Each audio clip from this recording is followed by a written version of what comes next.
Chapter 351. Incredible work.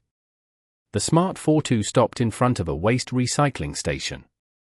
The bald man unfastened his seat belt and jumped out of the wheelchair. This is the place. The owner is a friend of mine, and I asked him to let us use it for a while. Don't worry. It's on the highway. No one usually comes to this place. What we'll need to do now is to let the messenger contact the other master builders. As soon as possible, hopefully. The other 4 people got out of the car as well.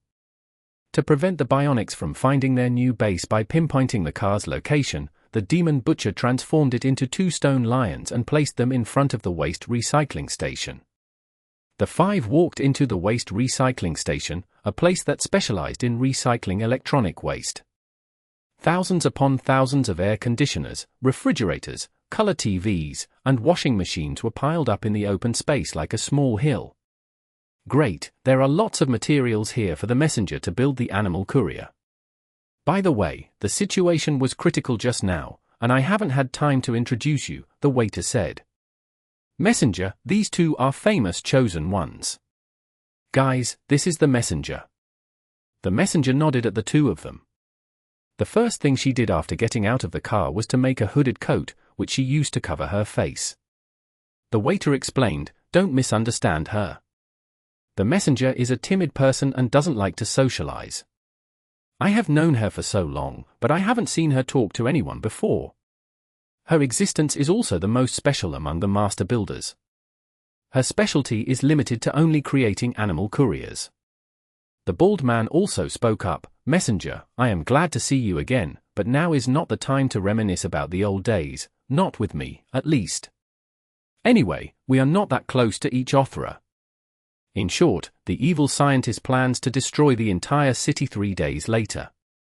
Fortunately, we have also found the chosen ones. Now we need to gather all the master builders to defeat the evil scientist and save the world. You're the only person who can contact all the master builders, which is why those men in black attacked your residence. Now, I must also admit that I couldn't stop staring at your breasts when you lost your shirt earlier. Are you still willing to help us? Just like what the waiter said earlier, the messenger didn't speak at all, simply nodding again when she heard what he said. After that, she climbed up the mountain of the garbage next to her and started to dismantle the discarded computers. She kept working on it, and the garbage dump in the center of the recycling station started getting noticeably smaller. Soon after that, the mountain of garbage was replaced by a huge, black, meteorite-like object with a bumpy surface.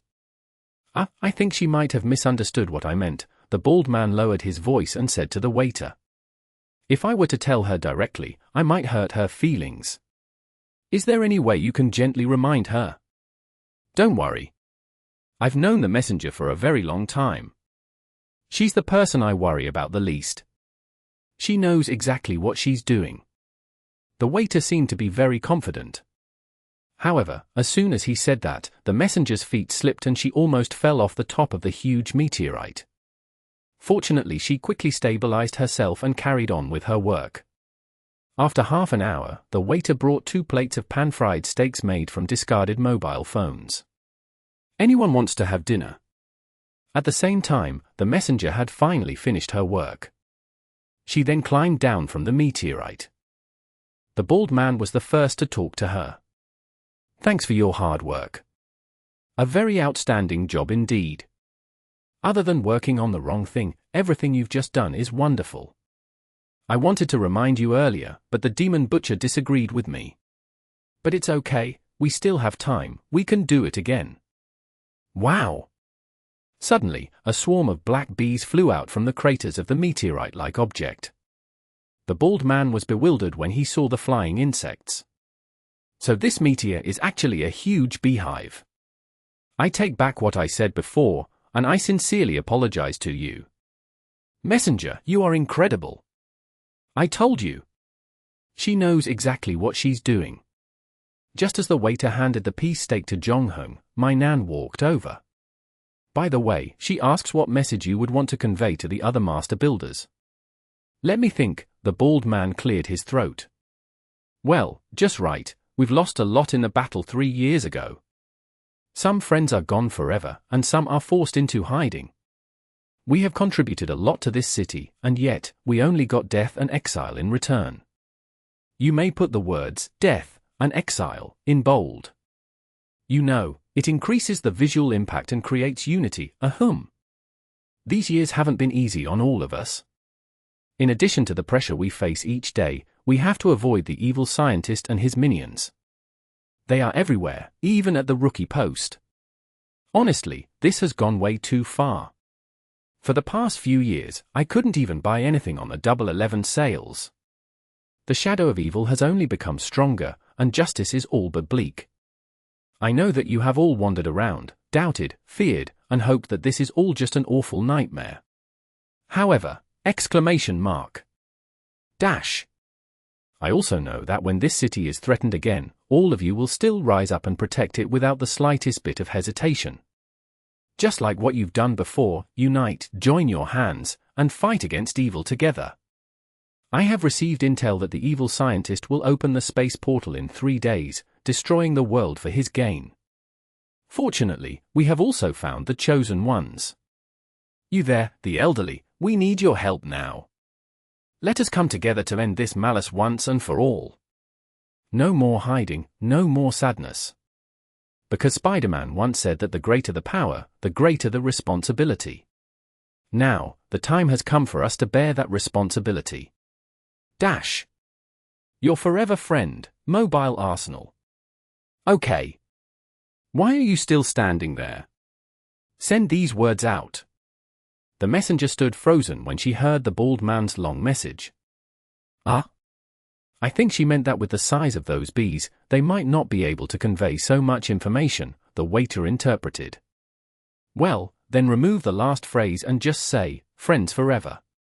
Take out Spider-Man's quote as well, although I must say I like that one a lot, the bald man sighed.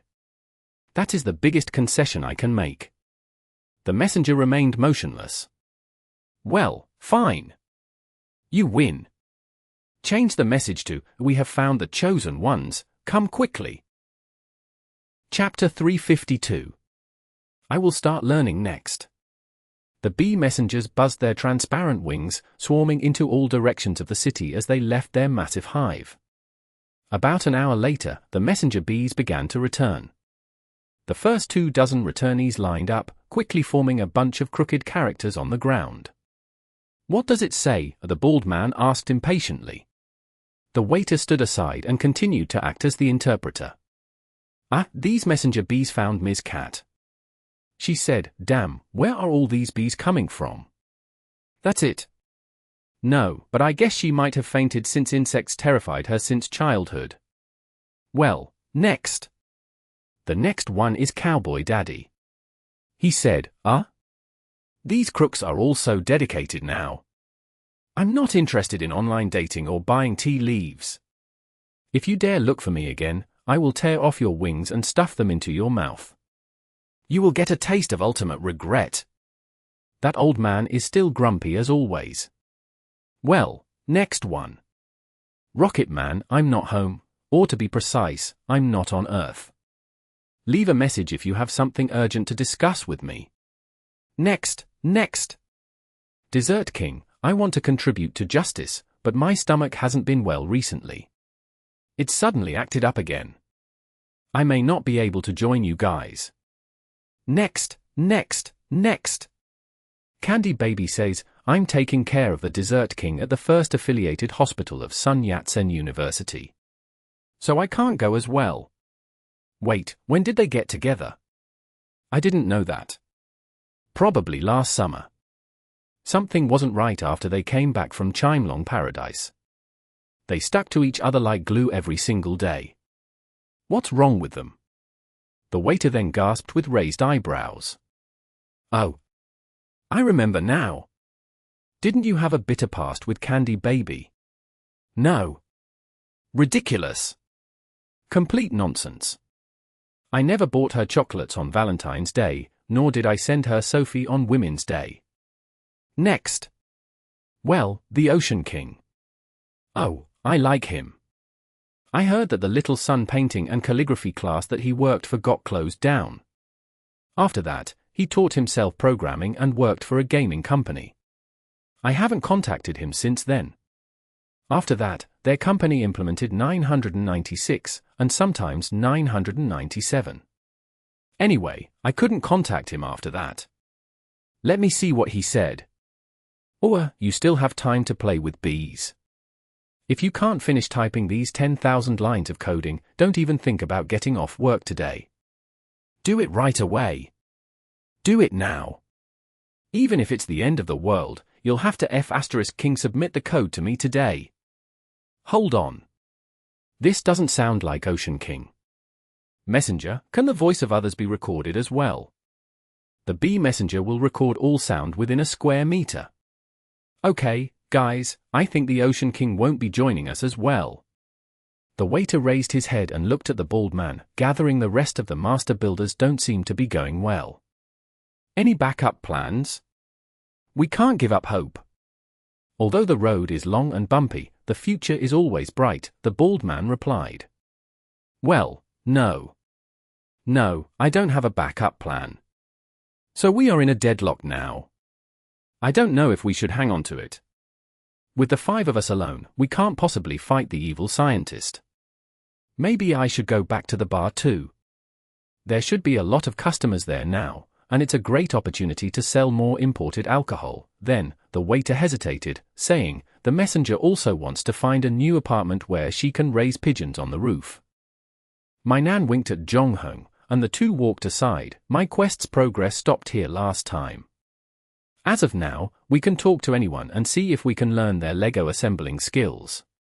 You could theoretically learn from all 3 of them, but our time is limited. As they said, each one has a particular specialty. These skills are not easy to master, and you'll only learn the basic skills at best during your early stages. Only after you master the basics can you continue to learn the more advanced stuff. I personally recommend learning from the mobile arsenal because if we can get to the end of this quest and confront the evil scientist, a battle would definitely break out. The creations of the messenger are all non-combat units. The butcher, created by Demon Butcher, is undoubtedly the strongest among all the other master builders. Still, you've heard him saying how the butcher is uncontrollable, and the difficulty of creating it is also the highest among the 3. So, just take my advice. Learning from Mobile Arsenal would be a much better proposition. He can create all sorts of weapons, from pistols to sniper rifles, even howitzer cannons. You don't need to learn all of them, just choose a few you like. Although my nan had no hope of completing this quest after seeing Jong-hung's less than stellar Lego assembling, she remained very patient. She explained everything to Jong-hung in detail, even helping him analyze who he should learn from. But remember, you only have 1 night to learn the Lego assembly skills. We will leave here before dawn. Why? Because a 3rd test will be conducted at dawn. I can't pass this level with my current skills, and I don't know how he did it. Evil scientists' men will find this place and surround us. This is going to be different from the afternoon's battle. This time, they will go all out, and if we stay, the possibility of us escaping is 0. If we leave before dawn, Demon Butcher will build a butcher to help the messenger and mobile arsenal escape this place. But he would surely die in the end. Jong-hung nodded. When is the battle going to happen? I mean the exact time. 17:15 or 7:20. Between that time. Jong-hung glanced at his watch and pondered for a moment. We will stay, he said after a while. Who? My nan raised her eyebrows, wondering why Jong-hung suggested what would be certain death for him. She had explained it clearly before, and she believed he understood what she said very well. We will stay. Jong-hung repeated it again, not explaining his decision at all. You accompanied me in the previous quest, so I will accompany you this time. You have the final say, my nan shrugged. Although I can't convince them to leave this waste recycling station, we can make some preparations in advance to beef up our defense. It should buy us some time, and I don't think they will go against this too. Besides, I can also make 2 box guns. It is the only weapon that I know how to make. Thanks for your hard work. I'll start brushing up my Lego assembly skills from them, Jong-hung said. Chapter 353. Ladybug. Instead of following my Nan's advice and choose one of the 3 master builders as his teacher, he talked to everyone first. After having a short chat, he was confident that Messenger, the weakest master builder, would the best among the 3 when it came to teaching. Although she was timid and reluctant to speak, not to mention she kept covering her face with her hood, she demonstrated the quintessence of Lego in great detail.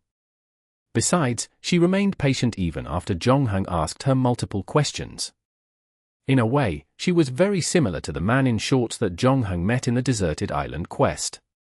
On the other hand, the bald man and the waiter got Jong-hung thinking. The creation of the bald man was indeed the most adaptable and useful of the 3, but he was also the one who talked the most nonsense. He focused on very peculiar things as well, continually cozying up with ideas that needed the most explanations. On the other hand, he would emphasize on insignificant things when he could. The waiter didn't have this problem, but he came with another. Although he looked humble from the outside, Jong-hung found out that he was a closet show-off, and despite trying to put on a pleasant character, his arrogance oozed from within. For example, there was a Hello Kitty picture on the cushion that he built when he saved the messenger. That was no coincidence. In fact, he would often play with his skill when he assembled his creation, constantly adding things that looked cool but were useless. Such dazzling craftsmanship was an unfriendly prospect for a newbie. As a result, Jong-hung finally chose the messenger as his teacher and decided to follow her, learning from her the most basic skills of creation. After staying awake the entire night, Jong-hung's managed to learn quite a few things from her. Looking at the ladybug on the ground that gently waved its antennae, this little creature was Jong-hung's first creation. The ladybug was the simplest insect one could create among all animals. Before this, he had again accidentally put together a nylon rope. Through the messenger's thorough step-by-step demonstration, though, he was no longer so clueless about creation. There was a set of rules in the world of Lego, and they were as simple as imitating the appearance of what was to be created. For example, the fishtail French bread actually looked very similar to a sword. The waiter, on the contrary, simply changed the appearance of his creations to show off his skills when the function of the item was barely affected. This was probably what the bald man was referring to earlier. One had to grasp the essence of the thing they wanted to create. Every master builder was good at capturing the quintessence of their creation, which was why they could become master builders in the first place. Just one night of learning was not enough to level up Jong-hung's Lego assembly skill, but at least he was no longer clueless about creation and design. The messenger gave Jong-hung a thumbs up as a gesture of approval for his first creation. Before Jong-hung could say anything about it, the alarm was triggered. Not good, the evil scientist is here. The waiter's face changed. Damn it, those nasty flies are annoying, frowned the bald man as well. The 2 listened to my Nan's suggestion and had installed a camera and a motion detector in the mouths of the stone lions in front of the entrance. From the monitoring screen, they could see a few vans stopping outside the recycling station. A group of heavily armed bionics in black suits jumped out, quickly surrounding the place from all corners. It seems like we have visitors. The bald man picked up a can of Coke on the table, rebuilt it into 2 grenades, and threw it out of the wall after pulling out the ring. 2 explosions marked the prelude for the battle. My Nan threw a box gun to Jong-hung before creating another one for herself. The grenade that came from the sky fell into a group of bionics, blowing up many along the way. However, the remaining ones didn't have any expressions of fear on their faces. Knowing that the plan was exposed, the enemies no longer hid in the dark, attacking the waste recycling station with full force. A small team of bionics was attacking from the main entrance, and the rest opted to climb over the fence. They were greeted by a volley of fierce gunfire. Jong-hung killed the first 2 bionics with the box gun in his hand, but many jumped off the wall without the fear of death. The 5 had to retreat while shooting and fighting at the same time. Fortunately, garbage dumps were everywhere in the yard, and the discarded electronics became their best chance of shelter. The myriad bullets that spat out of the Gatling gun harvested the lives of the bionics like a reaper on steroids. However, bionics only increased in number. The bald man cursed under his breath, throwing away the gun in his hand. He then drew the curtains beside him, revealing the countless bullet holes that had ripped through it. The bald man used Metal Storm, a weapon of mass destruction weapon that could fire 16,000 rounds of ammunition per second to destroy one of the walls. Everything in the path of the bullets was completely ravaged and destroyed. Even after the bald man used his trump card to deal with the enemies, it only slightly relieved their woes. The bionics only increased in number, despite the many that had been slain. The bald man and the waiter turned around to look at Zhongheng and Mai Nan. This time we can't hold on any longer. If you have any other way to defeat them, now is the time to use them. Otherwise, we will see each other on the advertising wall of Wonder Studios. Mai Nan shook his head. Don't look at me. If I had a way to deal with them, I wouldn't always have to watch the world end in the hands of the evil scientist. Messenger, no one thought that Zhongheng, ignored by everyone at this time, would suddenly say, "Give me 3 minutes." Why? Want to leave your last words with them? I should do so as well. Who can help me fight for 3 minutes? I need to call Candy Baby and say those 3 words I didn't get to say last time, the bald man said sadly. However, Mai Nan, that something seemed different about Zhongheng. The two had never separated, but Zhongheng was indeed different from a few seconds ago. His appearance hadn't changed, though, and it was merely a conjecture of female instinct. Mai Nan suggested the waiter, "Let's release the butcher.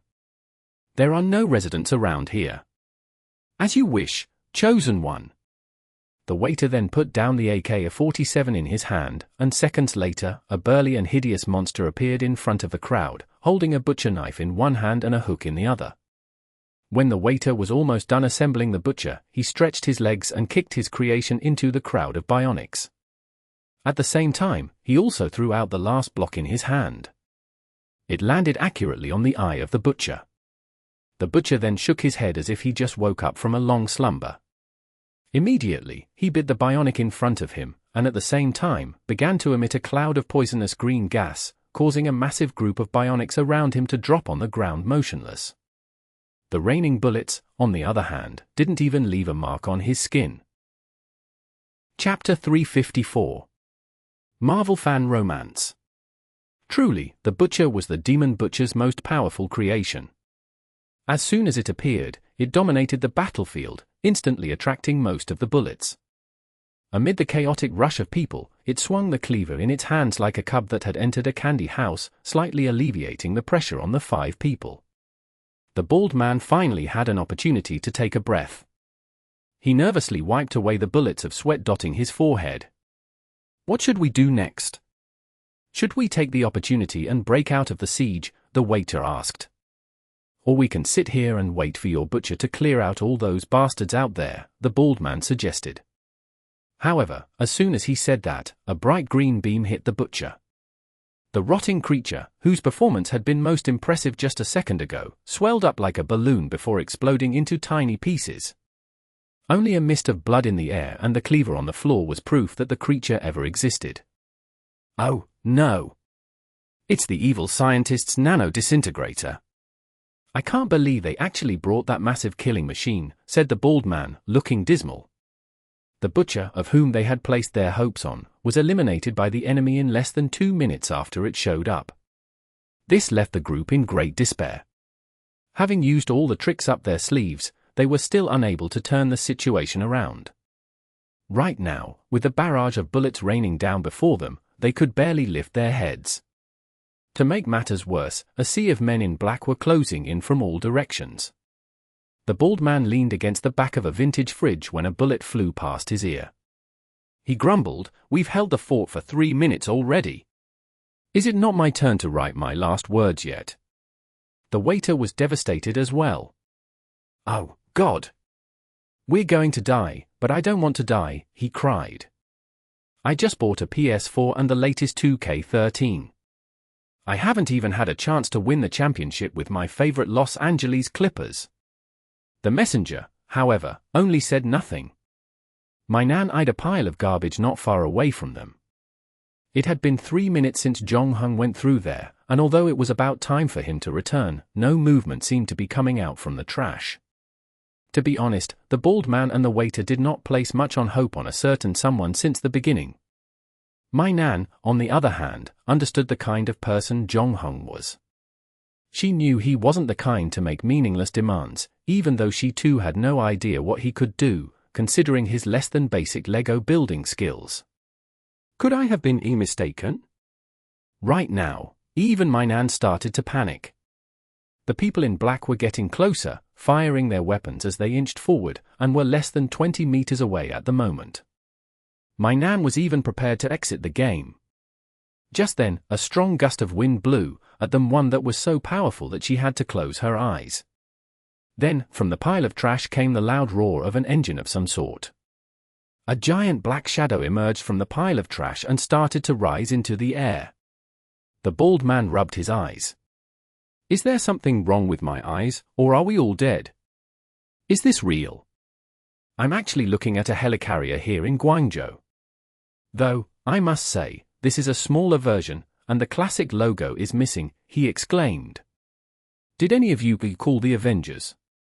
The waiter and the messenger stared at the strange aircraft with their mouths ajar. Before they could say anything more, the weapons bay of the helicarrier above them opened. As far as the vehicle's weapon systems were concerned, they didn't look like a miniature version at all. It was armed to the teeth with missiles and laser beams. It took only one wave of attack, and the bionics suffered miserably. Not to be outdone, the nano disintegrator also emitted the destructive green beam. Captain America, watch out, the waiter called out. Nonetheless, he realized very quickly that he had nothing to be worried about.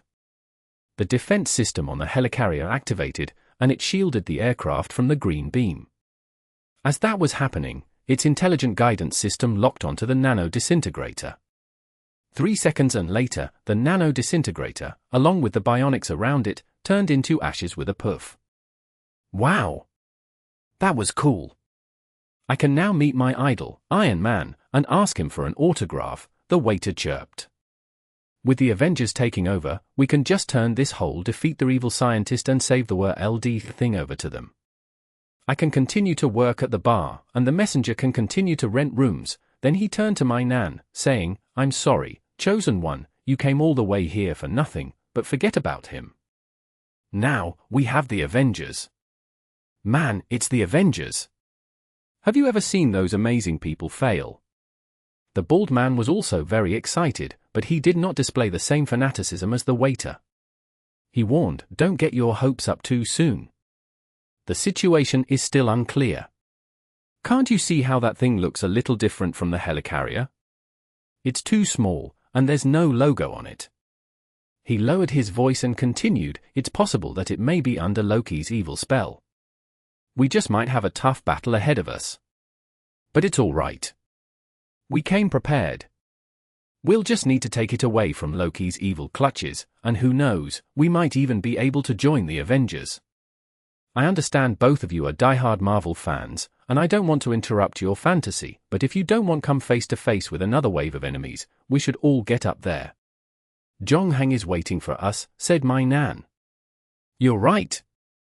We can't just let him take all the autographs, said the bald man as he constructed a helicopter. Once all four were inside, he excitedly steered the helicopter upwards toward the helicarrier. Sadly, there was no Captain America and Iron Man, and neither were there Thor and Hulk. Jong-hang was all alone in the cockpit. You made this thing. The waiter found it hard to believe. To be honest, I would rather believe that I came face to face with Black Widow and Hawkeye when I opened the door. Or Loki and his evil men, the bald man added. He then looked over at my Nan. My Nan asked, what? He has awakened. When is it your turn? I still have no idea if the Chosen One could grow rapidly through awakening. It was not mentioned in the prophecy. Anyway, all of these should be recorded in a notebook. By the way, do you Chosen Ones have any more tricks up your sleeves, such as Ultra Fusion like Super Saiyan? You can inform me in advance so it'll be more convenient to strategize the final battle. There's no such nonsense, all right. My Nan rolled her eyes at him. Chapter 355. Are we going to die? Are you going to explain what happened behind the garbage dump. As you can see, I built a simplified version of the Hellcarrier, Jong-Hung said. November. As the two were talking, the voice of the waiter echoed from a distance. Cool, there's even a coffee machine here? Oh, it's Nespresso. Damn, I want a cup of coffee now. How did you build this thing in 3 minutes? That's incredible. Is this the true strength of the Chosen One? I take back the words I said to you before, and I apologize most sincerely to you. With your leadership, we might really be able to defeat the evil scientist. It's a bit complicated to explain. Something unexpected happened earlier. I don't know if my method will work. The unexpected event Jong-Hung referred to was the first time he played with other players in the Apollo training camp. His extra 24 hours caused a game-time error, and the mistake wasn't directly intercepted by the so-called second-level authority when he was playing alone. Jong-Hung also didn't know what the outcome would be if he failed the audit. This time, he was in a rare quest where he could leave freely. It was the best opportunity to test it out. The results went beyond his expectations. When the watch pointed 12, he entered the parallel dungeon smoothly. There was no warning or penalty for cheating, and it seemed to be the system's default way of dealing with a player like him in a multiplayer dungeon. The alarm triggered in the previous round wasn't existent in this one. Jong-Hung traveled to the parallel dungeon 4 years ago, before the incidents that happened right now. He met the young version of the bald man, the waiter, the messenger, and other master builders. He even met the scientist before he became an evil scientist. Just like what the bald man told him, the evil scientist was the leader of all master builders. He was powerful, fair, selfless, and charismatic. Jong-Hung could get all the answers to his questions about assembling Lego blocks from the scientist. In fact, he was the one who had helped Jong-Hung fortify his foundation in Lego theory. This simplified version of Helicarrier was first proposed by the scientist, and he guided Jong-Hung step by step all the way to its completion. Until the terrible war erupted, Jong-Hung was one of the few who got to witness how a respectable scientist turned into an evil scientist, gaining a clearer and more intuitive view of his characteristics. Well, I won't ask you how you transformed from a rookie to a Lego master in the blink of an eye. I just want to know what level your Lego assembly skills are. My nan asked. LV.2, and it should be almost at the top of LV.2, said Jong-Hung. In those 480 days, he had practically learned all the best creations from all the master builders. In the beginning, it was difficult to learn anything from them, but after his skills were upgraded to level 2, it became a lot easier to understand these things. His strong basics also allowed him to understand the quintessence of creation, and there was no need for him to learn from the beginning. TSK, so, from now on, we win battles with a snap of a finger. My nan sat down on the couch in the control room. It's not that simple, Jong-Hung shook his head. The evil scientist probably has a level 3 assembly skill. He is not on the same level as other master builders. He is something else. No one is as powerful as him, and that was 3 years ago. Considering how he always carried the infinite block with him, I don't know how powerful he is right now. I don't think I can defeat him. Wait a minute, with your level 2 max strength, no one in the real world is more powerful than you. I suppose so, Jong-Hung said. If you can't beat the evil scientist, then no one can complete this game. My nan had overestimated the strength of the evil scientist, but she still didn't expect him to be this powerful, not without the help of infinite block. How did other master builders defeat the evil scientist 3 years ago? Jong-Hung said nothing. Instead, he looked at the bald man with a cup in hand, waiting in line to get some coffee. Why are you looking at me? I'm just going to have a cup of coffee. Is it necessary for you to keep staring at me like this? Okay. I admit that I stole a missile launch button on the control panel, but I will return it in a while, alright? My nan soon understood what Jong-Hung meant. You mean he is the key to defeat the evil scientist? She asked. I don't know, but you may be right. This dungeon has a very high requirement for the player's Lego assembly skills. Those who can't build in this quest would not have got to where we are now, and the further the quest progresses, the higher the requirements for skills are. However, if you want to pass the final level, one cannot solely rely on their assembly skills.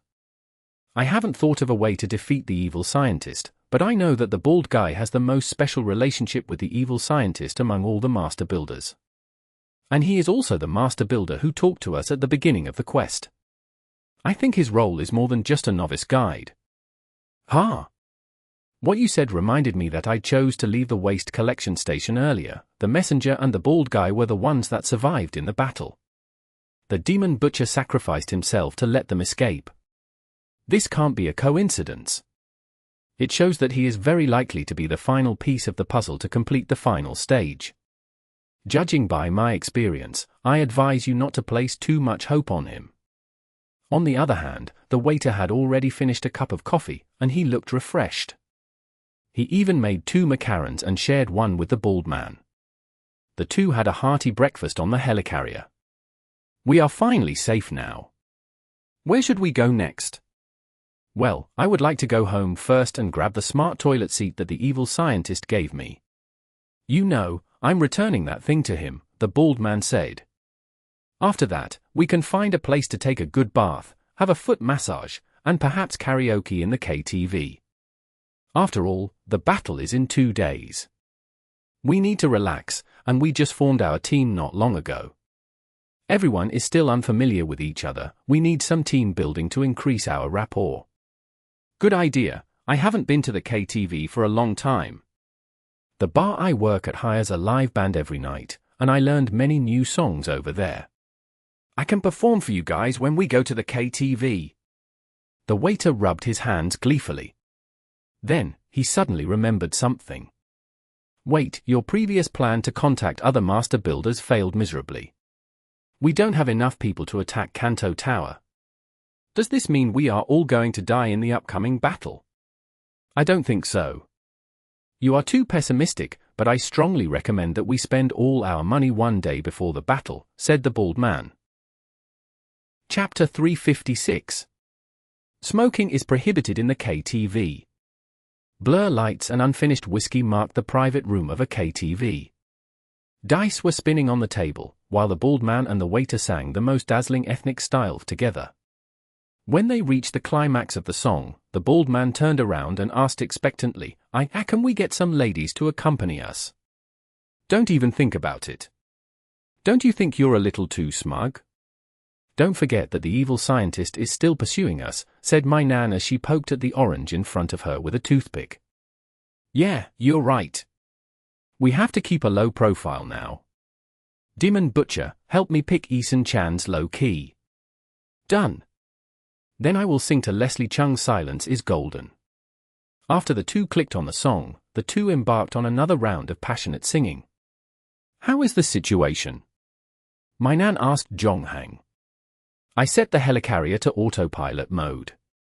It should attract the attention of those bionics. They will definitely find a way to bring down the helicarrier first. In other words, we are safe for the time being, Zhonghang said. Not long ago, they fought a battle with the evil scientist, who ambushed them when they attempted to retrieve the smart toilet seat in the bald man's house. However, Zhonghang's current level of Lego assembly skills was more than enough to deal with the bionics that came in their way. Relying on a set of power armor, he managed to defeat all the black-clothed bionics nearby in less than 10 minutes. When that was done, the five walked back to the bald man's residence, where the waiter even took a dump. Afterward, Zhonghang agreed to the bald man's idea to relax before the final battle. That was why the five were in the KTV. At the same time, Zhonghang did not waste a single second. He took out his mobile phone to search for information while the bald man and the waiter were singing their heart out. What are you looking at? My nan asked. You are right. We can't place our hopes on the mobile arsenal. Before the scientist became an evil scientist, master builders did have enemies. It's the first time I have heard of this. The bald man looked up at some point and said, yes, the guy that calls himself Vandal King. He's not actually a master builder, and I haven't seen him build anything so far. All I know is that he enjoyed destroying our creation, a person considered as one of our oldest opponents. For a long time, we have been thinking of ways to solve the trouble that he caused. I remember that he demolished Chenhe Stadium once, just 5 minutes before the start of Gones and Evergrande soccer match. It was a nightmare for the city's soccer fans. Yeah, I remember that guy too. Before the evil scientist, he was the evilest, most frightening, and most troublesome villain in the city. The waiter also put down the microphone. Not only did he dismantle the stadium, but he also went as far as demolishing the hospital and the airport as well. The crazy guy didn't even spare the elementary school. The whole school had to take a day off because of his evil deeds. On the other hand, the students were very happy that the school was destroyed. Students from other schools were also looking forward to the day when the Vandal King would come after their school. They seem to have made a "Come Demolish My School" petition on an internet forum. I'm starting to miss the old him, now that you mention those old times. At that time, although he got into trouble everywhere he went and always troubled the master builders, it was indeed our most fulfilling period. When I opened my eyes each day, I realized that I had a lot of things to do. Even when I was dating, my phone rang non-stop. That happened to me as well. I broke up with my first girlfriend because I had to deal with the disappearance of the Guangzhou Bridge on her birthday eve. I remember how we worked together with several master builders and for the whole night. We had to rebuild the bridge to restore the traffic. But even so, I liked the feeling of achieving something useful. Before I left my girlfriend, I lowered my voice and told her, "Honey, sorry, I have to deal with another emergency." It makes me feel like a movie superhero. The waiter's face gleamed with a touch of nostalgia. I even accepted 2 shampoo endorsement, you know, the kind of advertisement where I was invited to the studio and model while holding their products. I had to show my teeth when I smiled at the camera. Sometimes, when I walked on the street, some enthusiastic fans would recognize me and would ask for my autograph. "There are even children who dream of being us when they grow up," said the bald while finishing up the whiskey in his glass. That is our era, the era of all master builders. Society needs us, and people need us. We can do a lot of meaningful things for the community. At the same time, we get to enjoy the applause and praise from the public. This might sound weird, but I used to hate the Vandal King. I thought the world would be a better place without him, and yes, the world would be a better place, but it doesn't seem to be the case. After the disappearance of the Vandal King, our lives became more relaxing than before. Without those annoying calls and text messages, we didn't need to be standby for 24 hours. However, it also seemed as if we ran out of things to do as well. We didn't know what we were supposed to do when we opened our eyes every day. The shampoo manufacturers didn't renew their contracts with me, and I saw no more enthusiastic fans when I walked down the street. I can no longer enjoy the exclusive 30% discount at my favorite restaurant. When I got married, I became anxious and even suffered from depression. It was at that time that my hair bid me farewell. The waiter looked empathetic. Yes, without the Vandal King, I finally realized that the items around me are actually very durable, as if they will never break. The workers in the factory would follow a set of instructions to produce goods step by step. They no longer need us. We all have to accept the new reality and live like ordinary people. It is not easy for us. Yes, I still remember my first job after re-employment. I was working in a cannery. Usually, I can finish making a bottle of canned food in only 2 seconds. It was way faster than their machine, and they were not happy about it. They told me that whatever I was doing was unethical, and in the end, they told me to do whatever I was told to do and stop being nosy. The bald man lit a cigarette and took a deep breath, his eyes filled with sorrow. At the same time, the room's door was pushed open, revealing the waiter. "Sir, we are a smoke-free place. Smoking is prohibited in the KTV. Sorry." The bald man immediately killed his cigarette. "Do you want to look for the Vandal King and get him to help us deal with the evil scientist?" "It's a good idea. Without the help of other master builders, the Vandal King is an excellent candidate to help us. But how do we find him? That guy has disappeared for a long, long time." Chapter 357. More Shacha sauce in my Kway Teow.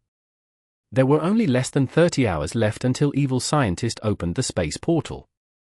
Zhongheng and his team had come up to the Shangshaju commercial pedestrian streets. Located in Liwan District, a traditional business district in Old Guangzhou, it stretched more than 300 meters. Featuring a whopping 300 shops offering a variety of food and merchandise, the place was always jam-packed with tourists from all corners of the world. How did you know he's here? We've been suspecting that he must have plotted something after Vandal King disappeared. We even gathered a team to search for him, but unfortunately, we found nobody. His face is usually covered when he commits crimes, and no one has seen how he really looks. He's even more difficult to identify now, considering such a long time has passed, said the bald man. The reason why you can't find him is that someone has been misleading you, Zhongheng chipped in. When Zhongheng entered the parallel dungeon, Vandal King had already disappeared for more than 2 years, and the master builders never stopped looking for him. He too participated in the search, and unlike the others, got some useful information, eventually discovering the whereabouts of Vandal King. However, since Vandal King had nothing to do with his main quest, Zhongheng didn't pursue the matter further. For years had passed since that time, and Zhongheng was unsure if he was still there, so he searched for the location with his mobile phone in the KTV. Misleading us, what do you mean? The waiter scratched his head as he walked over to Flame Girl. Then, he saw a figure not far away, and immediately, his eyes lit up. Isn't that Flame Girl? Wow! I haven't seen her for a long time. Since Vandal King disappeared, she applied for retirement as well. I can't tell you how happy I am to see these old faces again. Maybe we should ask her to come out of retirement and fight Evil Scientist with us.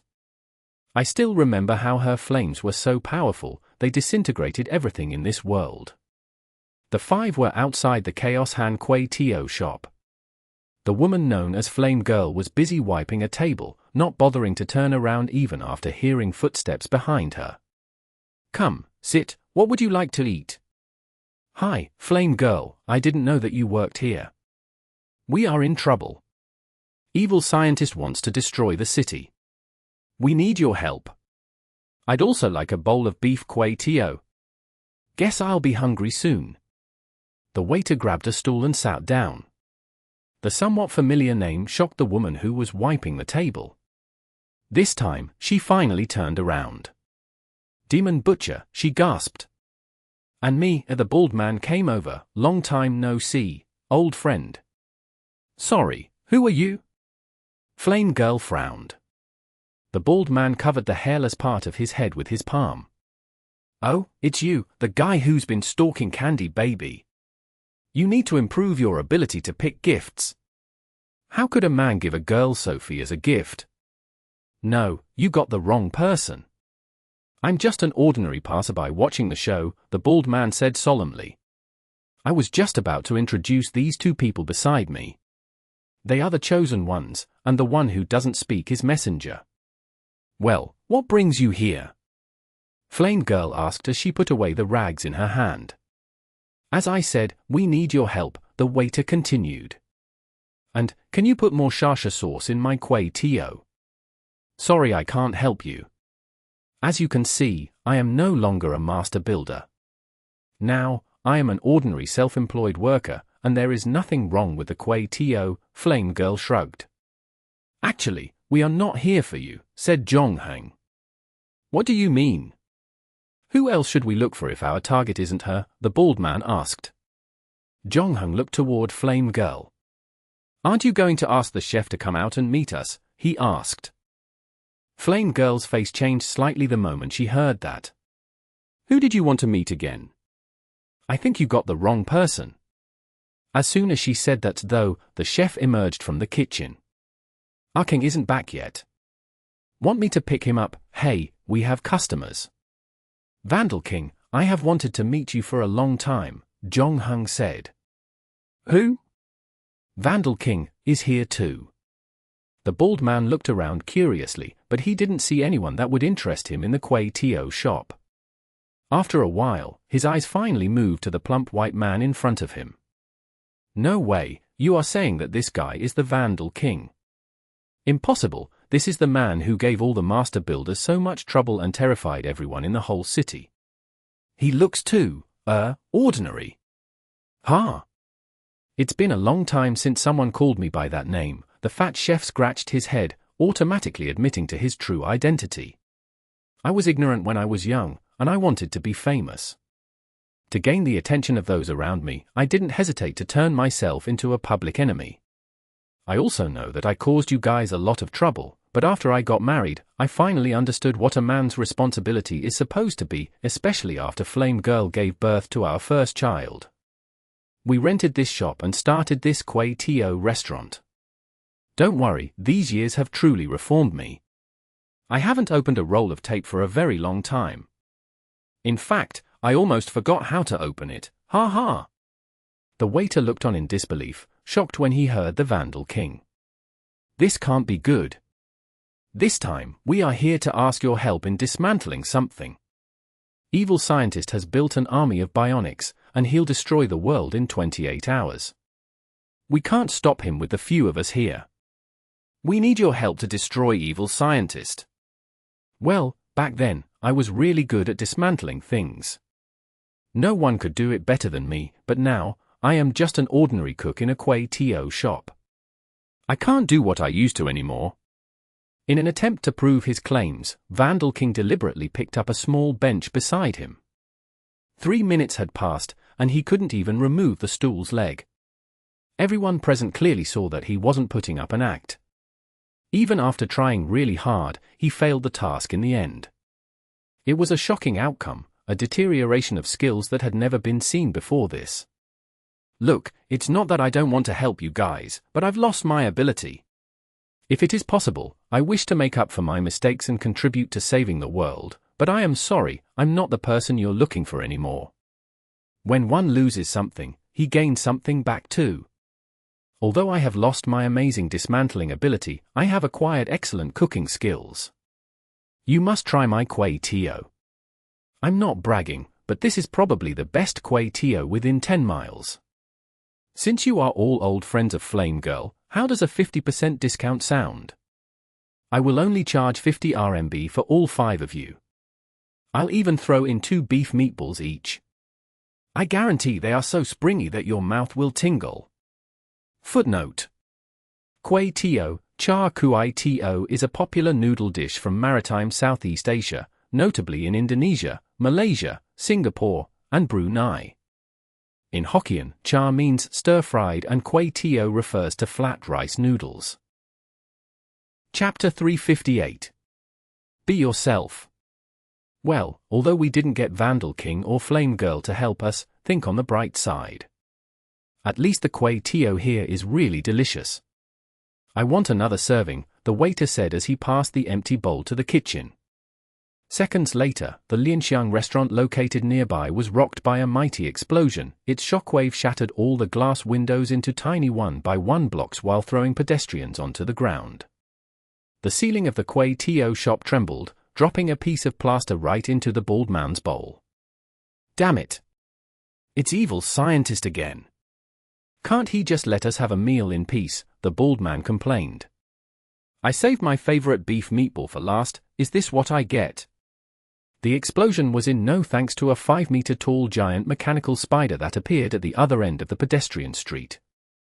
As soon as it appeared, it caused a massive panic, where people started dispersing in a frenzy as they ran for their lives. Flame Girl rushed to the cash register and dished out all the money as fast as her hands could grab them. Just when she was about to close the shop's door, she suddenly froze with panic on her face. Our gang is there. Our gang, the first child of Vandal King and Flame Girl, had just enrolled in an elementary school near the shop.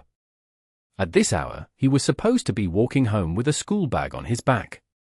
The explosion took place just as he passed Lianxiang restaurant, and he was unfortunately hit by the massive blast. No one knew if he was alive right now. The mechanical spider approached them as its 8 sickle-like legs clacked and cranked along, digging deep craters in the tarmac with each passing step. Leave it to us.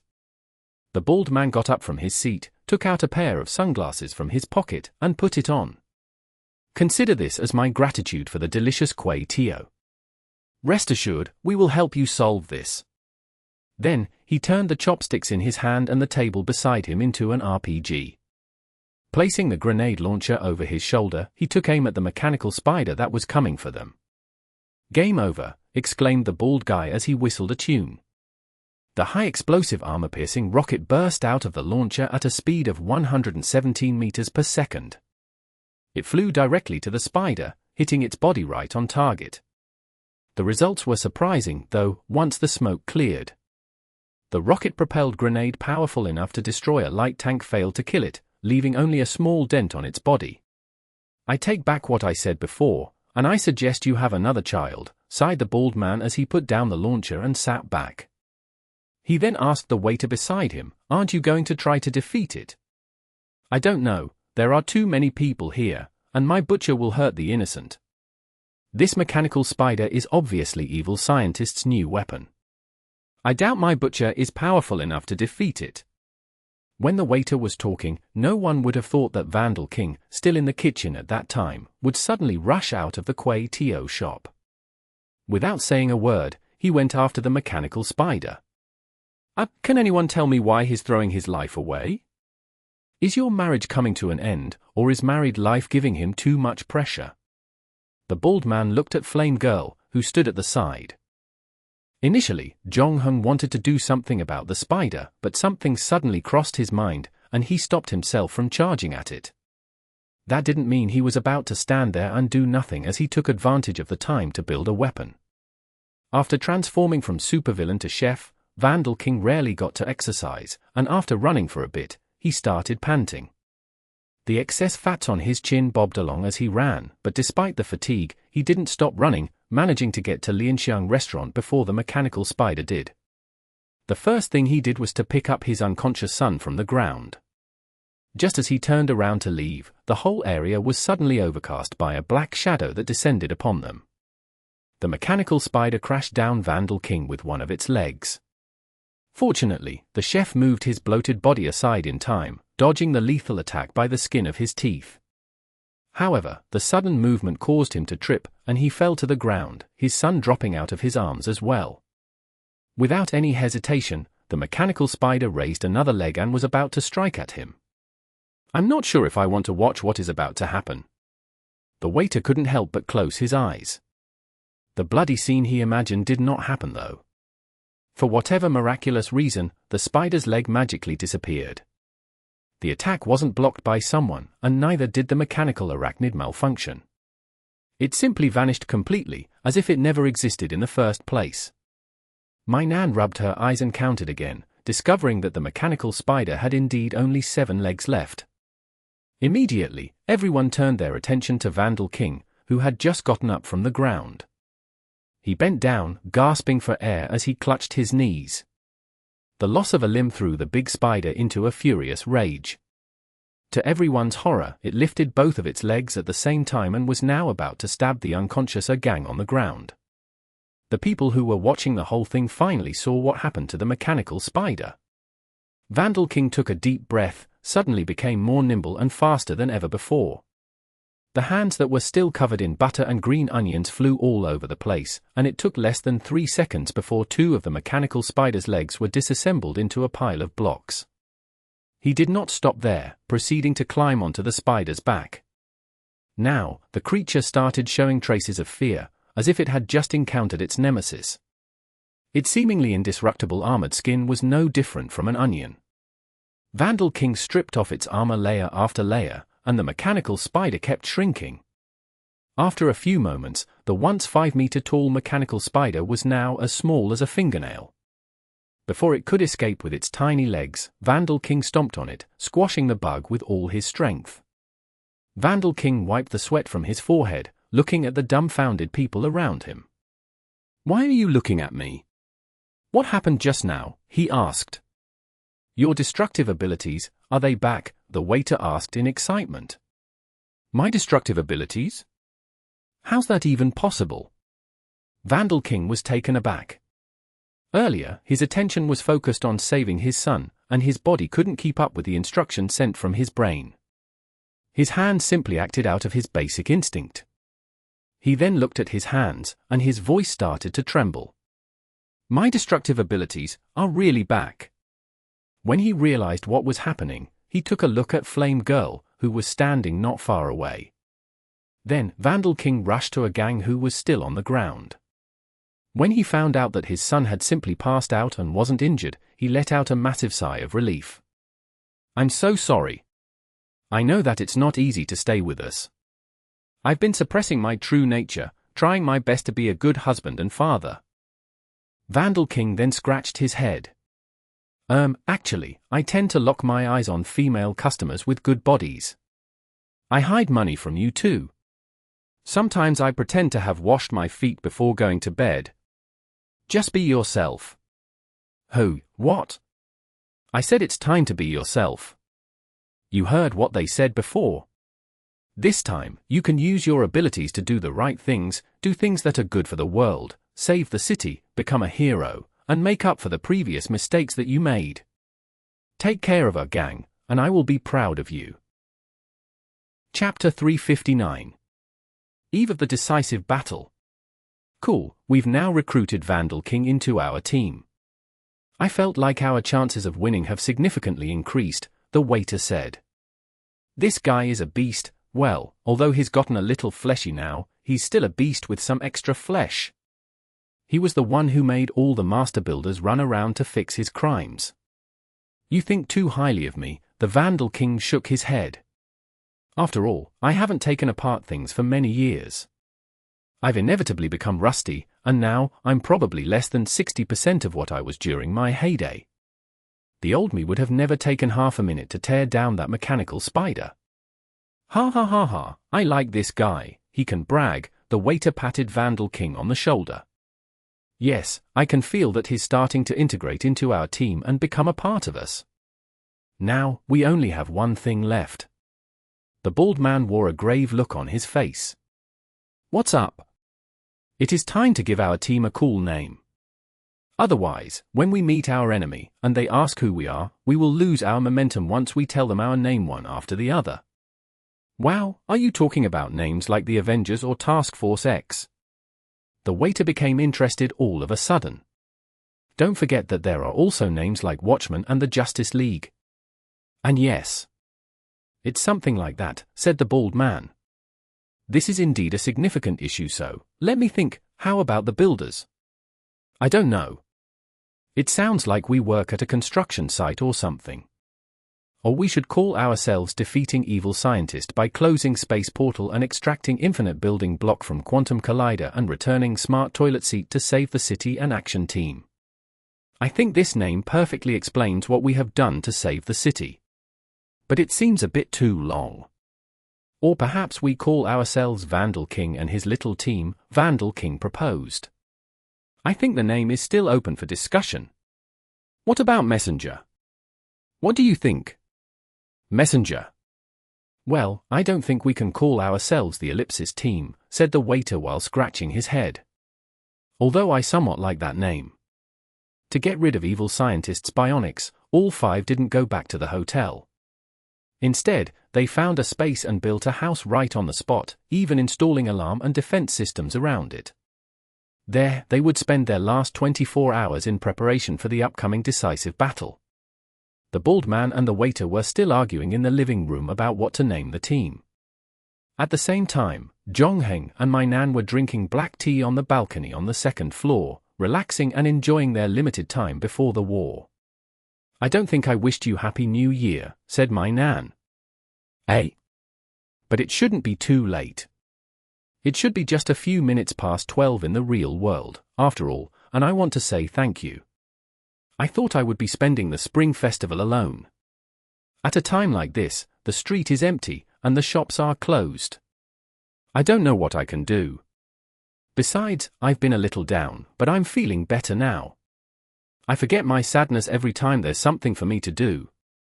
Not to mention there are those 3 fools downstairs. Seems like a good way to celebrate the spring festival. Seeing that Zhongheng was about to say something, she shook her head. No, there is an agreement between us. If you don't ask me why I didn't go home, I won't ask how you managed to improve your Lego assembly skills to such a high level in such a short time. Besides, how did you even know so many hidden secrets in this quest? Each of us has that secret we can never tell others, right? Sounds fair enough. Do you want some cookies? Of course, I want blueberry or matcha flavor. Can I? Jong Hung peeled off one of the corners of the table and skillfully put together into a cookie. Well, though I have accepted that your Lego assembly skills are off the chart, I have to admit that it still feels a bit weird watching you fashion food out of nothing. My nan picked up one and put it in her mouth. It tastes unexpectedly good, and considering how we just ate steak made out of a radio just 2 days ago, I think I can give these 7 points. Where are the remaining 3 points? I can't help but think of the missing table corner when I ate the cookie. I'm worried that I might have accidentally eaten sawdust. I'll pay more attention next time, Jong Hung said. No, I still want to know where the food that I eat came from.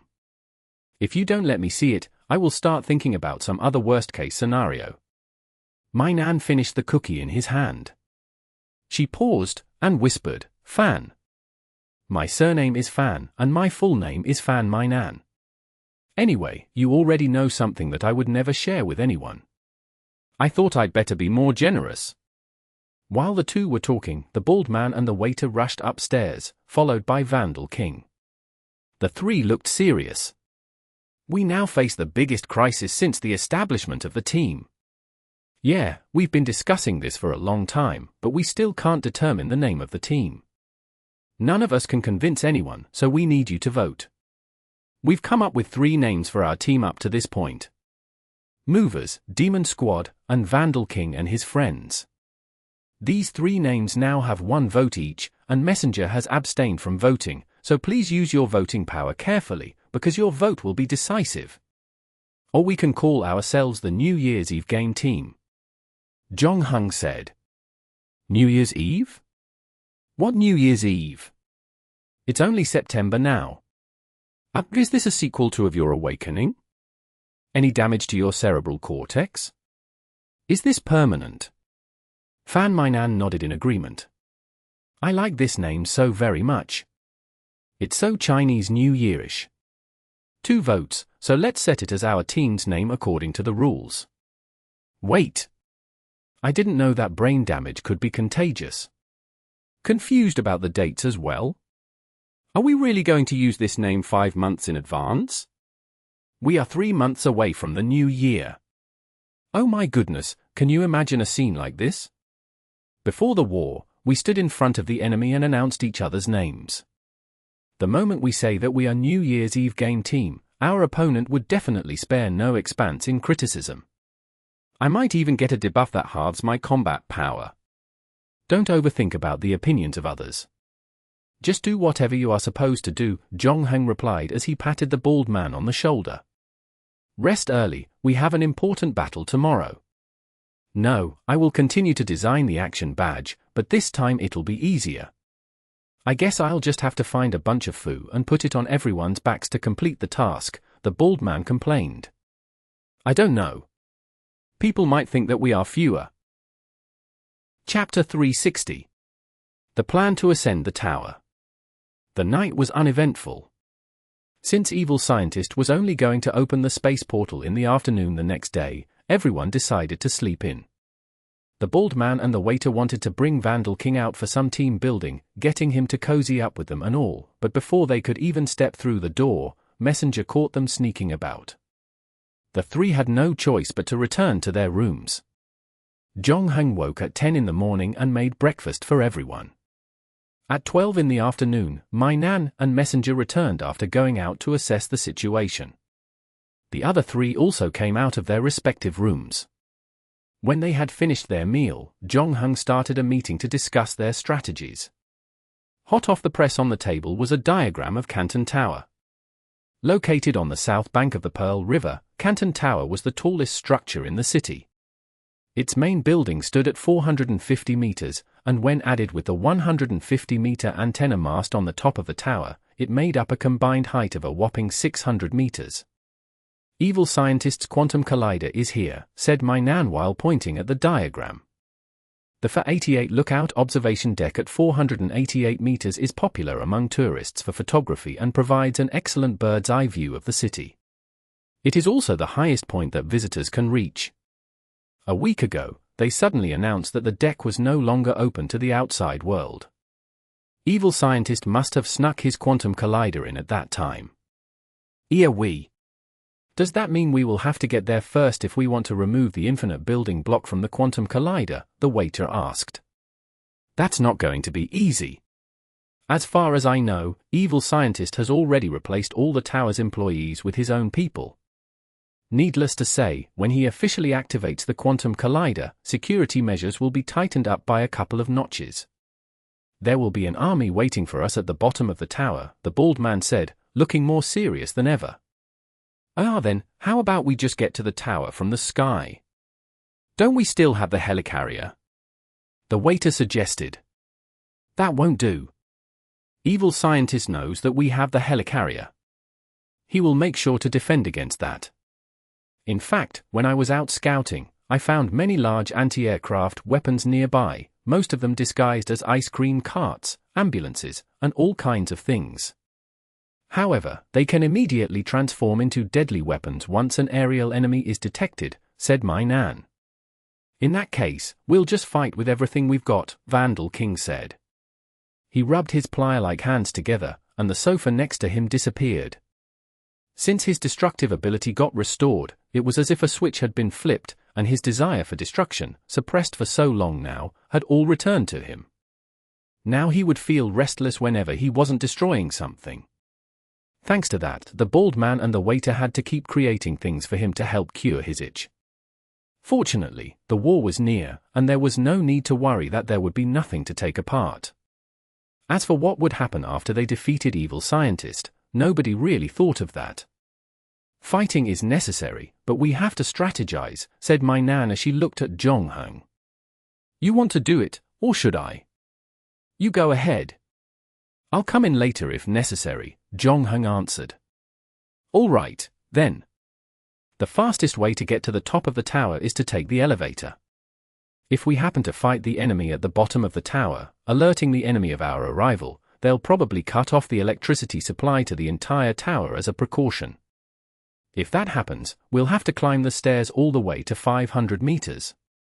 Who knows how much strength we'll have left to fight by then? What if the monster arrives, said my nan. Then what should we do? Do all we can not to alert the enemy. I don't know why, but for some reason, evil scientist did not completely close off Canton Tower. Although we cannot access the 488 observation deck, the star and cloud observation deck below is still open to the public. It's not too far from 488, only about 10 meters apart. We need to get there first. Understood. We'll just have to pretend we are tourists, the waiter snapped his fingers. Hold on. We won't be able to use the team logo anymore, right? I've gone through the whole 9 yards to design it, it took me so bloody long. Taken my feelings into consideration for 1 second, the bald man frowned. So? My nan blinked. Yes. Do you have any more questions? I guess I'll put the logo on the inside. When we battle, we just need to pull open our clothes to reveal the team logo, the bald man said. If you insist, my nan sighed. If all goes well, we can take the elevator directly to the Star and Cloud Observation Hall. Of course, we must also consider the possibility of our covers getting blown. If that happens, we move to Plan B. We'll have to eliminate the security personnel around us as fast as we can. Then, some of us will take the elevator, while the others get to the second basement and take over the electrical room. When we reach the Star and Cloud Observation Deck, we then evacuate. How long would that take? 5 meters per second on the sightseeing elevator, 6 meters per second on the passenger elevator, and 10 meters per second on the emergency elevator. In total, 40 to 80 seconds. If we go higher up, we will have to fight. Of course, this is all just theoretical. Should something unexpected happen, everyone will need to respond accordingly. Any questions? Asked Fan Mai Nan while glancing around the room. Her gaze soon landed on Jong-hang. What about you? Is there anything you'd like to add? You've already said everything I wanted to say. We'll change and move out, Jong-hung answered. What hair and clothes do you want? Just ordinary sportswear is fine. As for the hair, a single braid. Copy that. An hour and a half later, a tour bus stopped in front of Canton Tower, and the six alighted the vehicle, their appearances now significantly altered. They were even unrecognizable to their closest friends, and as a matter of fact, looked no different from a group of tourists. Except... Are you serious? Must you bring this? My nan asked the bald man, who had a toilet seat between his armpits. The latter scratched his chin. Yeah. I said it before. This time, when I see evil scientist, I will return the smart toilet seat back to him. This is a man's promise, and it must be fulfilled. But the problem is, have you ever seen a tourist who carries a toilet seat around? I can pretend that I'm a worker in charge of changing toilet seats of public toilets. I don't think it will work. Or we can make a little disguise, and make this thing look like a surfing board. It might look a little odd, but at least it would look much better, said Jong-hung. Chapter 361. Welcome to join us. The bald man was all suited up, leather shoes, and a surfboard under his arm. His appearance captured lots of attention around him, especially when the picture on the back of his surfboard was a lid of a toilet bowl. The six didn't ascend the tower immediately for fear of alerting their enemies, instead electing to sit at a nearby cafe nearby and wait for the quantum collider to be activated. Okay, from now on, we have to be careful with what we do. There are surveillance cameras everywhere around us, and that includes the evil scientist's bionics. Fan Mainan lowered her voice. Always remember that we are just tourists. Don't do anything that will blow your cover. I'm talking about you, Vandal King. Vandal King reluctantly put the ashtray that he was dismantling back to its original spot, and Fan Mainan angrily slammed her coffee mug on the missing part of the ashtray. You need to curb your desire for dismantling items. Just wait one more hour, and you can destroy whatever the heck you want. I'm sorry. I got excited before our operation, Vandal King sheepishly replied as he wiped the sweat off his forehead. Having stayed silent for some time, Fan Mainan was a little surprised seeing how the two most provocative in the team, the waiter and bald man, were quieter and more obedient than anyone else. Fan Mainan thought they had finally grown up, and it wasn't until she turned around that she found out that they were staring at a woman with a wide-brimmed hat sitting at the next table. Their unabashed glares were alarming, where the woman in the hat was apparently beginning to feel embarrassed by the way she was being looked at. Well, or rather, a little restless, considering how both her hands trembled as she held her coffee mug. Clearly, she was afraid of them. You too, I can understand your feelings about being single for so long, but don't forget what today's business is. And believe me, as a girl, I can tell you for sure that you can't win a girl's heart by staring like that. I don't know, the waiter scratched his head, I have never seen her before, but she looks familiar to me. Is this the love at first sight thing that everyone has been talking about? Even if you truly fell in love at first sight, you should know the first come first serve basis. I had my eyes on her first, obviously, growled the bald man. Seemingly dissatisfied, he went on, as a friend, you should quit silently and bless me at a time like this. The waiter had no intention of taking a step back. There is no such saying, he retorted. We should play it fair and square. It's got nothing to do with the order. Someone once said that there are only 20,000 people in this world who can make you fall in love at first sight. You probably won't even cross paths with one in your entire life. Since she's my love at first sight, I'll make sure that I won't give up on her. Fan Mainan slapped her forehead. After staring at the girl like this, you two are out of the game. There's nothing else for you to fight for. At that moment, the woman with the wide-brimmed hat seemed to have made up her mind, hastily packing her books and laptop on the table. After being stared at for such a long time, she had become so uncomfortable that she wanted to leave the place as fast as she could. She picked up her Scottish fold and left in a hurry. She obviously liked cats a lot, not only did she bring a cat with her, but her purse was also printed with a cat. Even her shirt had cartoon cats printed on it. Fan Mainan raised her cup. Congratulations, your love at first sight is coming to an end here. Let's make a toast to the fastest breakup in the world, she beamed. What she did not expect was that Jong-hung, who had been silent all the while, stood up and approached the girl. His actions caused the waiter and bald man to feel like enemies were attacking their very hearts.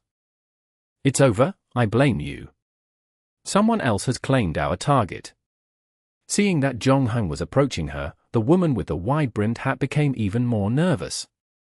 She almost ran away, but when Jong-hung said something, she instantly stopped in her tracks. Seeming skeptical at first, she eventually began to talk to him after a while. The bald man was amazed. Damn! He's good, right? Besides awakening, does the chosen one also possess the skill of picking up girls? This is making me jealous. It didn't take long before Jong-hung came back with the woman. Is he personally announcing their relationship in front of us losers? Damn, this is making me sad. Is this even necessary? The waiter cried in grief. Allow me to introduce her. She is Ms. Cat, a master builder. Ms. Cat, this is Messenger, Demon Butcher, Mobile Arsenal, Vandal King, and just like me, this is Fan Mainan. Ms. Cat stretched out her hands for a handshake. Wait, you are Mrs. Cat. The waiter was shocked. You do resemble her a bit, but it appears you have also put on some sort of disguise like us. No wonder you looked familiar. So it's not love at first sight after all. The bald man was also disappointed. I thought I met one of those 20,000 people, he said. After Ms. Cat took a seat, she explained the reason why she wanted to escape. She had initially thought that Jong-hung and his team were working for Evil Scientist and that her cover was blown. So, you are also here to stop Evil Scientist from destroying the world, the waiter asked. It seems you have received Messenger B's message. Messenger B?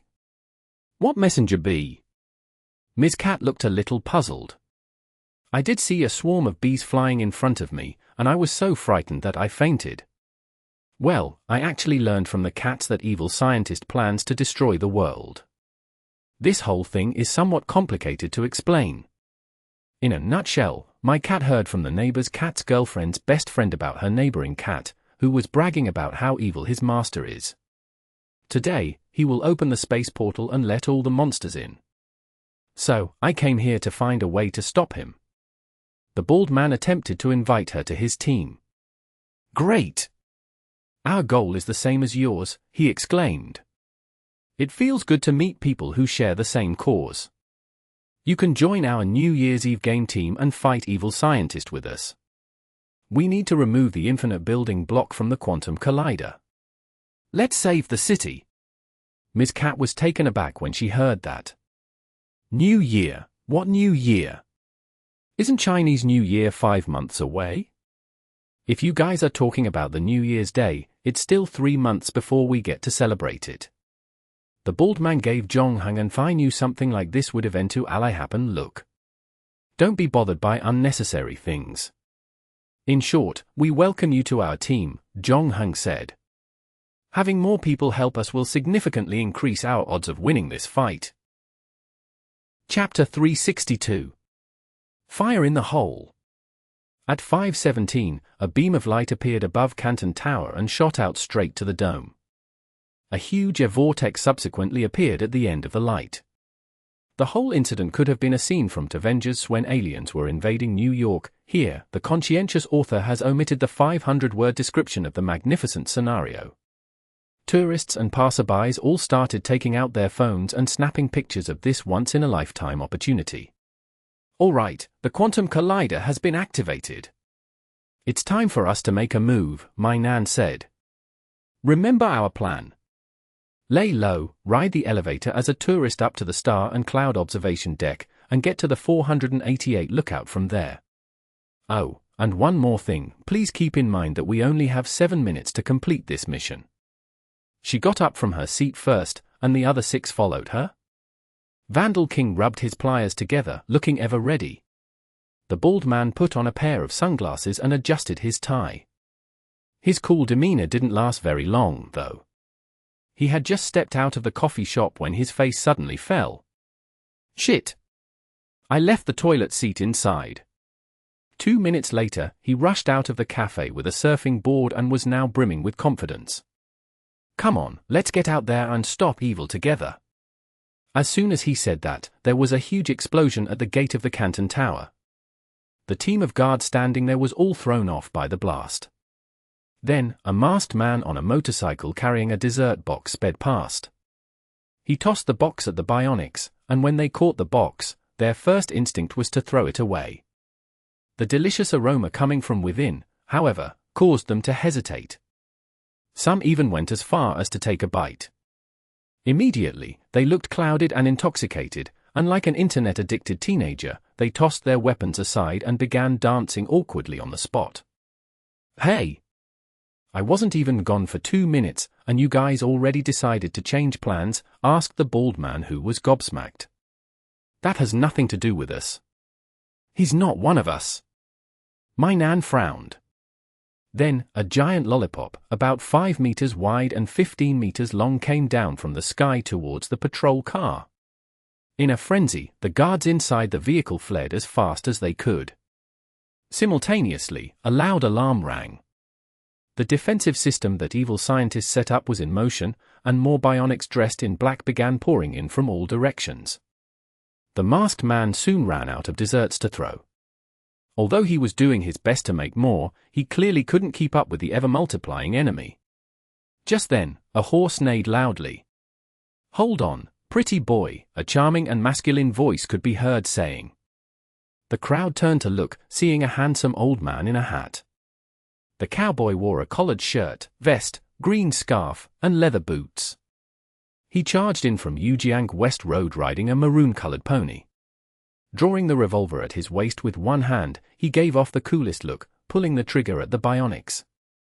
Bullets flew out of the gun's muzzle, and before they knew it, the bionics suddenly found themselves fighting against a formidable enemy. They thought they were about to complete a side character's task and were supposed to take a break, but even after the handsome old man had fired a wave of angry shots, no one was hit. The bionics looked around and were relieved. However, out of nowhere, a rope suddenly fell down from the sky and tied them all together. Oh, how naive. Dear children, the bullets were just a distraction. A cowboy's real attack is with a rope, of course, the old man said as he shook his fist. With a loud huff, the bionics were bound together so tightly by the lasso that they could barely move. Oh, it's Dessert King, Candy Baby, and Daddy Cowboy. This is great. I thought they'd never come, the waiter squealed in excitement. Ahem. I don't know if you noticed, but I've covered my face, and people who do that, under normal circumstances, do not wish to reveal their true identity. Ah, forget it, Dessert King coughed twice, taking off his hood on his head. Yes, we've come.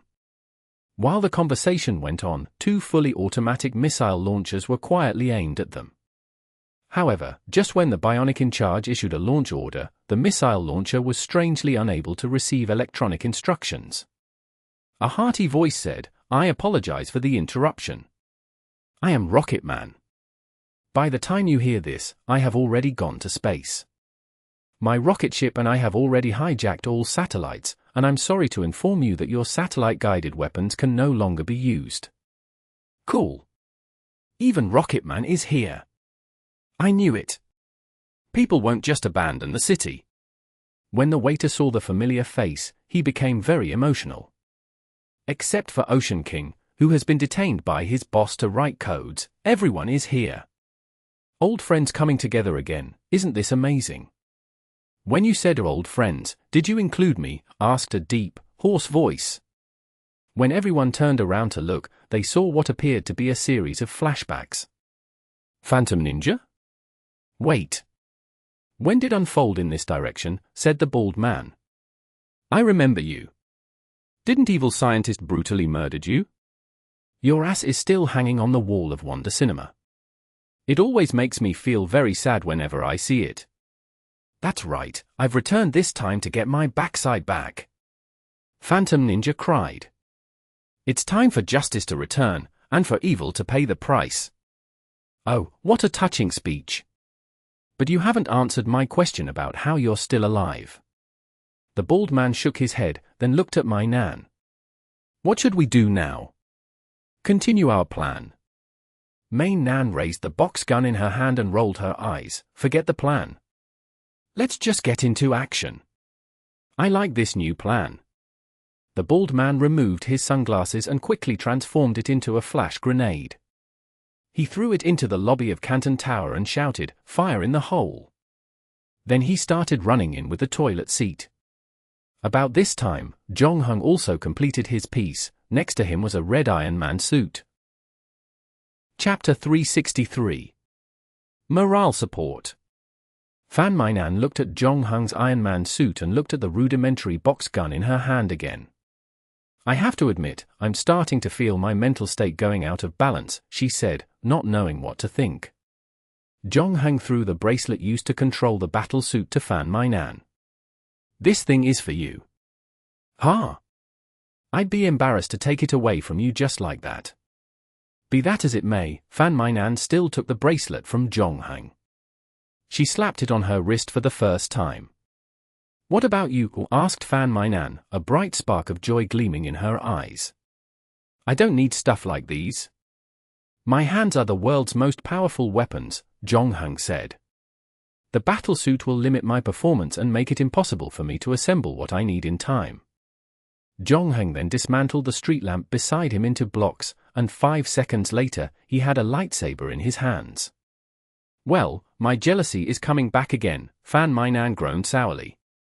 At the same time, she turned on the bracelet, allowing the battle suit to wrap her body. Well, it feels good, I wanted to try it a long time ago.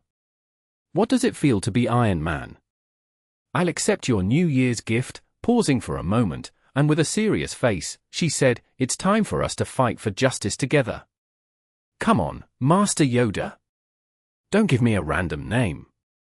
Zhongheng brandished his lightsaber, and a few bullets fired from the opposite side ricocheted, killing the 2 black-clothed bionics closest to them. Mobile Arsenal and the rest have entered the battlefield. We'll give it our best shot and join them as soon as possible. Roger that. Fan Mainan took control of the suit and fired a 24-min missile salvo in one breath.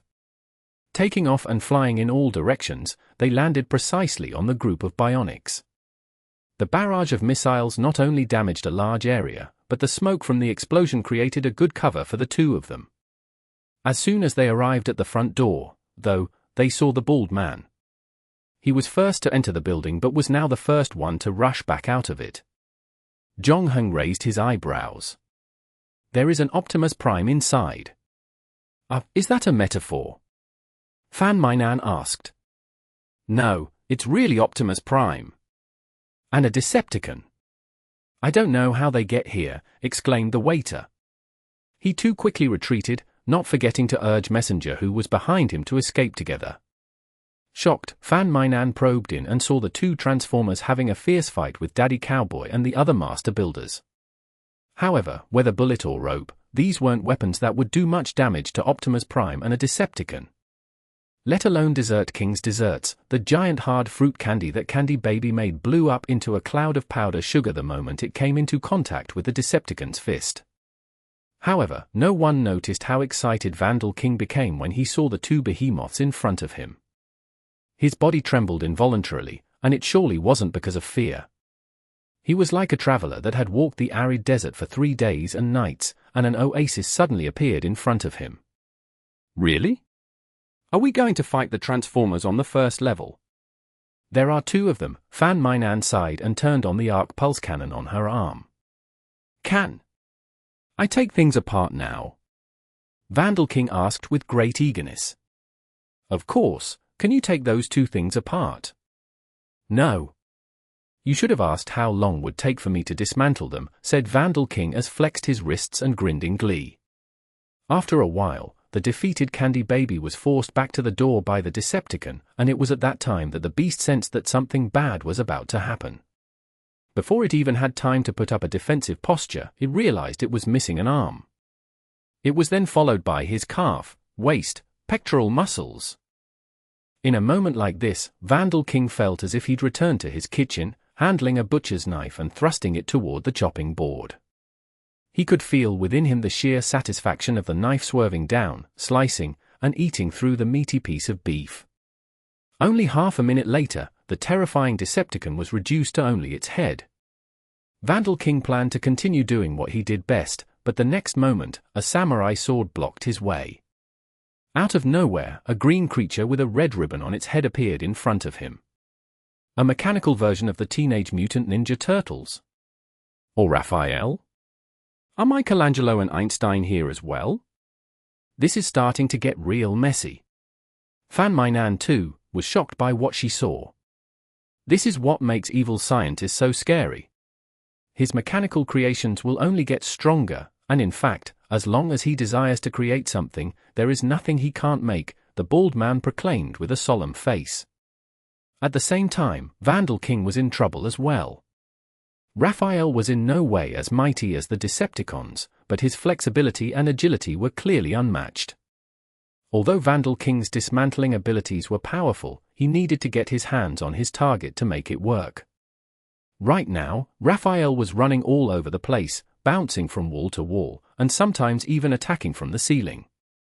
Vandal King couldn't even lay eyes on his target for more than a second, let alone destroy it. In fact, he was in grave danger this time. Fortunately, Phantom Ninja arrived in time and harumphed. Ninjas like him should only be dealt with by a professional ninja. Let us take care of this. You should hurry and stop Evil Scientist. Don't worry, we will take over the power distribution room and stop other enemies, assured Daddy Cowboy. You meant you'll stay here and gain experience by eliminating the weaker enemies, but we'll have to go up and face the tough boss, the bald man asked. Yes, that's what we meant. Do you have any more questions? Desert King replied. The bald man clenched his fists. No, I'm very happy that you can help us. Let's solve the crisis together. My little me, I will pray for you. Ms. Cat cooed and made a V gesture. The 6 members of the New Year's Eve game team resolutely marched into the sightseeing elevator amid the backdrop of loud cheers. As the elevator door closed, Fan Mainan raised her hand cannon. Mind if I kill the guys below after we settle our main business? Count me in, Zhong Hung said. He knew from the beginning that some of those people were unreliable. Let's not mention how unstable the Lego world was. As far as the quest's difficulty was concerned, it was unlikely that the system would send so many people to help them all of a sudden. Sure, it was a pleasant surprise that master builders came forward during the battle, helping them enter the elevator smoothly and all, but they obviously still needed to fight the final battle by themselves. I hope we get to see the mechanical version of Can't I Collection when we open the door. It'll help me feel better when I fight them, the waiter said. Chapter 364. Murphy's Law. The elevator kept climbing upward, getting further and further away from the ground. Zhong Heng heard the sound of a female voice, explaining the elevator's setup. It was probably a recording that played automatically whenever it sensed passengers. Amid the message, the woman's voice suddenly disappeared, and on came a male voice. Such a pity that all of you made the wrong decision. Oh, evil scientist. You've finally shown up. Now, why is that? Are you worried that we'll come up there and kick your butt? Don't fret. We'll be there very soon, said the bald man. Do you think you can stop me as you did 3 years ago? For the past 3 years, I've been searching for ways to become bigger and stronger ever since that failure. Today, I'm a completely changed man. You people, on the other hand. I saw your little performance outside. CE. Ha ha ha. How was it? Did you wet your pants? How should I put it? It was utterly disappointing. You seem to have gone stagnant over the years, and might I dare to say that you have regressed compared to 3 years ago. Without my leadership, you seem to have completely lost your way. TSK, TSK, TSK. If I were you, I wouldn't be so smug. Think too highly of yourself, don't you? The past 3 years have been great without you. I feel refreshed every day, even my frequent urgency to pee got cured without any treatment. The waiter spoke up. If you want to speak to him, you have to press the call button on the elevator. Since we're old friends, I'll give you one last warning. Turn around and go back now. If you still insist on doing this, then I won't go easy on you. I know you all too well, you're no match for me, evil scientist growled, emphasizing a hint of terror in his final sentence. It's easy to talk. This elevator goes up to the star and cloud observation deck, and even if we start regretting, there's no way for us to go back down, all right? This time, the bald man made sure to push the call button, but it appeared that the person on the other end had already hung up. The thing I hate most is when someone hangs up on me before I can finish my sentence. The bald man complained. Forget about it. We're almost there. Let's get ready for battle. Mainan glanced at the LCD screen of the elevator. They were less than 60 meters away from level 107, which also meant that they would arrive at the deck in approximately 10 seconds. Everyone immediately became focused. Zhongheng had a lightsaber in each hand, Mainan activated the missile launcher on the shoulder of her suit, the bald man raised his AK machine gun, and the waiter fashioned a bulletproof vest for Messenger and himself. When the elevator doors opened, the team was shocked by the scene before them. There wasn't a single person in sight. What is this? It's dinner time, and everyone has gone back, the bald guy asked, scratching his head. The 6 of them exited the lift. Not far from where Terrible were standing, on the empty bar, sat an unfinished bottle of Coke. Something's wrong. Even if there is no ambush by the evil scientist, where did all those tourists go? The tower is supposed to be open to the public until the quantum collider is activated. Is that why evil scientist took all the tourists hostage? Why? Why would he do that? The waiter asked. Is he planning to use them to threaten us? I don't think so. Mainan pointed the miniature missile on her shoulder at a stumbling figure not far away. From the way he dressed, suit and leather shoes, as well as an expensive Rolex and mobile phone, he was probably one of the tourists. But he walked with a peculiar stride, where his feet were spread open at 90 degrees. One of his elbow joints was twisted in an unnatural angle, and his head was lowered, so he was looking down to the floor. I don't know why I keep having this awful feeling in my stomach, said the waiter. Are you thinking what I'm thinking? As soon as Mainan said that, the Rolex guy raised his head slowly. Parts of his face were missing, all that was left were a pair of bloodshot eyes, half a nose, and 2 whole rows of exposed gums and teeth where his face had been ripped out. Alright, so after the Transformers and Teenage Mutant Ninja Turtles, it seems that we are about to usher in Resident Evil. Evil scientist has now created the T-virus. The Rolex man caught a whiff of fresh meat and blood, and his movements hastened.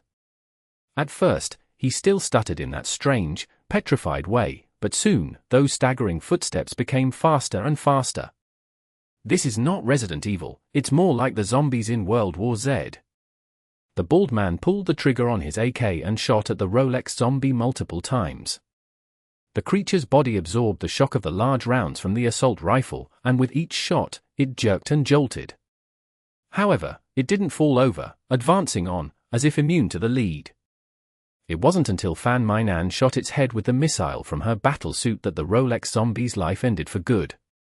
The good news is that the head is still their weakness, and the bad news is that their bodies are more resistant to taking a beating than ordinary zombies. The waiter wiped the perspiration off his forehead and heaved a long sigh. Thank goodness there's only one. It would have been hell if there were a dozen of them. There was no time to breathe. The battle was to commence. Zhongheng sliced off the heads of 2 zombies in front of him with his lightsabers, but more were running toward him. He jumped backward and rolled under the bar, but the mindless, incessant beasts weren't about to give up their prey even though they lost sight of it. Like sharks catching the whiff of blood, they instinctively stormed forward. A schoolgirl zombie jumped onto the bar, but what awaited her was a chainsaw spinning at full revs. Zhongheng had combined the lightsaber with beer bottles to create a new weapon to deal with the current situation. He waved the chainsaw in his hand and dove into the zombie horde. After a Thomas Flair asterisk, at least 4 out of all the zombies lost their heads. Footnote. Thomas Flair, an acrobatic move performed on the floor, in which the performer alternates, balancing the torso between either arm while swinging the legs beneath in continuous circles. Chapter 365. Things would have been different if Plant Queen was here. Chapter 365. Things would have been different if Plant Queen was here. This is far from what I expected when I said I wished to meet the girls from Can't I Collection. The waiter built a crowbar at lightning speed, then used it to knock Zombie Ted that was clinging onto his legs. What are you waiting for? Release the butcher. Fan Mainan shouted. Several zombies were crawling on her Iron Man suit, but none of them could penetrate it, not with their teeth at least. The screeches and dings noise they made as they tried to bite through the armor sounded as if they were using their teeth to play the piano. Fan Mainan turned on the cluster cannon on her chest and burned a zombie to ashes with only a single shot, swiftly dealing with the zombies that were bothering the waiter after that. It bought him the time he needed to build the butcher. The waiter did not disappoint, building his butcher as fast as he could. When he was done, he threw it into the zombie horde. Feel true horror from the depths of hell. As soon as the butcher landed, zombies instantly swarmed it, and at least 6 of them gnawed on the boils on his body. However, when the butcher opened its eyes, the circumstances had changed. Butcher brandished his knife like there was no tomorrow, and the zombies around him had their heads chopped off one after another. Just like when faced with the black-clothed bionics, the butcher began to massacre whatever that stood in its way. Good job! Jong Hung praised the waiter as he killed the last double ponytailed zombie in front of him. Ha ha ha ha, these zombies are nothing, the waiter proudly replied. However, his pride did not last long. From far, the butcher's movements began to slow, and it looked around in confusion, as if struck by Alzheimer's. At the same time, its eyes began to fill with blood. Oh shit! Your butcher seems to be infected with the virus, said the bald man. Just like the movies, these zombies can spread the virus through bites. No wonder I don't see anything living thing left on the whole floor. We must be careful not to be bitten by the zombies. The waiter pointed at a distance. Shouldn't you be worrying about how to solve that problem over there? He asked. In a mere 10 seconds, the butcher completed its transformation and joined the zombie horde.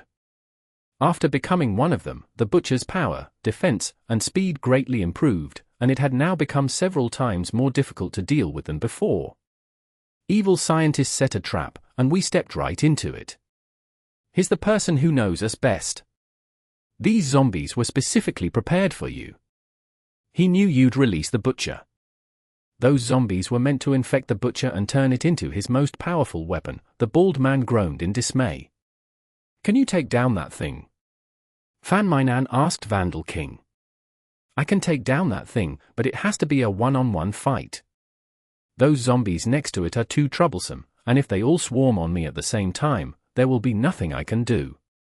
This battle had given him a massive headache, and though the zombies weren't nearly as agile as the Ninja Turtles, they were still fast enough to strike fear in their opponents. Such was the kind of enemy Vandal King hated the most. Okay, we will figure out a way to create an opportunity for you. Let's separate the butcher from the zombies first.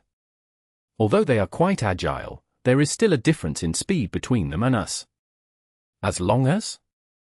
Fan Mainan paused suddenly when she discovered that the zombies had stopped charging at them. Instead, the creatures began to gather around the zombie butcher like soldiers surrounding their captain. Oops, evil scientists saw right through you before it even started, the bald man was shocked. It seems modern zombies have learned to form a formation. I miss Plant Queen. If only she were here, everything would have been fine now. This is exactly the kind of battlefield for her to show her skills off, but unfortunately, she died in battle 3 years ago. Yeah, the pea shooter and man-eating plant she built were natural enemies of zombies. I now understand why evil scientist placed her second on his kill list, said the waiter. So, is that the pea shooter you were talking about? Fan Mainan pointed in the direction of the bar.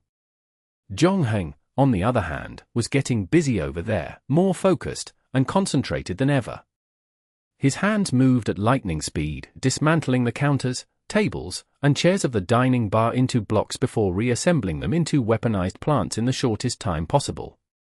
The weapons included pea shooters, man-eating plants, potato mines.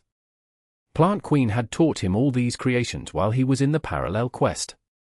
Their effectiveness in traditional battles was limited, and they were far less lethal compared to the modern weapons the bald men created.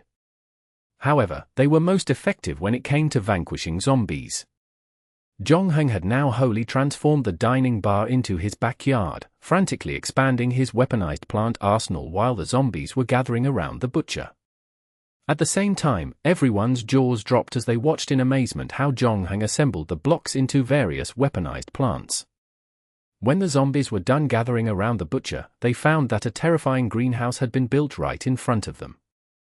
Now, with every step they took, they would encounter a barrage of strange attacks. The battle didn't have to go on for too long before the outcome was set in stone. In the end, except for the butcher, the other zombies were either crushed by the pumpkins, shot in the head by the peas, or swallowed by the man-eating plants. On the other hand, Vandal King had also dismantled the butcher into 8 pieces. When the dust finally cleared, there were no more zombies left in the hall, and peace was restored. Ha! Fan Mainan took off her helmet and looked at Zhongheng. You are so unpredictable.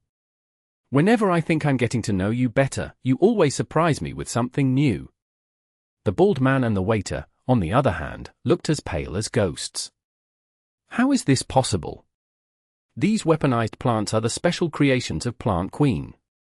How did you hold on? Other than awakening, does the Chosen One also possess abilities like soul possession? So, is the soul of Plant Queen inside your body right now? If so, can you help me ask her what her favorite underwear color is? The bald man continued. Ask me these things later. Let's get things done first. The world will be destroyed in 40 minutes, and we still have the world to save, Zhongheng said. You're right. I didn't expect evil scientists to have fallen this much. To deal with us, he didn't hesitate to turn Canton Tower's innocent tourists into zombies.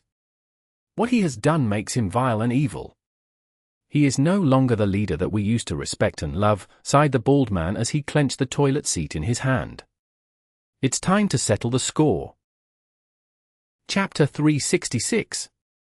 Protective Shield. From the 107th floor to the 108th floor, the 6 encountered no more enemies. Tourists on the 2 floors were all transformed into zombies by evil scientist's T-virus, but Zhongheng managed to eliminate them all with his weaponized plants in front of the bar. Hence, the team managed to enter the elevator smoothly to the top floor. The bald man tidied up his suit and said, after paying such a huge price and all that hard work, we are finally approaching the final boss. I know that everyone is tired now, but a real man will persevere even though he is exhausted. The pursuit of justice has never been easy. This just makes it all so much more worthwhile for us to sacrifice ourselves. As he spoke, he stretched out his right hand. Come on, let's cheer up, New Year's Eve game team. Well, now all of you should put your hands on my hands. When I shout out loud, let's raise our hands together. Although I don't want to spoil the atmosphere, I still want to remind you that since the battle started, you were doing nothing when we were looking Vandal King at Shangshajiu. I thought about it carefully, and in the battle, you were so scared that you ran away from the Decepticon and Optimus Prime. You didn't contribute anything to the team, nor did you have any sense of your existence at all, Fan Mainan could not help but complain. But Messenger didn't do anything useful as well. You see, she hasn't appeared in several chapters, the bald man growled in annoyance. This is the design of her character, Fan Mainan rolled his eyes. Anyway, don't talk nonsense, let's end this battle quickly. After speaking, she took the lead and walked into the elevator. Zhongheng also took advantage of this time to rebuild the chainsaw in his hand into a lightsaber, preparing for the final battle. They were now only meters away from the top floor. Hence the elevator did not take too long to reach the viewing deck. Everyone was ready to give it their best to defeat Evil Scientist. It was going to be a tough fight for them. Over the years, Evil Scientist had established a reputation of being extremely powerful. The bald man, the waiter, and messenger once fought side by side with Scientist, considered as his disciples at one point. They knew how powerful Scientist was. On the other hand, Zhongheng had spent quite some time with Evil Scientist while in the parallel quest. Even if he learned all the assembly skills from other master builders, he still had no confidence in defeating Evil Scientist. However, Zhongheng wasn't as worried compared to the other 3 team members. After all, this quest was very special. He could leave any time and repeat the game again, no big deal to him. If he failed this quest, he would treat it as a journey of getting more experience. Zhongheng gave Fan Mainan a quick look. If things didn't go well, he wanted her to leave the quest immediately. Zhongheng believed that with Fan Mainan's wittiness, she would make herself fight a battle that she couldn't win, and not putting up a show telling Zhongheng that she insisted on leaving together. In fact, they cooperated very well when they were facing Zavilcha, and no one got injured or killed in the end. As the elevator door opened, the 6 finally stepped into the final stage. They were a little surprised by what they saw this time. This time, they were not greeted by mechanical beings or zombies, but a band of violinists instead. They bowed their heads in unison and started performing. Strange scene aside, the ground was filled with children's toys and celebrity posters. This suspicious atmosphere had everyone on guard. The male voice which came across the elevator speakers said, "Don't worry, your eyes see the truth. There are no traps here. In fact, I don't need any trap to defeat you." Song of the Skylark by Kowski, my wife's favorite song. When she returns to this world, she will want to listen again. Your wife and daughter will never back to this world anymore. Evil Scientist, please accept reality, they all died in that explosion, the bald man interrupted the former. After stepping out of the elevator, everyone finally saw Evil Scientist, architect of the disaster and leader of the evil bionic army. He looked to be about the same age as the bald man and was sitting on the deck in a red windbreaker. When the wind blew at his hair, Zhongheng saw that half of what used to be black hair on his head was now white. How dare you mention the explosion in front of me? If you people had taken my dissuasion and not touched the machine, the explosion would have never happened, and my wife and daughter would still be alive. The voice of the Evil Scientist got louder and more hoarse. You are a group of murderers, I should have just killed you all during these 3 years. That was just an accident. No one wanted to hurt your wife and daughter. What more, Phantom Ninja also paid the price. You took his butt away from him, well, I think it's time for you to give him back his butt.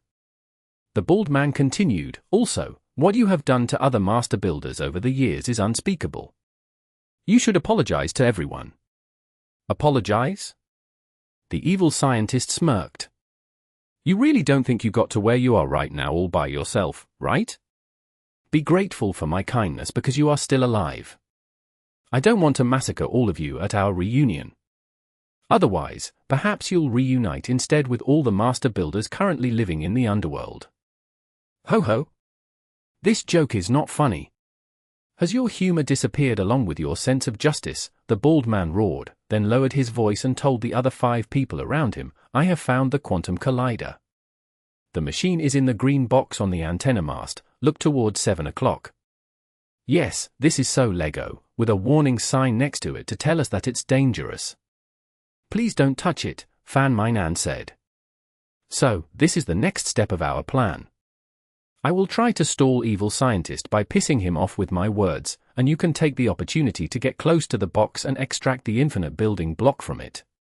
This time, it was Evil Scientist's turn to interrupt the bald man. Are you guys discussing how to extract the infinite building block from my quantum collider? Pity, no matter what you do, it will all be in vain. Yes, because I have placed 329 shields over there. 329 protective shield. How did you even build that thing? The waiter's expression changed drastically, and Zhongheng frowned as well. Fan Mainan looked around, hoping to get some answers. Anyone going to explain to me what a 329 protective shield is? She asked. The 329 protective shield is also called an absolute defensive shield, Evil Scientist said proudly. As its name suggests, it is a shield no one can break. Don't underestimate it, even a nuclear bomb-level attack can't break the defense. When it is activated, it can never be turned off. Only me and my subordinates can enter and leave freely. If I had this thing 3 years ago, you guys would have never been able to ruin my plan. Chapter 367. You guys disappoint me. What do you think? Managed to dismantle it? Fan Mainan asked Vandal King. She had attempted to attack Evil Scientist with her battlesuit's many weapons, and the results were just as Evil Scientist predicted. There seemed to be a transparent wall in front of them, blocking out all the targeted attacks. Evil Scientist sat behind the wall quietly, wearing a mocking look across his face. He watched condescendingly at the team's futile struggle. In an attempt to ease the situation, Vandal King stretched out his hand and started to decode the 329 protective shield, closing his eyes to concentrate better. About 5 minutes later, he opened his eyes, sighing, "The 329 shield is not without weakness, but I would need more time to look for it. I'll need at least a day to figure out its mechanic, and at least 3 to dismantle it." What about the underground? Fan Mainan shot at the ground beneath her feet with the cluster cannon on her chest. However, she tried to get through the wall and approach Evil Scientist and found that she was still blocked by the invisible barrier. If the 329 protective shield can be broken so easily, I wouldn't have called it the absolute solution for defense. Just give up. Even if you demolish the entire Canton Tower, you will not be able to lay your hands on me, Evil Scientist sneered. Fan Mainan looked at Zhonghang again, but this time, he didn't continue performing miracles. Going against the 329 protective shield had Zhonghang baffled, and he couldn't figure a way to deal with it. Even though he went through all the creations he learned so far, he found nothing useful for this situation. The 329 protective shield was an idea that Evil Scientist came up with a long time ago. During the parallel quest, Zhonghang and Evil Scientist discussed its feasibility, but there were too many bugs and snags that needed to be solved during that time. Hence, Evil Scientist put the idea on hold. The shield was different from other creations, where 329 protective shield's core value was to visualize the concept of absolute defense. The difficulty of creating it was also much more significant than building real-life objects. Zhonghang did not expect Evil Scientist to make his crazy idea come true, and that he would actually use it here, eventually putting the team in insurmountable danger. After 1 minute, the massive cyclone above everyone's head also started changing. It slowly moved from white to a thick ink-like black. It looked like something big was about to go down. The 6 initially thought that they still had a lot of time. After all, they spent less than half of that time getting to the top of the tower. The 40 minutes they had was supposed to be more than enough to end the battle. Now, they couldn't even lay a finger on Evil Scientist. This sticky situation greatly discouraged every member of the New Year's Eve game team. Even if Zhonghang repeated the quest, he had to admit that he'd still failed to find a way to take down the 329 protective shield. Evil Scientist raised his head and looked at the sky. A look of excitement and expectation gleamed in his eyes. "My wife and daughter are coming back," he said. "I can feel them. They are calling my name. Today is the day I reunite with my family." No. Stop lying to yourself. If this continues, you will destroy this city. Open your eyes and take a good look at what's beneath your feet. That is the place we fought and protected. Look at the innocent people below. You told us to protect them. Have you forgotten your oath? The bald man earnestly persuaded. Yeah, I used to worry a lot about such illusions. For the sake of senseless ambition and so-called justice, I had to be patient while working with a bunch of hopeless people. I was like a full-time nanny. I was there to tell you what to do and what not to do. But in the end, what did I get? Look at what you have done. You caused me to lose my wife and daughter. You really let me down." Evil Scientist turned on the projector and blasted it into the sky, displaying scenes of the previous battle. It included the bald man fleeing the Transformers, the waiter's butcher transforming into a zombie, and Daddy Cowboy doing nothing. Dessert King and Candy Baby began to talk about love in the middle of the fight, and Cat Lady, who was supposed to guard the power distribution room, lost her cat at the crucial moment. She was now working overtime in the office, writing codes, and watching Gaki's new drama, King of the Ocean. I have to say, that's rather disappointing. You never fail to disappoint us. You are digging out everyone's most embarrassing moments and putting them together. This doesn't prove anything about them. So many of you are gathered here together, but you can't even touch a single strand of my hair. Doesn't that make you feel useless? Well, even if you're right about all of us being idiots, at least we found the chosen one, and the prophecy says they will stop you. Well, even though they're just standing there and staring at you, and it seems they have no way to stop you as well. Thanks for mentioning, Fan Mainan rolled her eyes. Oh, so you really believe that so-called prophecy? I don't believe it. After seeing so many stupid things, prophecies are one of those stupid things people actually believe in. That prophecy is simply nonsense, evil scientists sneered in disdain. No, it's because you haven't experienced the miracles of the chosen ones. They can be awakened and allow a soul to possess them. I saw the soul of Plant Queen attaching itself to one of them, defended the bald man. I said the prophecy is nonsense, because I was the one who created the prophecy, evil scientist nonchalantly continued, I made it up to test your stupidity. It's a now proven fact that you are hopelessly stupid. After saying that, evil scientist didn't bother looking at the 6 of them again. He turned around and looked at the huge whirlpool above his head, preparing to welcome the return of his wife and daughter. Suddenly, someone patted his shoulder. You've gone too far this time. I'm furious, the bald man frowned. No matter what happens, you should never take advantage of someone's trust. Evil scientist's eyes opened so wide they almost popped out of his sockets. Oh F***CK, how the F***CK did you manage to get in, he growled. I don't know.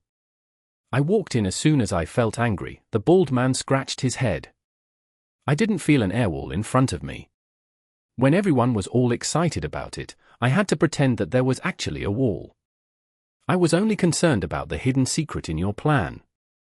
For example, only a fool wouldn't be able to detect the wall. After all, you have cheated me several times, and I have to be careful. Is there such a loophole in the 329 protective shield? Evil scientist was shocked, but then, he saw the toilet seat the bald man was holding. Then, he suddenly came to a realization. This smart toilet seat and the bionics use the same set of UL systems. The only difference is that the bionics are upgraded, which is why the 329 protective shield recognized my toilet seat and you as my subordinate. Are you really an idiot? This is the best opportunity for you to extract the infinite building block from the quantum collider. Why are you here with me? Chapter 368. But I have something to say to you. In a furious rage, evil scientist stomped his feet. I've had enough. Is there no end to your stupidity? You're as dumb as Icky's advertisements. I can't believe I used to be one of you. If you're so eager to die, I'm more than happy to oblige. Evil scientist then took apart a toy car to build a mechanical viper. He then swung it into the air to throw it at the bald man. However, the bald man stopped him. Hold on. What is it? Any last words? Yes, you're right. Our plan is to remove the infinite building block from the quantum collider and stop you from destroying the city. That aside, there's something important I need to do. And what's that? Evil scientist frowned. The bald man grabbed the smart toilet seat under his armpit and offered it to evil scientist. Evil scientist looked perplexed. What? I didn't say that I would provide any warranty service when I gave it to you, did I? I've been thinking about how to end our relationship. I lost my father when I was only a child, and I dropped out of high school to work at a small brick factory. I used to think that getting paid and buying a can of soda in my village were the best things in my life. If you hadn't found me and told me you saw something in me that no one saw, I would have continued living like that, accomplishing nothing. There are times when I get blinded too. Don't take it at heart. You told me I could be a different person.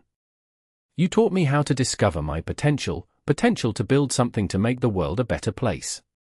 I don't know, ever since I was a kid, people kept telling me that I could never achieve anything and that I was destined to fail in anything I do.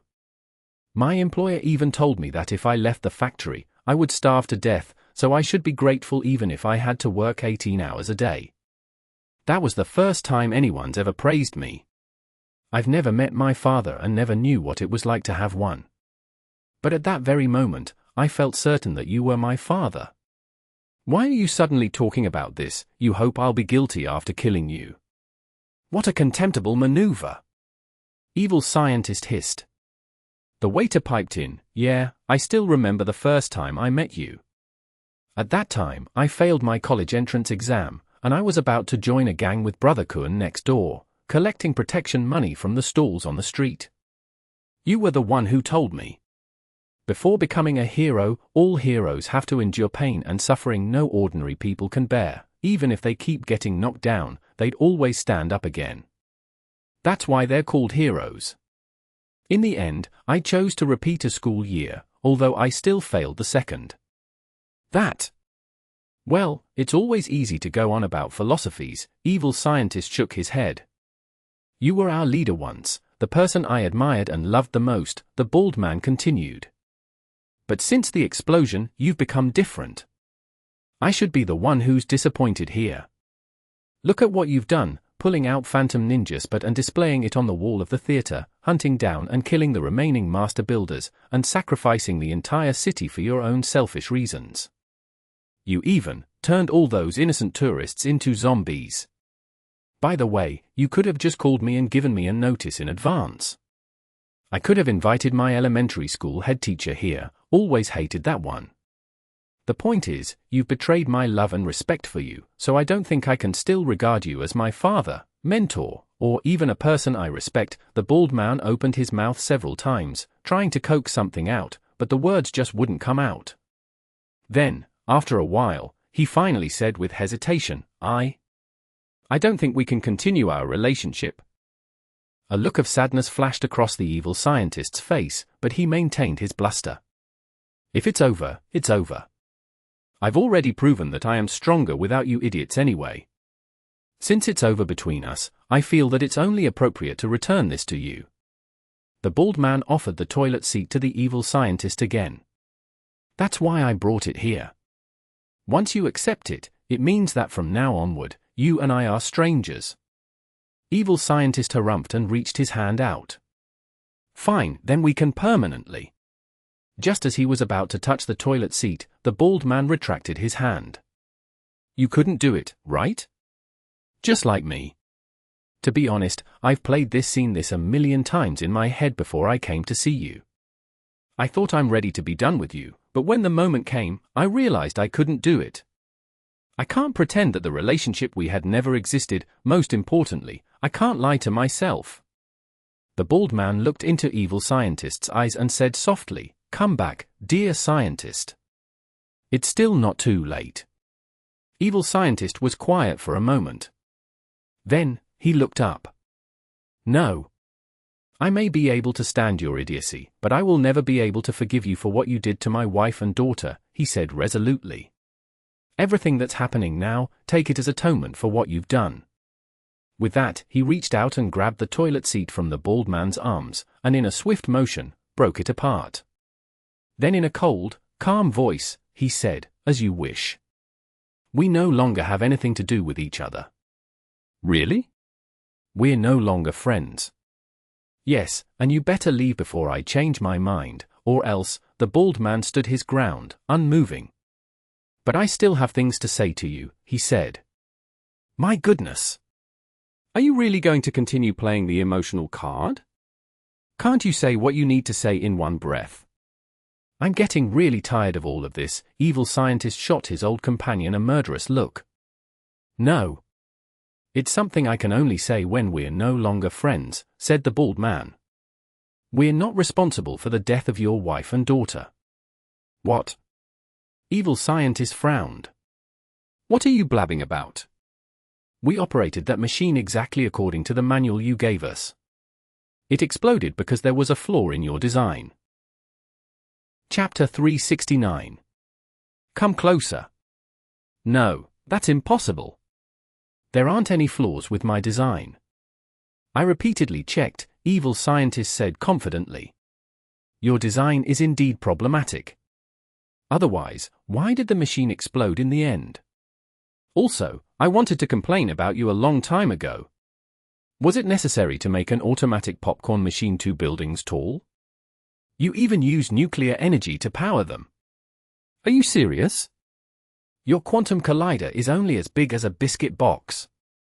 This is some sort of contrasting beauty. But that is not the point.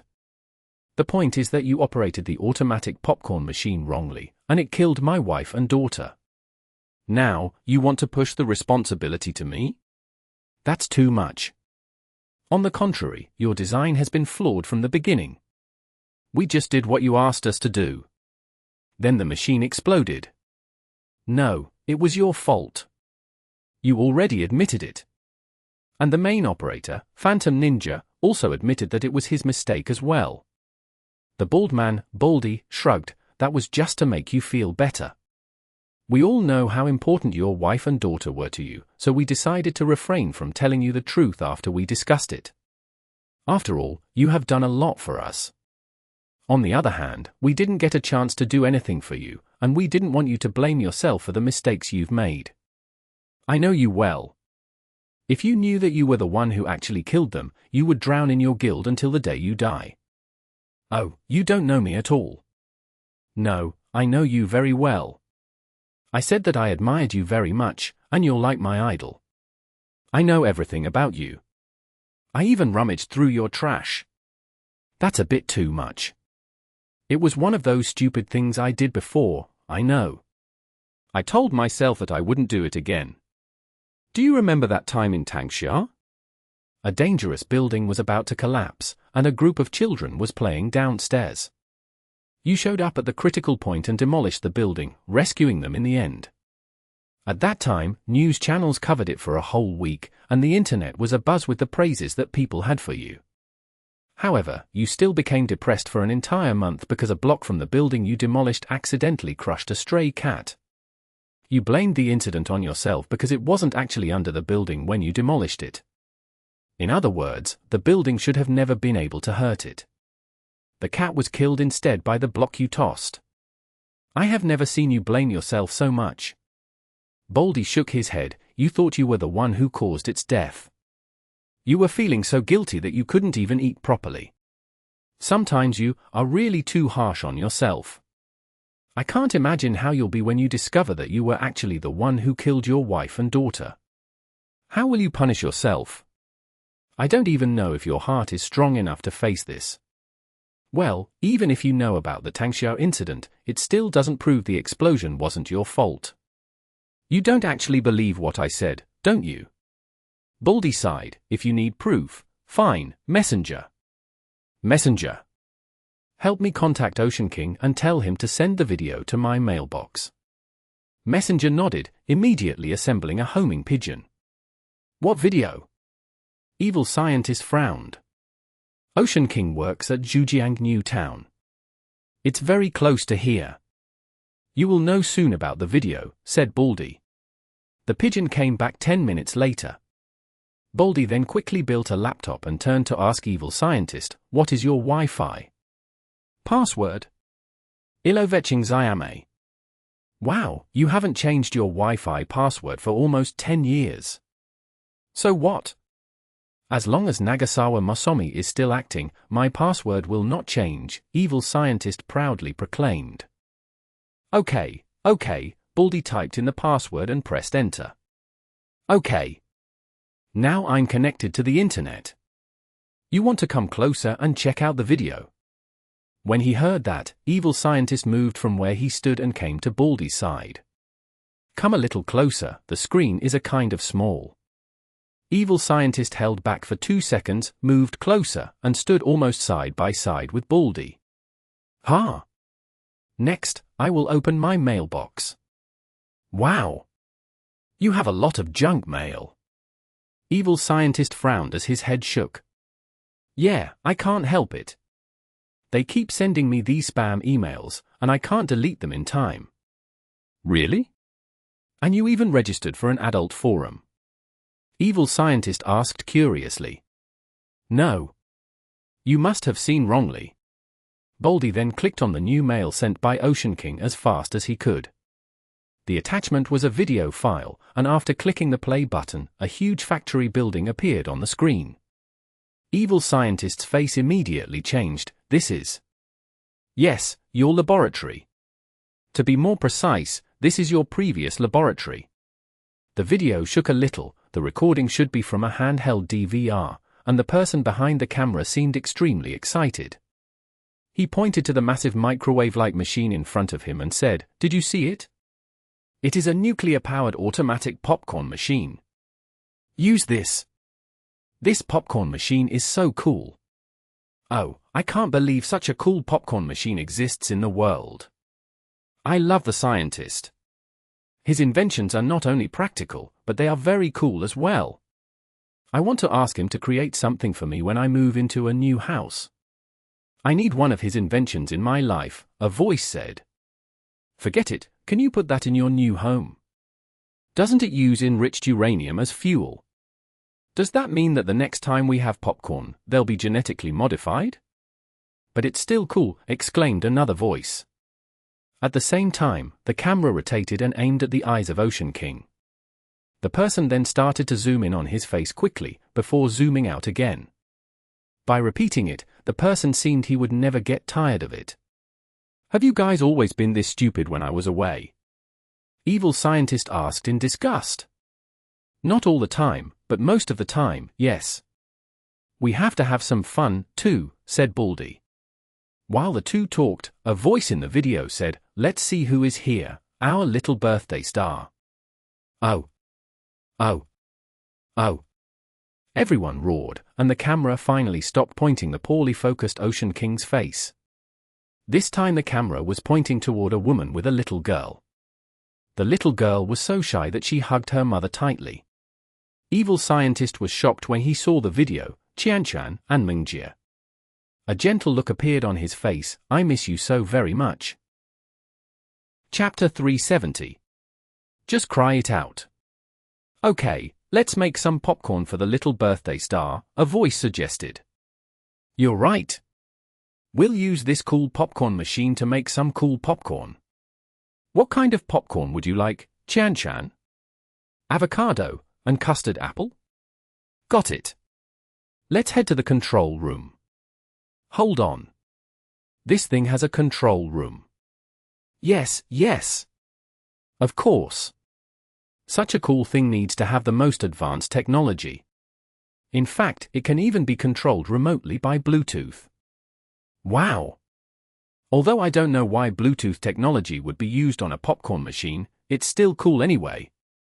Isn't Qianchan coming with us? Are you going to stay here and wait for the popcorn to come out? Is it okay? Is it safe? Let me take a look at the instructions given to me by the scientist, a voice said. The lens then pointed toward the person behind it. That's me. I mean, me 3 years ago, Baldy said. I was pretty handsome back then. I found it. The instructions say, please do not enter the heating chamber when the machine is in operation, Baldy was saying. That means the other places are okay. Yes, I'm just following the instructions. The scientist can't be wrong. Cool. Then the little birthday star can stay here. The rest of us will go to the control room. The camera started re-recording the shy little girl, before panning to another angle. Evil scientist knew the moment was coming, and he had his eyes glued to the screen, afraid that he would miss something important. However, the next moment, Baldy clicked the space button and paused the video. He then gazed into Evil Scientist's eyes and said, "Are you sure you want to continue watching? I'm not sure if I should show you this video." "Of course, I need to know the truth," Evil Scientist firmly replied. "But, you know, the truth doesn't always make people feel good," Baldy sighed. "I understand, but even so, it's still the truth," insisted Evil Scientist. "Okay." Baldy pressed the spacebar again and let the video continue. This time the camera was shooting a convenience store, where everyone bought beer and braised peanuts. Some were craving for milk tea, and later, everyone went to a different street and got themselves milk tea and egg waffles. At the same time, Ocean King forgot to turn off the DVR, and the camera was recording his feet. 10 minutes later, Fan Mainan could not help but blurt, "The two of you, no matter what you want to do, you best hurry up, because the situation above your head doesn't look too good." High above in the sky, the menacing claws of a dragon-like creature pierced out of the cyclone, exuding a terrifying aura. "Give me 2 more minutes. I will be done in 2 minutes. We are about to reach the most important part," Baldy pressed on. "Well, I don't have a problem with that, but the city might not wait for you to be done with the video." Fan Mainan chewed on the gum Zhongheng handed her. The two now knew the zombie battle downstairs was the final battle of this quest. As for Evil Scientist, no one could defeat him at this stage. The outcome of the game here had nothing to do with the player. Fan Mainan and Zhongheng stood there as they watched the drama unfold before them. Well, let's speed up the video a little bit. In the control room, Baldy rubbed his hands and opened the instruction manual. Next, just follow the instructions above, and you will be able to make the most delicious popcorn in the universe. What's the flavor Chan requested again? I don't remember. I think it's grape and apple. I think it's banana and durian. No, it's lychee and milk. Everyone, Baldy said solemnly, the scientist has always been helping and guiding us. He has done a lot for us. Now, we shall do him a rare favor, and that is to celebrate his daughter's birthday when he is away. We need to make sure that it's perfect. So, please think about what kind of popcorn Chan would want to eat. Half a minute later, Candy Baby suddenly chipped in, "Chocolate." "Eh? Pure chocolate, no sugar, the taste of cocoa exploding on your taste buds, its bitterness and mellowness, just like first love." "That's right. It's chocolate. I remember it too." "She is absolutely right. Now that you've mentioned it, I seem to remember it." "Okay, I get it. Let's do it. Phantom Ninja, can you operate the machine?" Baldy shrugged and turned to the page with the chocolate recipe. "Let me see, turn on the power button and preheat the machine for 10 seconds, enter the code, Cocoa." Evil Scientist opened his eyes wide, carefully scouring the video to see if Phantom Ninja had done anything wrong. However, no matter how hard he looked at it, he could find no problem with the operation. Finally, press the enter button. Why is there an enter button here? Baldy picked up the manual and looked at it thoroughly. "I don't know, just press it. The scientist doesn't make mistakes." "Yeah, you're right." Phantom Ninja's finger dropped and hit the enter key. After that, the control room remained quiet for half a second, before the place suddenly erupted in cheers and applause. Someone opened a can of beer and sprayed it all around the place. Some even spilled milk tea on the DVR's lens. "We did it! We did it! I can't believe that we actually did it." "Yes. Just like what the scientist said, as long as we stick together, there will be no difficulties that we can't overcome."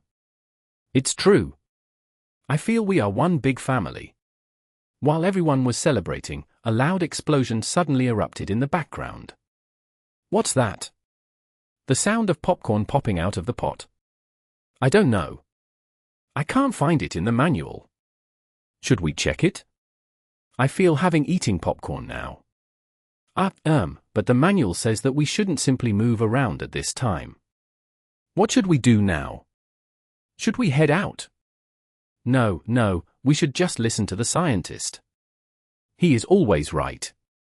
Also, the scientist is the best. Let's just follow what he says." As the video progressed, Evil Scientist started sobbing. Baldy built a roll of toilet paper, tore off a sheet, and passed it over to him silently. At the same time, he moved his shoulder to the opposite side as well. Finally, Evil Scientist could no longer control his tears and started crying bitterly on Baldy's shoulder. Despite how terrifying a person Evil Scientist was, he was now no different than a lost child who had misbehaved and didn't know what to do right now. It's okay, Baldy patted him on the back, "just cry it all out. Don't hold it all in your heart. It's me. It's all my fault. I don't have a family anymore. Evil Scientist buried his face deep into Baldy's shoulders. His voice was blown away by the wind blowing at 488 meters above ground, carrying with it the tune of a heartbroken man. I don't think so, Baldy softly said as he hugged Evil Scientist. You haven't lost all your family members. You see, I'm still here. We are all here. Every day, we are always waiting for you to come back to us. As you said, idiots like us are the garbage of society, and nobody pays attention to us. Without your leadership and guidance, we can never do anything well. We wouldn't be who we are today if it wasn't because of you. So, please, don't give up on us. Chapter 371. Master Builder, End. That's why I love Lego so much. Regardless of how typical the story is, it always ends up with a big family reunion. Fan Mainan looked at the two men hugging each other on the other end of the shield and shrugged as she removed the Iron Man suit on her. Some people say that such stories are terrible and childish, but it's rather pleasant, to me at least. There are already too many sad things in life. All we can do is to seek happiness within that unhappy life and smile. Is that your life's philosophy? Your WeChat username, and those pranks, were they also because of this? Jongheng asked. Yup. I hate seeing people looking sad, Fan Mainan confessed. But you are quite the strange one. I can't see happiness or even unhappiness on your face, and you never get angry whenever I pull a prank on you. Even when you got your lost wallet back, you didn't seem any happier. Why are you like that? Jongheng kept quiet. Since a young age, he had always been much calmer than the other kids and was rarely frightened by anything. As a result, his relatives often commented that the child was a bit too quiet. His mother, however, would always answer that being quiet was a good thing and that silent people were more powerful. She insisted that quiet boys were more temperamental, so there was no need to worry about girlfriends in the future. Ever since he received the watch on his wrist and got involved in the bizarre game, he had lived decades more than his peers. Everything he had experienced, the years that had gone by, an experience most would never be able to partake in their lifetime. Mentally, he was already in his 30s, but, emotionally, he was too reserved. In fact, Jongheng could feel his mood swings diminishing. In some respects, it did not seem to be a bad thing. In the previous quest, he had to make an emergency landing in a waterspout while piloting a fighter jet. At the crux of the emergency, he was still able to execute every step of the plan without any incident accurately. He was like a machine even surviving an almost inescapable disaster. On the other hand, however, fear and terror were human emotions, basic human instincts. Now, he was not just at the stage where he simply did not feel fear, even his other emotions were gradually muted. Jongheng even suspected that he was somehow suffering from some kind of mental illness. As the both of them were conversing, Evil Scientist and Baldy had removed the quantum collider from the antenna mast and were walking towards the pair with the box. I'm sorry my defiance caused you all so much trouble and sorry for making the big mistake of nearly destroying the entire city, said Evil Scientist. I hate to interrupt your affectionate confessions and monologue, but those things above our heads look like they're going to come out, said Mainan. All right, then I'll keep this short. I'm no longer worthy of having the infinite block. I was going to give them to the mobile arsenal since he's the most talented special builder I've ever seen. But since he said that he's not interested in this thing, I'm hoping to give them to you for safekeeping. But we're not from your world, Jongheng said. Oh, I've heard that from Mobile Arsenal. But never mind. I've already had them for so long. Apart from the fact that it inspires me from time to time, it seems to have no other use.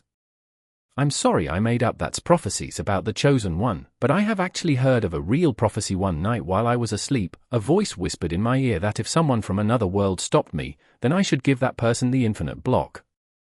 At first, I didn't take those words to heart, but he kept repeating them in my ear every night. I've been suffering from insomnia. Can you see it in my bloodshot eyes? Evil Scientist pulled up the eyelids of his painted eyes. Of course, part of it is thanks to me missing my wife and daughter, but that voice is the main culprit. He was such a pain. So, can you just do me a favor and take this thing away from me? I just want to have a peaceful night of sleep. Well, in that case, it is better to accept graciously than decline courteously. Zhongheng opened the box, and a piece of an ordinary-looking building block was in there. However, it was different from the regular Lego block. There was no serial number at the back of this piece, and it looked like a counterfeit. Once he held it in his hands, the system prompt sounded in his ear. Discovered a game item, infinite building block, unidentified. Before it was identified, Zhongheng had no way of knowing for sure that this was the B-grade game prop that Fan Mainan mentioned. This quest was very special. It did not count as a round, and players could enter and exit at any time. They could also choose to repeat the game, the trade-off being that players would not be rewarded with points like in ordinary quests. So this object was his only profit from this game. When he took out the block from the quantum collider, the beam of light in the sky disappeared, and the cyclone began to rotate in a reverse direction. The monsters inside, too, cried out in disinclination. They could not get out of the cyclone, disappearing into the night sky, along with their immeasurable anger. Instead, a bright river of stars would take their place. Tens of thousands of onlookers had gathered below Canton Tower, recording the unusual weather with their phones and enthusiastically sharing their thoughts. "Hey, that thing, can I take a look at it?" Zhongheng did not even hesitate for a second as he handed the building block to Fan Mainan. TSK. How unexpectedly generous. Aren't you afraid that I would take it for myself or make a run for it? Fan Mainan blinked. No. Because if you did, I would find you, Zhongheng answered. Ah, you. You really know how to spoil the mood. Most guys would look me in the eye and say that it's because they trust me. This is a great opportunity for you to leave a good impression on girls. Will that method work on you? Zhongheng asked. It depends. Girls are unreasonable creatures. The right people are always right no matter what they do. On the contrary, no matter how hard they work, the ones in the wrong will only keep losing points, Fan Mainan replied as she tossed the infinite building block back to Zhongheng. Anyway, thank you for spending New Year's Eve with me. Then Mainan retreated to the guardrail of the viewing platform before looking down. Speaking of which, I've wanted to do this for a very long time now, she continued. What is it? You'll find out soon enough. Fan Mainan grinned. Hey, you have to be happy during New Year, eh? Before Zhongheng realized it, she had already jumped off the 488-meter viewing deck. Zhongheng hurried over just in time to see Mainan's body shoot across the night sky like a shooting star. Then, it started falling out of the sky. The crowd below cried out in terror and covered their eyes. The figure which was about to hit the floor then suddenly disappeared. Zhongheng knew that Mainan must have exited the game. Isn't that a little sloppy? Zhongheng shook his head, then placed the block into his pocket. He took one last look at the city made entirely out of Lego. He looked toward the bald man and evil scientist who were embracing each other before opting to leave the game too. Chapter 372. New Year's Eve. Zhongheng opened his eyes and found that he was back in his bedroom. He was in the same posture as he was before entering the quest, sitting cross-legged on the bed, laptop on his knees. His fingers were in the air, about to click the touchpad. The screen displayed an error 404. Zhongheng took a look at the watch on his wrist. In the previous quest, he was transformed into a Lego figurine and fortunately, he was back to normal once he left the quest. The time on his watch showed 0:05. Even with the extra 24 hours, only 9 minutes had passed since he started the game. Unlike his previous games, although this one had many battles, the sense of tension was basically non-existent, and in addition to the Lego-styled graphics, it was also possible for Zhongheng to withdraw from the game anytime he wished. Hence, it was not so much of an adventure but more of a vacation. That said, after staying in a world made out of building blocks for a year and a half, Zhongheng felt an inexplicable urge to dismantle objects around him after exiting the dungeon, one of the side effects of the quest. It was New Year's Eve, after all. Although midnight had passed, the street was livelier than usual. Over the years, the city banned people from playing with fireworks, but some still couldn't help but light them up secretly during the new year. It was hard to sleep at this hour, so Jong-hung opened his door. Grandpa had returned to his room, but his parents were still wide awake. The TV was turned on, but no one was watching it since the two of them were playing Monopoly on the sofa. Jong-hung bought this board game box when he was still studying in elementary school, having had to save up for a long time before he had enough money to buy it. However, after graduating, he did not play with it anymore, putting it together with a stack of old clothes. He only found it while doing spring cleaning with his grandpa. Jong-hung initially planned to donate the set to impoverished children living around the mountainous areas. He did not expect that his parents would play with it. Mother Jong cupped her hands and shook the dice in them. To catch the fleeting good luck, she even climbed onto the back of the sofa and let the dice fall from a high spot. As a result, the two were now crawling all over the floor, looking for the luckier dice. "Hey, you've come out. Finally, are you done?" Mother Jong looked at Jong-hung with a mysterious smile on her face. "What do you mean by that?" "It doesn't matter, I was young once," Father Jong said as if he knew very well what his wife just said. "Huh?" Jong-hung finally knew what they were talking about. The two obviously misunderstood when he went back to his bedroom alone and locked the door behind him. Rolling his eyes, Jong-hung did not bother to explain the whole thing to them. After that, Mother Jong opened her arms wide. "Come, the first hug of the year. It's reserved for my most important people. Our family's tradition should never be broken." "Since when did our family practice this tradition? How come I know nothing about it? Besides, the two of you haven't been back for the past 2 years. Even if this tradition exists, it should have been broken long ago," chided Jong-hung rhetorically. I just thought about it. From this year onwards, this tradition will continue. You can hug Grandpa when we are away, and you can hug your girlfriend when you get a girlfriend. Although your relationship with your girlfriend might not last long, she will be your most important person, for that moment at least. Ain't that right?" Mother Jong asked. "Don't deliberately say something serious and make yourself look cool," Jong-hung said. "Ha ha ha. See how my son reacts. Do you know what I thought when you looked me in the eye? I had to talk that much just to get you to hug me. Can't you take the initiative this time?" Jong-hung had to walk to his mother after she talked to him. Just as the two were about to hug each other, Mother Jong said suddenly, "Well, don't you need to wash your hands first?" "I'm just kidding. It's okay not to wash your hands. I don't mind. You're my son, after all." Stamping his feet in annoyance, Jong-hung finally hugged his mother and father. "Awesome. Now our family has a New Year tradition. You can pass this tradition on to your future sons and daughters. After that, they can pass it on to their sons and daughters. This will pass on from generation to generation, maybe even spreading around the whole world at some point in the future. It's pretty cool when you think about it. I will be remembered by everyone as the founder of this tradition. Of course, you have to find a girlfriend first to make it possible. You are capable of getting a girlfriend, right? Mind your own business." Jong-hung bent over, picked up the dice that his parents were looking for a long time, and threw it on the table. The dice bounced twice and finally stopped on the table. "Ah, it's 6. It's 6. This is the number that I needed most. In this case, all the shops on this street are mine," Mother Jong exclaimed in excitement. "This doesn't count." "Hang through it, you'll have to throw again," Father Jong objected. "No, this is the choice of fate," Mother Jong insisted. If embarrassing herself was a skill, Jong-hung believed his mother must have probably achieved level 5.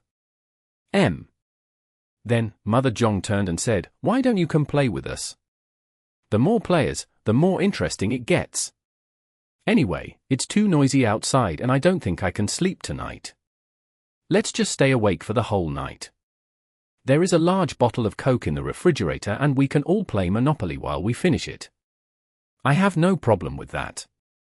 Can the two of you two stay awake for the whole night?" asked Jong-hung as he got comfortable on the carpet. Pust! My son underestimates me. Back then, when I stayed up late each night to finish my thesis, you were just a cell that my body hadn't split out. This time, let me show you my skills in this game, Mother Jong said proudly. It wasn't long before Mother Jong fell asleep during the second game. She was the one who spoke loudest but fell asleep on the sofa anyhow, pride notwithstanding. Father Jong took the dice and a bunch of tightly held game banknotes from her hand. Seeing his mother fast asleep, Jong-hung went to the room and brought out a quilt to cover her. After that, the father and son cleaned up the table and divided the coke between themselves. Nothing happened recently, right? Father Jong suddenly asked while he cleaned the living room. What do you mean by that?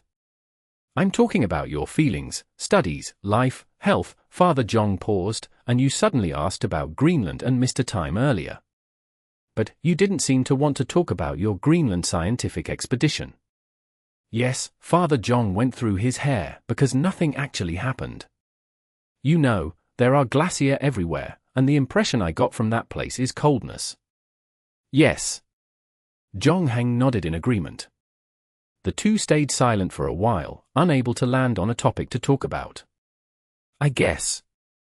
I'm probably not a very good liar, especially to someone. Father Jong was a little embarrassed. You have never been a good liar. Jong-hang said, but it doesn't matter. Just leave it be if you don't wish to talk about it. It doesn't matter. Maybe next time. Just you and me, father and son. Plan to come to Europe during the summer vacation? I can recommend a few good attractions and bars for you. Sounds good, we'll talk about it when the time comes, Jong-hang said. I'm heading back to my room to sleep. Want to keep the light on? Just leave it on. I'll turn it off later. Good night, son. Good night, Dad. Jong-hang opened the door. Chapter 373. Farewell. Much to his surprise, Jong-hang received a greeting card from the United States the next morning. On it were the Chinese characters for Happy New Year written in crooked hand. There was no name on it, but in the lower right corner was a stick figure drawing of Moresby. When he saw that, Jong-hang instantly knew who sent the card. He flipped the card over and saw a small sentence written in fine handwriting. It said, "Don't worry about the cheating test. I've already fixed the bug for you, and there's no need to worry about it the next time you play. Please continue working hard." Smiley face. Jong-hang searched the sender's address and found that it came from a motel. Although the tang-suited old man gifted Jong-hang with an extra 24 hours every day, subsequently changing his life, he still found himself wary of him. This was especially true after he came across an old photo and realized that the old man had appeared in his life as early as 17 years ago. Now, his mistrust of the man had nearly grown to its peak. Whatever the old man said in the maid's cafe was no longer credible. Jong-hang also could not figure out what the old man really wanted from him. No one knew better than Jong-hang just how powerful the old man really was. Within still time, Jong-hang was the one and only king, making him almost invincible. What more, the old man who gave him this ability should only be so much more powerful. At such a level of power, the old man could easily get whatever he wanted. If he already had his eye on Jong-hang 17 years ago, why did he wait so long then? How was him 17 years ago different from him now? What secrets were concealed within that Greenland expedition his parents participated in? And his abating emotional fluctuations, there seemed to be some sort of hidden connection between these things. But for now, he was still unable to connect the dots. That, however, did not prevent Jong-hang from making preparations. The first thing he did after breakfast was to bring the infinite block to the game point for identification. When that was done, he cycled to the library to look up on books related to Kronos and ancient Greek mythology. People of modern society tended to have less social interaction, but the older generation, like Jong-hang's grandfather, still maintained the customary Chinese New Year visitation galore. The following days would see relatives and friends visiting each other's households. Jong-hang made sure to check up on Tiantian's family next door, confirming that Tiantian's curse had really been removed and that the family's bad luck was over. Everything returned to normal, and Qianqian's mental state was gradually improving. As for Peng Jiating, Zhongheng met her by chance once. She was sitting in her father's car, and they were about to go somewhere. Zhongheng wasn't sure where to, but her stepmother and brother were not in the passenger seat. However, because of the nature of his father's work, he would only return home during the holidays and for a short period of time. As for whether the environment she was living in would change, and how it would change when he left, Zhongheng had no idea, nor was it within the scope of his obligations to be concerned. 3 days later, Zhongheng and his grandfather sent his parents to the airport. His parents both lugged large and small pieces of baggage, but this time, however, the contents were different, now stuffed to the brim with various locally produced specialties that filled out the suitcases to the point they were about to explode. Zhongheng's father collected the boarding passes at the self-service ticket machine, before the four embraced and bid each other farewell. Just as they were about to leave, Zhongheng's mother turned around and exclaimed, "Oh, yes, I almost forgot the gift." "Gift? What gift? Haven't you already given us gifts?" No. This is a different one." Zhongheng's parents then shared a look. I suddenly feel very self-conscious."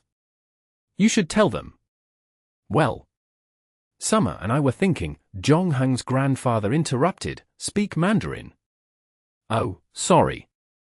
Xiaoxia and I. We want to have another child." "So, you waited until now to tell us the most important thing." Zhongheng raised an eyebrow. "Am I going to be a big brother?" To be precise, you are actually already a prospective brother." Zhongheng's mother stuck out her tongue. "Because of our age problem, we actually started preparing for this pregnancy a year in advance, but it wasn't until 2 weeks ago," Zhongheng's father continued. "It was only confirmed 2 weeks ago. So, that's why you were pestering me for ice cream in the middle of winter and even demanded to stay up all night long." Zhongheng gave his mother a look.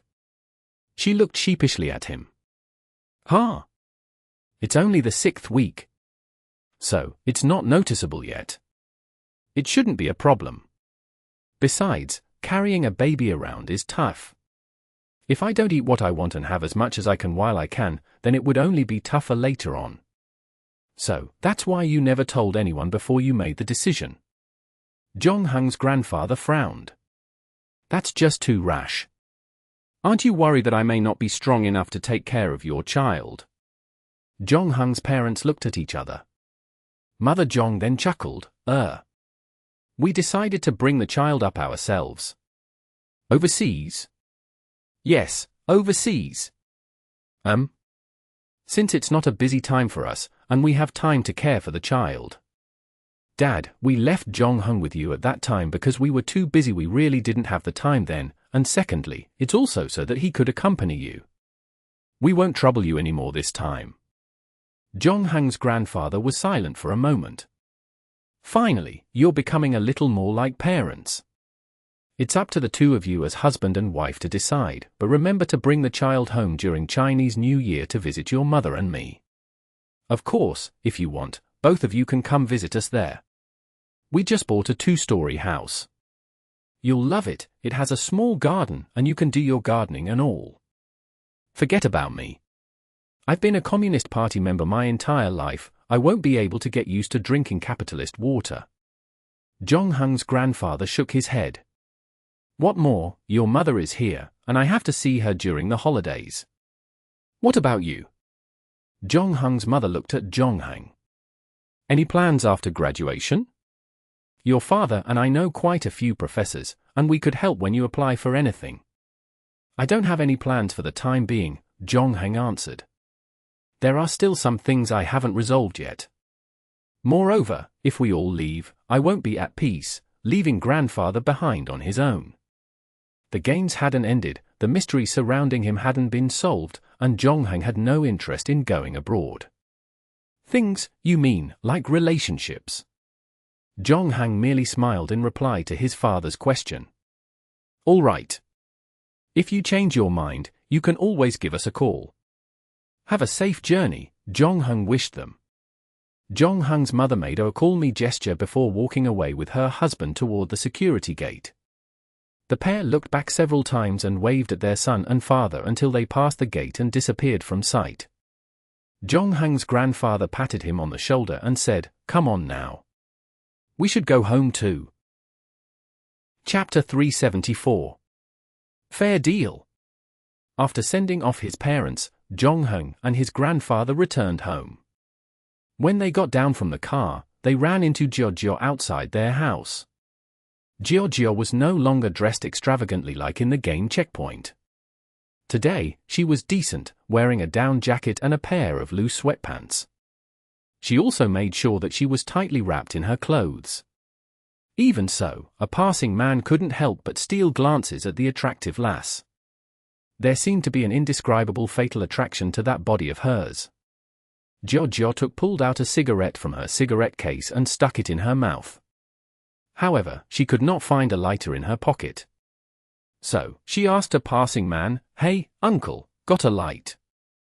The man was no young and immature boy, looking like he'd been with several women already at the age that he was at now. However, when Giorgio approached him, he still became stunned, and 3 seconds later, he hurriedly took out a lighter and helped her light the fag. Giorgio moved her face forward, resting the cigarette on the flames for a moment. She then took a drag and exhaled a huge cloud of smoke. "Thank you," said Giorgio lazily. The man was lost again. Just when he mustered enough courage to say something, someone came from behind him. "Ah, you are back." Giorgio ignored the man. The voice obviously had jealous undertones, and when he turned around, he saw a young and strong figure. He could only sigh in his heart.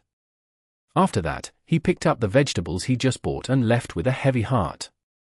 Giorgio wasn't bothered about him, instead, proceeding to talk to Jong Hung. "I've been waiting for you for a while." "Your friend?" Grandpa asked. I guess so," Jong Hung said. "Then, you should continue chatting." After that, Jong Hung's grandpa went into the house. The moment he closed the door, Jong Hung spoke again. "How did you find me here?" "You left your address at the game checkpoint. I followed it, and I found you here. I ran into a kind person on the road that gave me a ride," Giorgio said. As she spoke, she took a small bag out of her pocket. "Here is your thing." Jong Hung opened the black bag and saw the infinite building block with an identification card inside it. Name, Infinite Building Block. Quality, B. Function, assembly with other Lego bricks will activate the item. Its effect lasts 1 hour. Item will return to its block state after 1 hour. Note, this item will only work on tangible objects and will not work on fantasized objects. Although he was prepared, Jong Hung was a little surprised when he saw the identification results. This small Lego block with no serial number turned out to be a Grade B game item. Its effects, written on the card, was definitely worthy of a Grade B game item. However, the conditions of using this Grade B game item were the most unique in any game he'd ever played. In other words, its true potential depended on how good the user's Lego fixing skills were. It appeared that Jong Hung's level 2 Lego assembly skills he had acquired in the previous quest would come in handy again. "I didn't know you were also responsible for game item delivery." "I'm never responsible for delivering game items," Giorgio said, "but this time is an exception. After all, it's Grade B. It's too dangerous to be mailed and I prefer to hand it to you personally.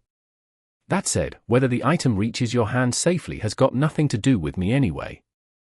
I was only willing to help that idiot deliver this to you to get your address and find an excuse to see you." Unconsciously, Giorgio had already gotten closer to Jong Hung, and now, the two were only a few centimeters away from each other. Jong Hung could feel Giorgio's warm breath cascading down his cheeks. "So, what do you think about the proposal?" Giorgio whispered into Jong Hung's ear. "What proposal?" "That idiot did tell you that I wanted to sleep with you," Giorgio said. "Before you say no to me, think of the huge benefits if you say yes. I can become the perfect woman in your heart. You can experience happiness that you have never experienced before. I can also make up for the regrets you'll never be able to make up in your heart. If you think I'm moving too quickly, we can start a relationship like ordinary lovers if that's what you fancy. It's okay. I can afford to wait for you to fall in love with me. Why? Zhongheng frowned upon hearing this. Why choose me? Jiao smiled, her eyes sparkled with purity, akin to the ice on a frozen Lake Baikal. In human terms, it is the need for reproduction. I need a descendant. As for why I chose you, it's because I like you. You don't smell like some nasty, old guy. It's your own scent. My charm. Jiao leaned even closer to Zhongheng's shoulder and took a deep breath. Like a gluttonous girl getting a whiff of the aroma of chocolate, a blush appeared on her cheeks. You smell like a lost child. Don't worry, sleeping with me won't bring you any danger, and you won't lose anything. On the contrary, you can also get the answers you've been looking for from me. You have a question about this game, right? I might be able to give you some answers you've been looking for a long time. Unlike those guys, my sisters and I are not bound by those old vows. Jiao took another step forward as she spoke, her chest almost stuck to Zhongheng's body. She then looked at Zhongheng passionately. Well, you can get what you want from me and I can also get what I want from you. It's a fair deal, we can even make a contract if you are really worried. I don't think this is a good proposal. The person who said that wasn't Zhongheng, but the uncle in beach pants at the game checkpoint. He popped out of nowhere, and this time, he wore a green cotton coat with a pair of SpongeBob earmuffs. He had suddenly appeared outside Zhongheng's fence and rode a pink Emma electric bike. Although it somewhat made him look comical, the expression he had was uncharacteristically serious. Succubus, you have gone over the line. Jiao flicked the ash off her cigarette and returned to her cold expression. Every time it comes to serious business, some annoying guy will always interrupt me. It's not your right to mind my business. Yes, it's always your business when it comes to the men that you want to sleep with. Earlier I even helped you to convey the message to him, but you, of all people, should know where the boundaries are. You can't use the information you have as a bargaining chip, intervening in matters between players. Your behavior is likely to cause unfair competition, and you don't want to upset the gaming committee. Jiao sneered. Oh, what a loyal dog. How disappointing. Whatever. After that, she gave Zhongheng another sultry look and tightened her collar. I'll fetch you back, the beach pants uncle said as he revved the throttle of his e-bike. No, I'm not going to sit on that thing. Jiao walked to a BMW not far away from her. Naturally, the had stopped and was unable to take his eyes off her. Can I get a ride from you? Jiao asked. Of course, hurry up and get in. It's cold outside, the owner proclaimed diligently, feeling that his heart had been thumped hard by something. His pupils contracted, and his breathing accelerated. Immediately, he trotted all the way to open the door for Jiao. Uncle, you are so nice. Can I smoke in the car? No problem, no problem, no problem at all, the owner smirked. Jiao sat down on the passenger seat and flipped a bird to the uncle in beach pants. Chapter 375. Killing with No Risk Online Store. After getting the infinite building block, the first thing Zhongheng did was to get to the mall and purchase a few boxes of Lego bricks for experimentation. He was granted a speed-up buff while in the Lego world, and when combined with his unique pair of plier-like hands, he could achieve fantastic speeds when assembling a model. However, this speed couldn't be replicated in the real world, even with the 10 fingers he had. Still, he had mastered the skill pretty well and could now assemble in a respectable time. From brick to object, a Lego version of a pistol took him only 4 minutes to build. Zhongheng looked at the M1911 in his hand. There was almost no difference between this one and a real M1911 and tried to load it before unlocking the safety pin and replacing the magazine. Astonishingly, an hour later, the pistol transformed back to a Lego model. Zhongheng retrieved the infinite building block and tried to assemble the recurve bow that he used frequently. This time, it took longer to build it, considering how large it was. Thankfully, the final product did not disappoint. After several tests, Zhongheng was satisfied with the results. As long as he carried a few boxes of Lego bricks with him in the future, he would be able to use his infinite building block to assemble whatever he needed, basically transforming any brick object into the real thing. In other words, he could obtain different kinds of weapons anytime and anywhere, especially in sensitive locations such as airports and certain high-security areas. Naturally, weapons like bows and arrows were strictly banned from those places. It was in such places that Zhongheng's infinite building block would shine. After all, no one would consider a pile of Lego bricks as dangerous items. The infinite building block was also one of Zhongheng's most widely accepted game items. However, using it in a quest was another altogether. For example, if he were to teleport into a quest like Black Sail again, he would be unable to find a single piece of Lego brick, not in an ancient world like that. In other words, the infinite building block would be rendered useless. Nonetheless, in terms of availability, Lego bricks were considered as easily acquired items. After that, Zhongheng revisited the internet cafe to browse recent postings on the forum. Recently, the hot topic of discussion among players was another Grade B game item, the Dreamland of Death. It seemed that on New Year's Eve, word had gotten around that the perpetrator had been found. The strange thing was, more and more posts of similar fashion were continuously uploaded in the forum after that. It appeared that the murderers were not the same person. What was more surprising was that they weren't even players. These apparent murderers did not know each other, were of different ages, lived in different cities, had different occupations, and some of them were even housewives, hardly anything in common amongst them. The only thing that tied them together, though, was the fact that they dearly wished to kill the person they hated most in their lives. According to them, they had all found an online shop on the internet called Killing with No Risk. The establishment promised that its customers could purchase a risk-free assassination service for only 10 yuan. At first, people thought the site was the regular run-of-the-mill trinket store, providing their customers with innocent memorabilia like voodoo dolls. That said, some started doubting if it worked, knowing that their enemies would only be knocked down spiritually. So after an order was made, they received the package from the website a week later, where detailed instructions for the dummy were enclosed. Upon receiving the package, most customers used the doll according to the steps provided. Whether it worked or not, it was worth a try since they had paid for it anyway. Some were afraid to do it once the item actually landed in their hands. So, they threw the package aside and continued to curse the ones they hated in their hearts, hoping that it would someday take effect. Of course, there were always those who would ignore the instructions altogether and did things their own way. Naturally, nothing happened to the second and third groups of people. The divine justice that they expected didn't materialize. The first group of people, however, were surprised and horrified when they discovered that their targets were killed in their sleep as promised by the store. There were mixed reactions. Some were overjoyed over the outcome while some started to regret, afraid that the death of their targets would eventually be traced back to them. They also feared retribution, wondering if the owner of the online store would use the secret to threaten them someday.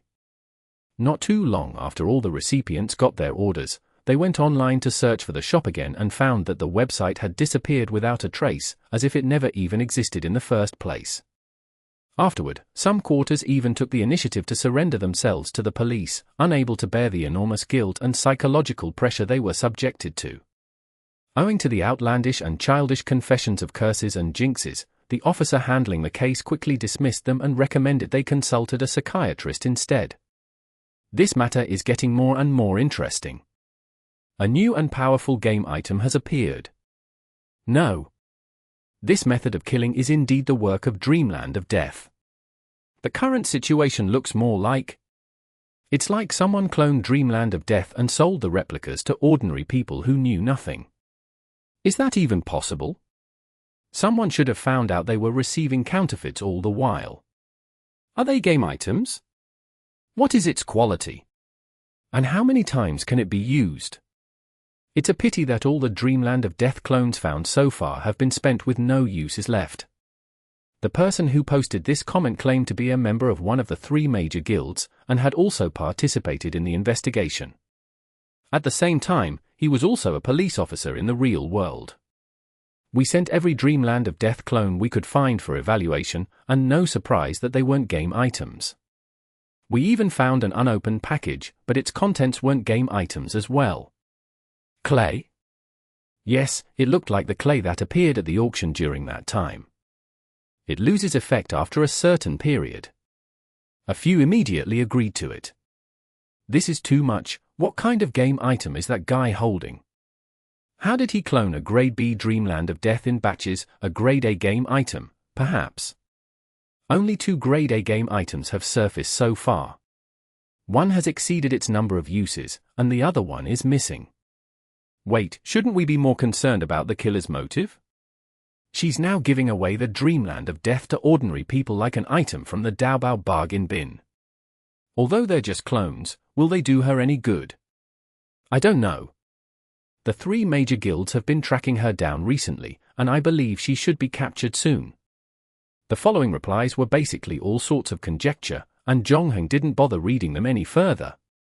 However, another post caught his attention. The title was, "The Guy Who Completed the Master Builder Quest, Pray I Never Find You."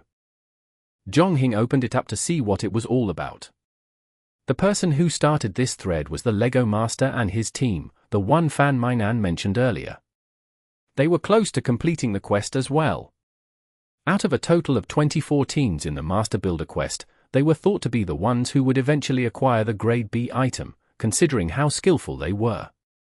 Nonetheless, after 3 months of hard work, their long, hard-fought victory was snatched away by Zhongheng.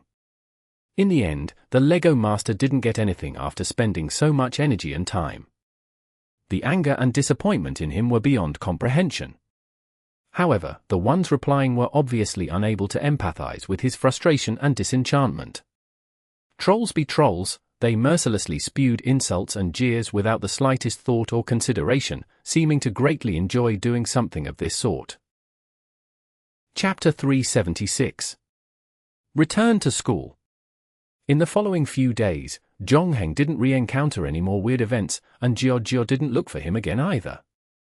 However, an unfamiliar WeChat account added him as a friend. The unknown person then sent him an address with a side note, "Contact me if you change your mind." Zhongheng had been actually doubting the identity of Jiao of the checkpoint for a long time.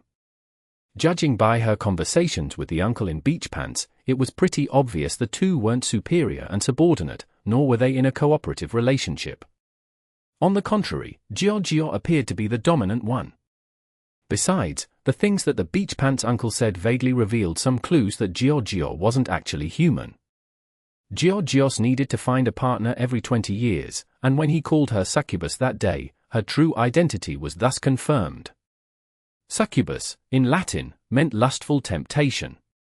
Originally derived from Greek mythology, legends about these demons were well documented in Sumerian mythology and Hispanic myths. These demons often appeared in dreams of men, absorbing their essence. Their wings, tail, and horns were signature characteristics of the type. However, in modern stories, succubus didn't merely appear in dreams. Their range of activities had become broader, and their imagery was more varied. At the same time, they often worked part-time at a particular place. In addition to her fantastic charm, Jiao seemed to possess other abilities as well. Discounting the mysterious Einstein from the Apollo program, she was the first person to figure out the relationship between Zhongheng and the weird man in the tank suit. Based on what she said about taste, she seemed to know the true identity of the peculiar man. Unfortunately, Zhongheng could get no clear answers from her. Although Jiao had been ridiculing the beach pants uncle, she still seemed to harbor a considerable degree of fear toward the gaming committee. She only offered Zhongheng so many benefits because of her insatiable desire to reproduce. Seeing how she dismissed beach pants uncle, it seemed impossible to keep talking about this matter with her.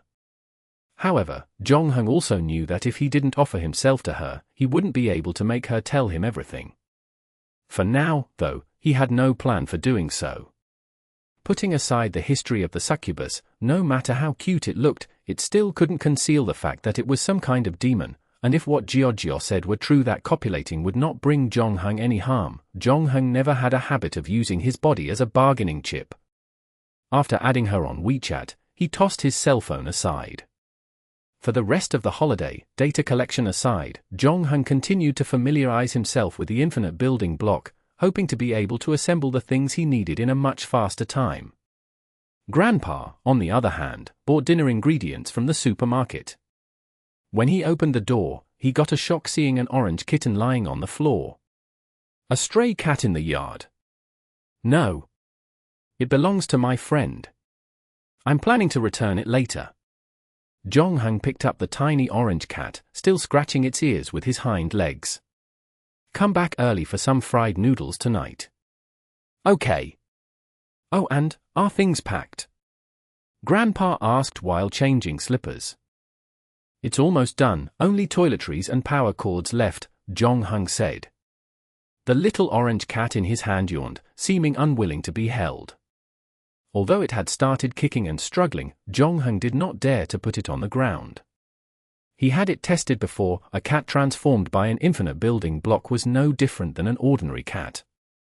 To put it in other words, it was completely uncontrollable.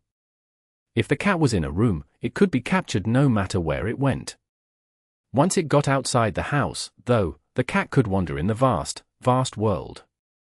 If it disappeared, it would not be fun if the cat transformed back to Lego bricks and picked it up by someone. Nonetheless, Jong-hung had confirmed through this experiment that he had no way to control his creations. If unnecessary, he figured it was better not to use the infinite building block to assemble living things, especially those that could run fast. Don't forget to put it away tomorrow morning, Grandpa said. Get up early, I'll drive you to the train station. I can just get a taxi. No, I want to see you off. Anyway, I have to go out to the flower and bird markets in the morning, and it's no trouble for me to stop by the train station. Okay. Jong-hung opened the door with one hand and cat in the other. The little orange feline had been thinking about wandering around the outside world for a long time, and the moment the door opened, it was instantly attracted by what it saw outside. However, Jong-hung firmly held the back of its neck and didn't let go. They then came to a place with fewer people. Jong-hung waited a while, looked at the time on his watch, and put the little orange cat on the ground. The cat was ridiculously energetic, like a dragon entering the sea, or a tiger rushing down a mountain. It spread its full legs and started to run like there was no tomorrow. Unfortunately, as soon as it landed on the ground with its front legs, it retransformed into its original state, a lifelike Lego kitten. Jong-hung first removed the infinite building block from its abdomen, then dismantled the Lego cat and put the pile of bricks into his bag. It was a quiet night, and he made use of the last hour he had here to take some pictures. They were mainly landscape photos of his junior high school and elementary school. On the way, he encountered two internet-addicted teenagers who were poised to rob passing victims. Broke and penniless, they did it to feed their internet gaming habit. Jong-hung confiscated their clothes and threw their knives into the river 2 kilometers away from them. After that, he went on visiting other spots, including a playground he liked most when he was still a child. It was demolished early last year, and in its place was a 5-star hotel that was still under construction. An empty skating ring lay beside the plot. Jong-hung also took the time to inspect the grandpa's old Volkswagen, replacing a few old parts to make sure it was safe to drive. He finally returned home an hour earlier and opened Grandpa's house's door. He sat by the bed for a while, looking at his sleeping grandfather until the hour hand pointed at 12 again. He then got up and returned to his room. Early the next morning, Jong-hung carried his bag and went back to school again. His grandpa drove him to the station, watched him pick up the ticket, and passing through the security check. After confirming that he did not miss anything, the elderly man turned around and left. As opposed to when he arrived, there were no more accidents on the train on the way back. This time, Jong-hung was surrounded by students that were ready to return to school. The atmosphere in the carriage was harmonious. No one approached him as well, thankfully. So, Jong-hung continued to read his Finnish grammar, eventually falling asleep until the train reached the terminal. Chapter 377. Inappopriate. The first thing Jong-hung did once he returned to school was to unpack his luggage and register in a driving school. He opted for the course that would get his driver's license the fastest, but driving schools were in popular demand at the moment, and even the ordinary courses had been fully booked half a year in advance. To be able to drive legally as soon as possible, Jong-hung decided to go with the VIP class, which he would be able to attend in 2 weeks. Usually, an appointment could be made in advance for practice whenever the student was available, and once the required hours had been accumulated, they could then apply to sit for the test. One could get a driver's license as soon as 20 days, but it also cost twice that of a regular class. Yet, although Jong-hung's driving skill was at level 2 and he had even sped down the Tokyo Expressway in reverse, there was no way he'd be able to obtain a driving license unless he attended a driving school. Although individuals were technically allowed to bypass driving school, they still had to have lessons. The process was also more troublesome, ultimately taking a longer period to obtain a driver's license. It wasn't as convenient as spending a little more money at a driving school. After making the necessary payments, Jong-hung went on to deal with the problem of parking. Because the school's management was very strict about vehicles, and since students were not allowed to apply for parking spaces, Jong-hung's only option was to look for an underground parking lot nearby. This also meant higher expenditures since a parking fee was charged. Coupled with possible future modification costs, Jong-hung's current pocket money was definitely insufficient. That said, he wasn't interested in taking up a part-time job. Even though he had 48 hours a day, it did not mean he was about to squander the extra time given. He would rather use the precious gift for fitness, skill training, or even resting. Eventually, he contacted Ding Sai and requested to exchange 50 points for cash. Let's see, right now, the exchange rate is 37,400, which makes 1.87 million for 50 points. After deducting a 1% handling fee, it's a total of 1.8513 million yuan. How would you like to receive this money? Do you have any suggestions? Jong-hung asked. Of course, if you don't want to risk exposing personal information during the transfer, the least risky method would be the white card. White card. Yes, every Chamber of Commerce provides a white card, a bank card applied using the information of ordinary people. We will guarantee the safety of the funds in the card, and the original owner will not touch it. Of course, we would not be responsible for any loss or damage whatsoever incurred on your part, such as falling for text message scams. Otherwise, we will reimburse you in full if there truly is a problem with the funds. Of course, you can also choose other delivery methods, such as cash and such. Jong-hung thought about it and decided he needed the white card. How much for one? 40,000 yuan. We will also include a complimentary mobile SIM card that is bound to the bank card. You may choose to change your phone number upon receiving the card, said Ding Sai. We will directly deposit the money into the card. You'll just need to go to a game checkpoint and transfer the points to us. After that, we will set up a location for collection. All right. Happy gaming. After solving his funding problems, Jong-hung contacted his mother's friend and asked for her address, heading to the place after she got off work. It was a high-end residential area located on the edge of the 4th Ring Road. The floor area ratio was only 0.5, and the community was basically made up of low-rise bungalows with tight security and surrounded by lush greeneries. Jong-hung registered himself at the guardhouse, walked up to the gate, and rang the bell. The owner of the house was clearly waiting for him, as the door opened almost immediately upon his arrival. A middle-aged woman greeted him at the door. Welcome. From what he had heard from his mother, her name was Han Lu, a university friend of hers majoring in finance. After graduation, she returned to China and worked for a bank until she became an executive before resigning to start a private equity. She retired once again, just as she was gaining a reputation. Then recently, with her contacts and accumulated funds, she started a venture capital firm. Although she was about Mother Zhong's age, she seemed to look very young, appearing as if she was only in her 30s. There was, however, a difference between the two's youthfulness. Jong-hung's mother was a more carefree character who lived life as if she had never had troubles, while Han Lu's profession was high-pressured and fast-paced, indirectly leading to her being single until now. Before this, she had simply no time and energy to fall in love, and now she was not attracted to anyone. Even though she was attracted to her already married, and thus, she had grown accustomed to living alone, abiding by the quality over quantity principle. In the huge mansion, there were only 2 occupants, she and the housekeeper. Her youthfulness was also the product of countless pricey serums and lotions. Despite the expensive solutions, one could easily see that she was also a stunning beauty in her younger days. Jongheng. Jongheng nodded. Please take a seat. This is not the first time we've met. I visited you when your parents brought you back to China. You were only 2 at that time, said Han Lu. I was stunned when I heard the news. Xiaoxia and I. We tell each other everything, but she never told me a word when she became pregnant. I only found out when she came back.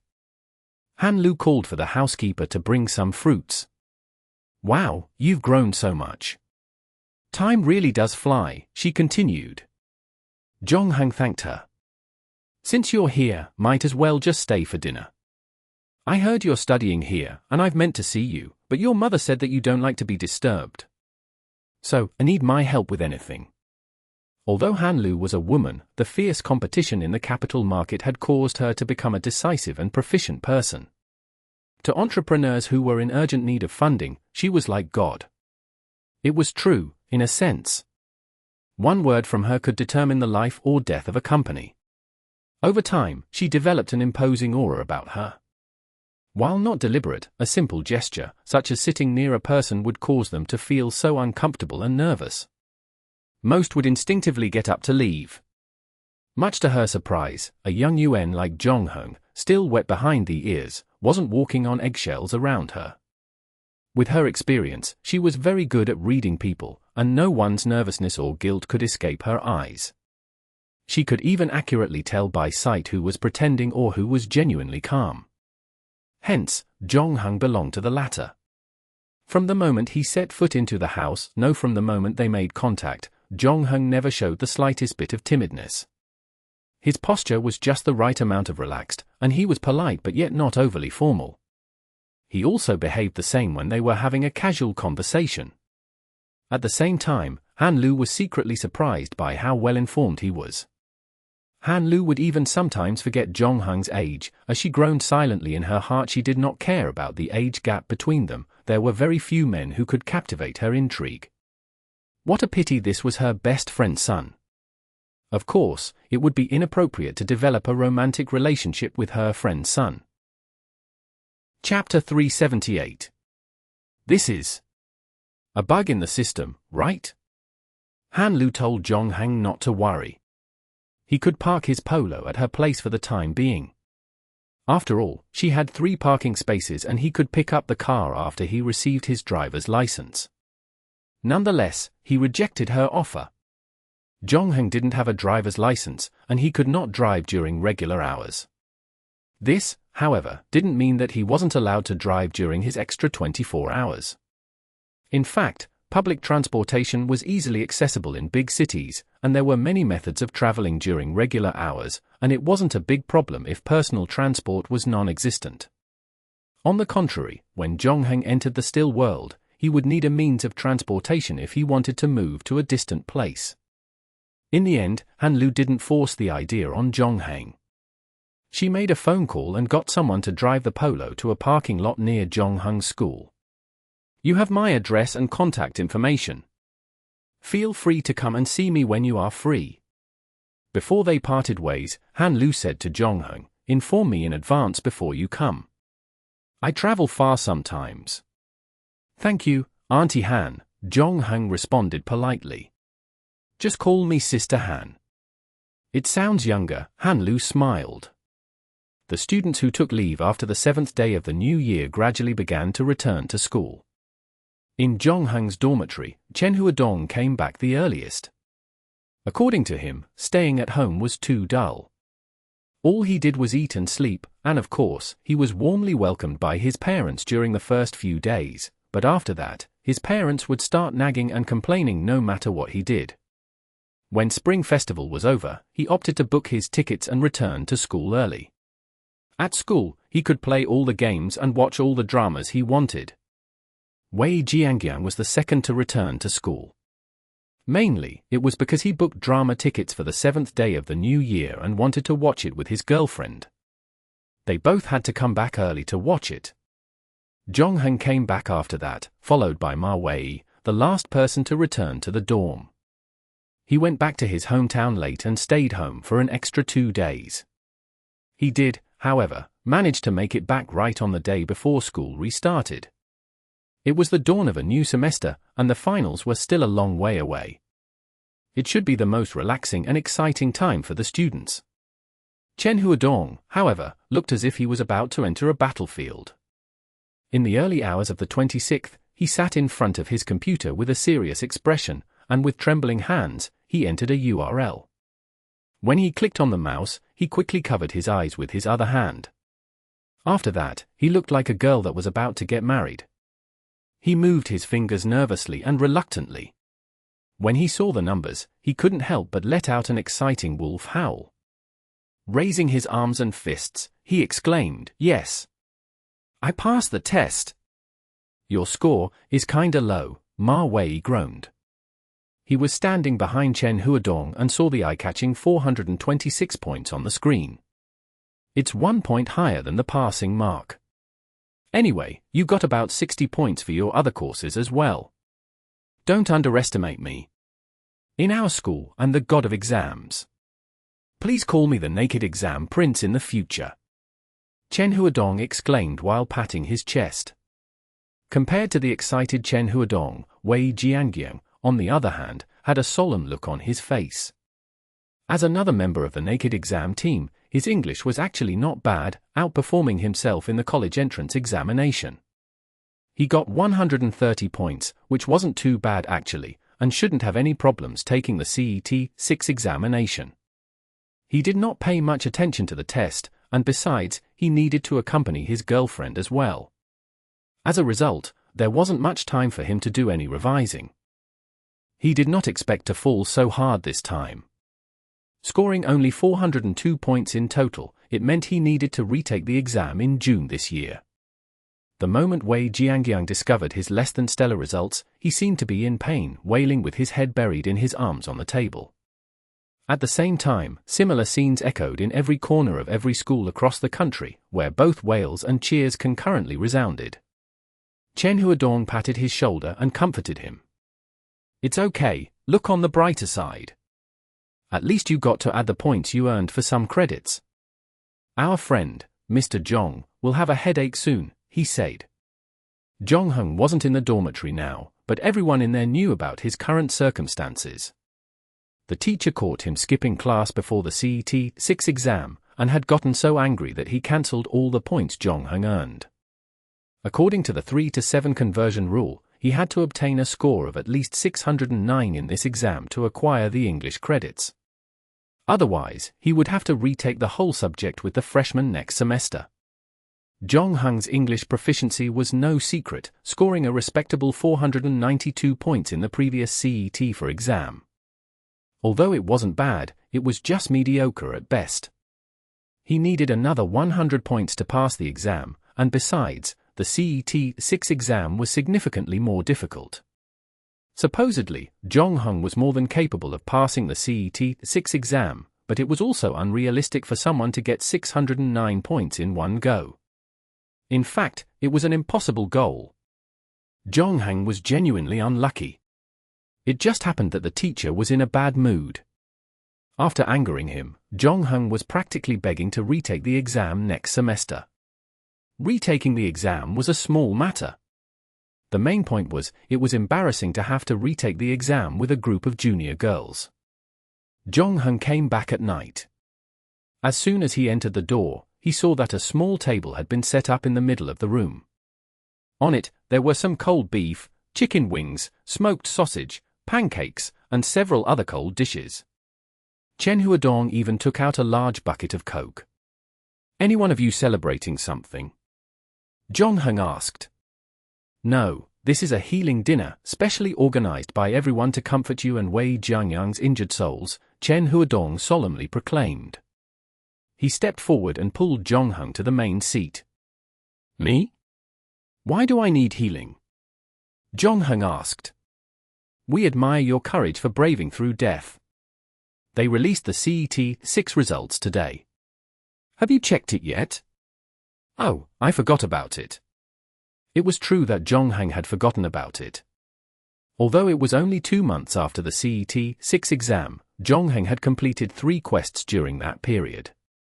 In other words, his mind convinced him that a few years had passed since the CET-6 exam.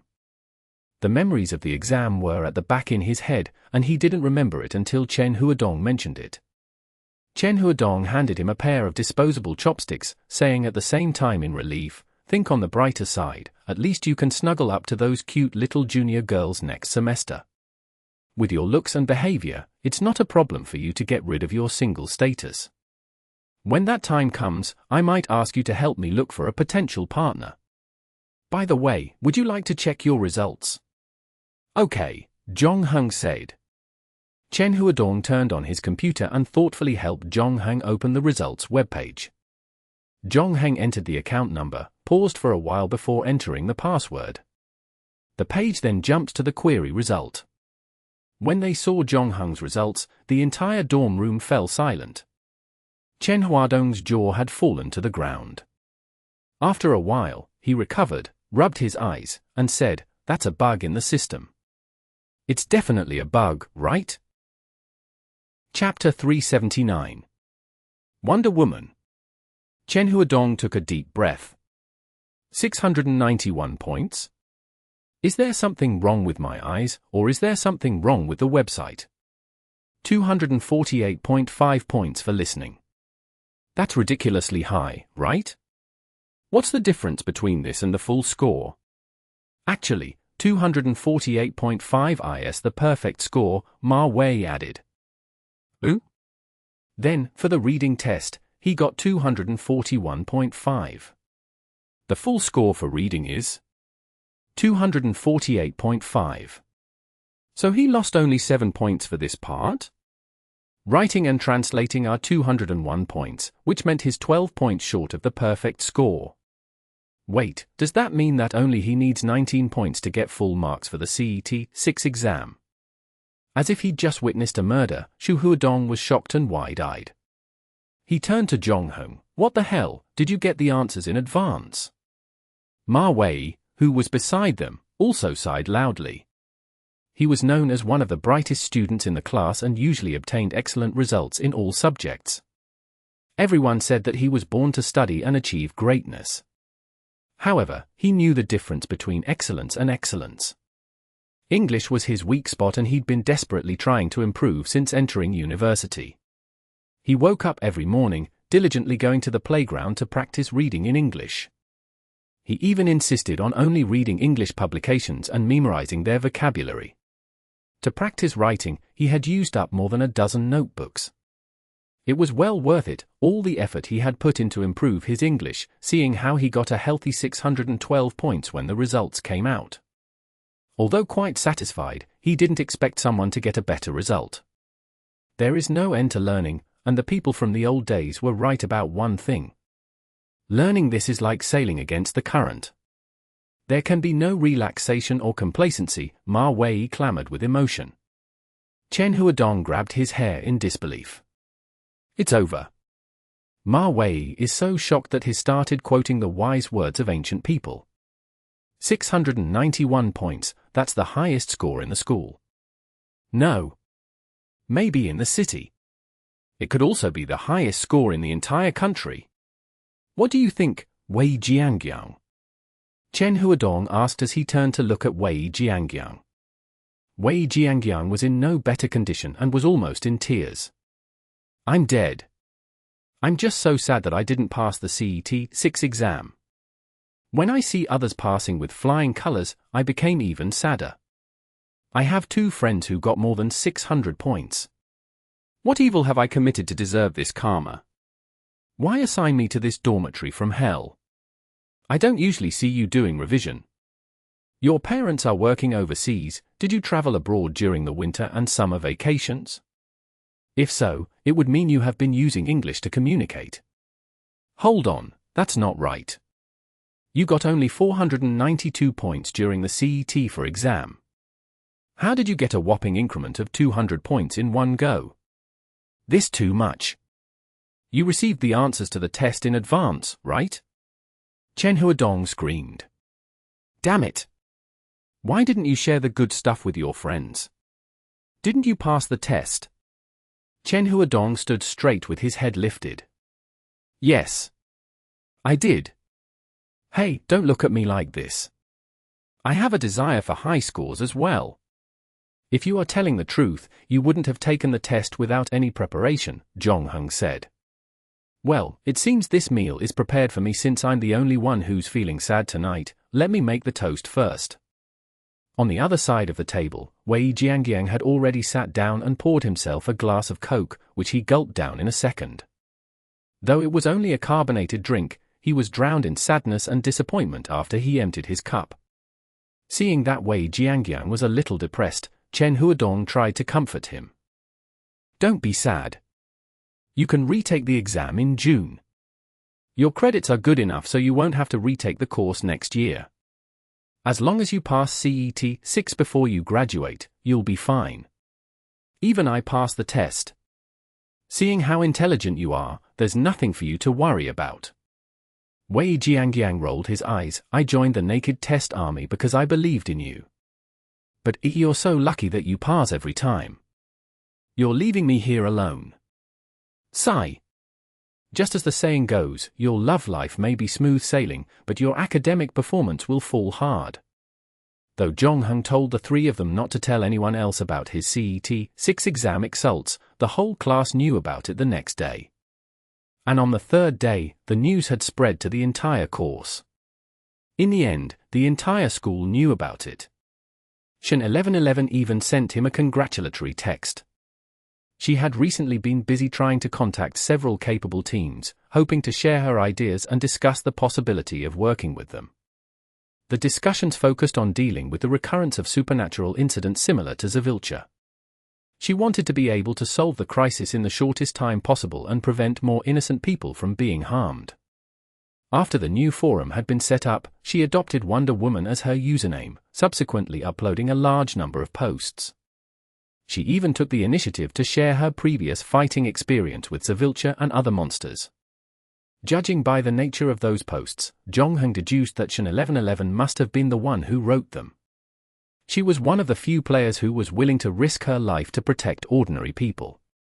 She saw this as her responsibility, offering healthy incentives to those who were willing to work with her. She also promised to distribute the loot she got to her allies according to the value of the information provided. If the team were willing to provide information, they would still be able to reap benefits in the end, even if they didn't participate in any battles. The game in itself was already perilous, so most players had no interest in protecting the safety of irrelevant strangers. With that in mind, nobody would push away the opportunity to earn more game points. Judging by their replies, it seemed there were many players from the same city interested in sharing their information with her. A few teams even expressed their willingness to cooperate in hunting down those monsters. Wonder Woman. Justice League? Although Zhongheng could picture some of Shen 1111's thoughts and aspirations, the truth was that no one really knew what the outcome would be. Something sinister had been brewing between players recently. There was the turmoil at the auction, the mysterious girl with sunglasses, and the missing Grade B dreamland of death. Then, there was the establishment of the new forum, the long-lost large-scale communication between players, and the sudden outbreak of mass murder among ordinary people. Zhongheng had a faint hunch that something major was about to take place. That explained why all the parties were ready to strike at any moment. Did the gaming committee know about this matter? How were they going to approach it? Or, could it be that the gaming committee was actually the one behind all of this? Zhongheng couldn't envision how the whole thing would develop. However, there was nothing wrong with coming down with some preparation. Last night, he completed the transfer of game points at a checkpoint, and later, he received a white card from Fu Lu together with the 1.813 million yuan inside it. Zhongheng deliberately chose to accept the white card 1 minute before midnight. This was to ensure that nothing would go wrong, and he could also take the opportunity to explore Fu Lu as well. It was no wonder Fu Lu was worthy of being called a veteran chamber of commerce. The delivery man was just an ordinary person, and there was no way to trace him through his mobile phone. For now, Zhongheng could at least confirm that Fulu wasn't doing anything terrible behind their customers' backs. In other words, he would deal with them again in the future. Now that a fresh injection of funds had been received, modifications to the Polo could finally meet its dateline. Chapter 380. Whistleblower. For weeks had passed since school started, and Zhongheng had gradually resumed his previous routine. In addition to attending classes and practicing driving, he allocated the remaining time he had to maintain fitness and master other skills.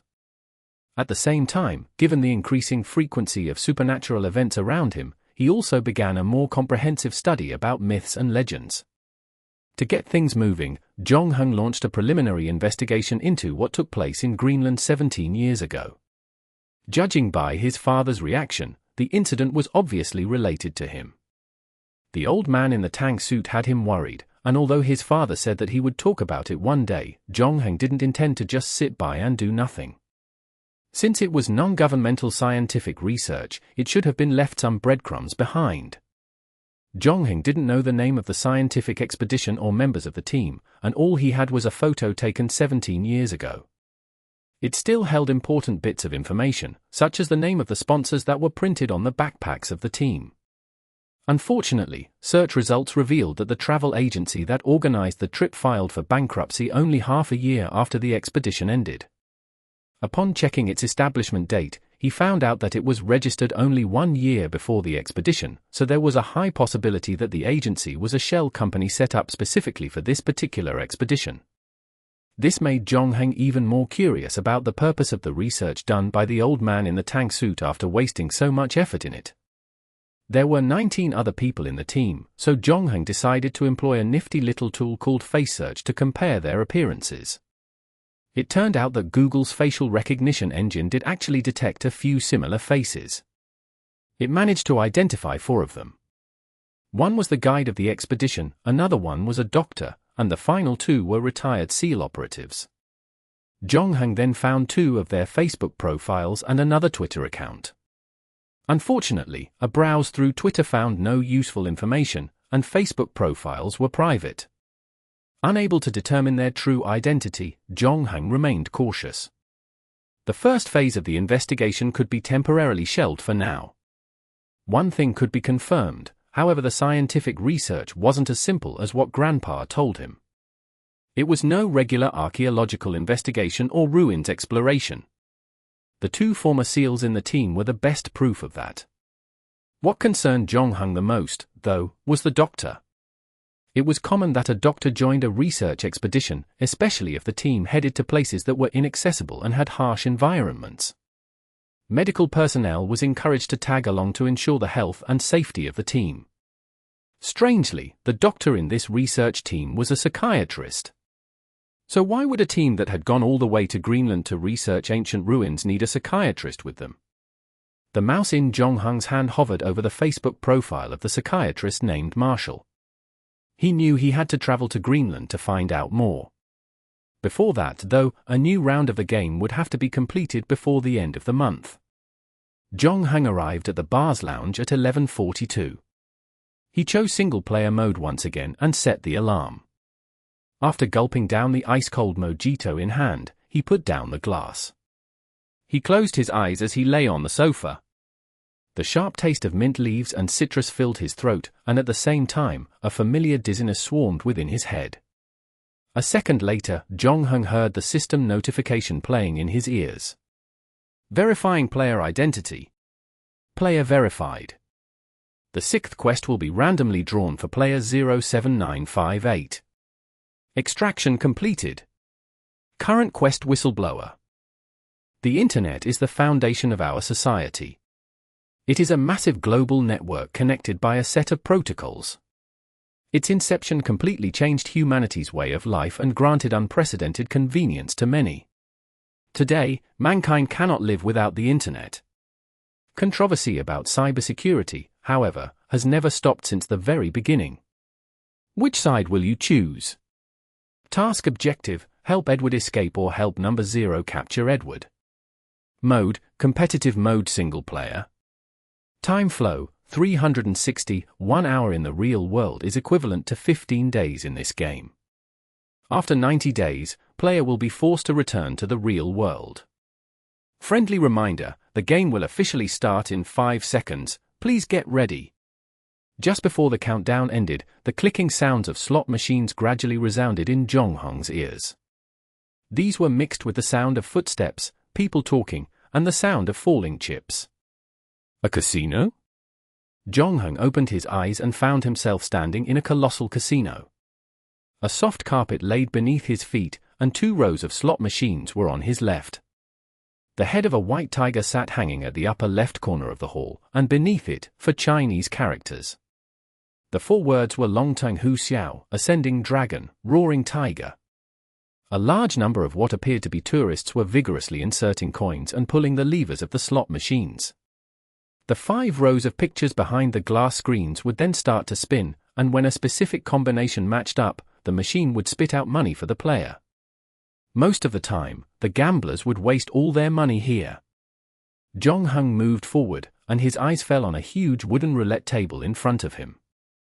Many believed that roulette was the fairest game in the casino since nobody was there to control the odds. In theory, no matter how the player betted, the chances of winning seemed to be fixed.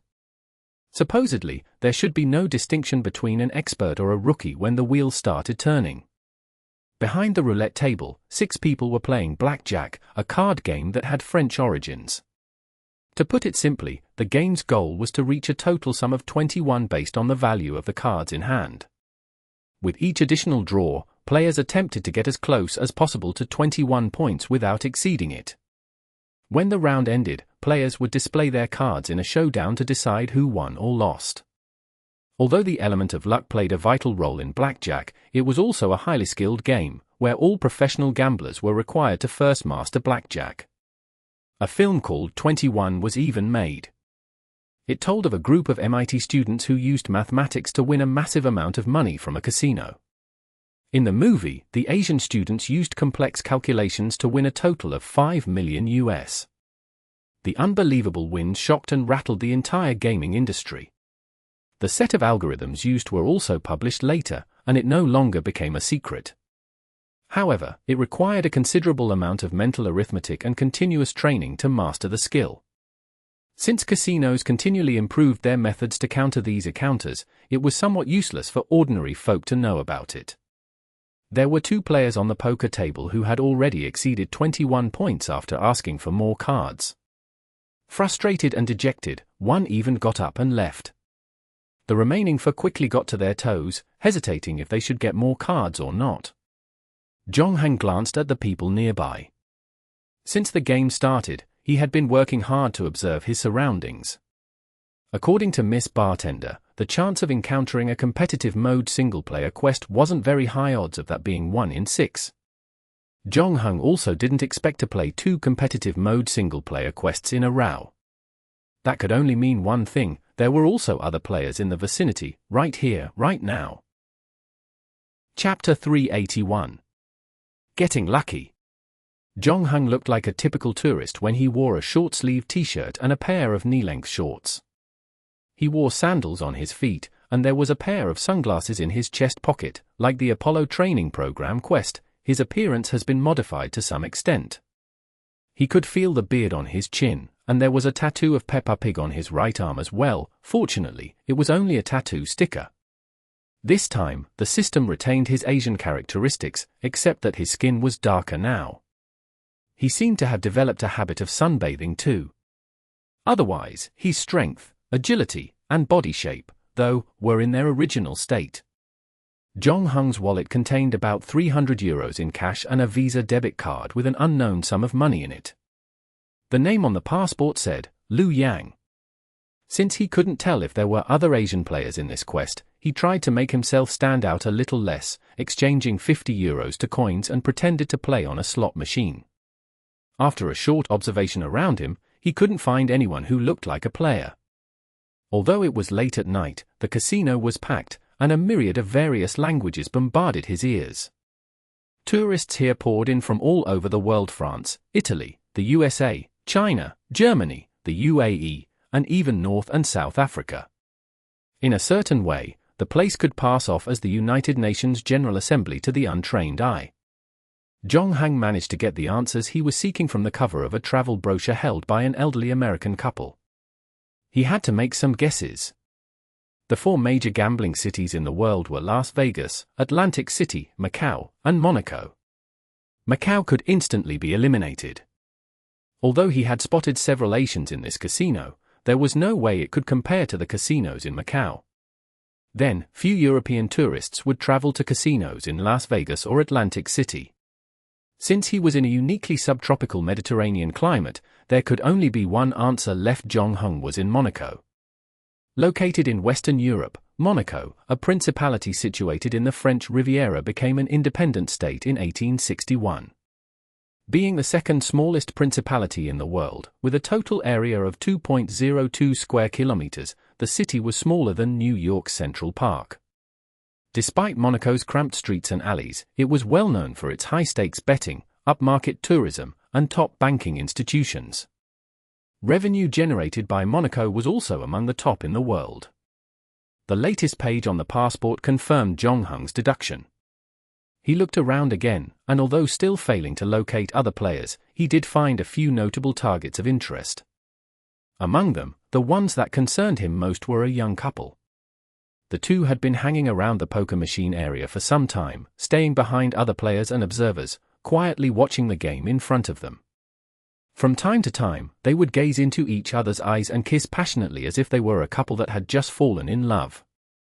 A Spanish man in a suit who had constantly been wiping his sweat appeared to be out of luck tonight.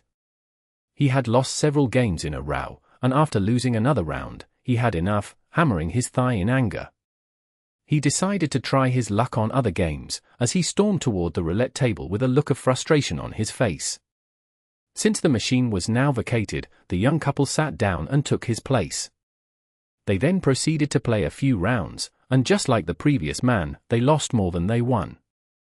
Thus, the man got 5 cards in his hand as the game began, and immediately, he seemed dissatisfied with what he got, opting to change the cards instead.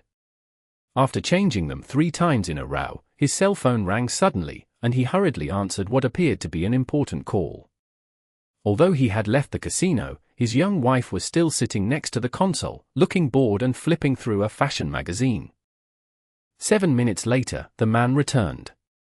While he was gone, other players wanted to use the machine, only to be stopped by the man's wife.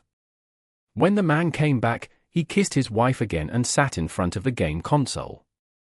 Although he pretended not to care and was laughing with his wife, Zhong Heng could see that the man was under a lot of pressure.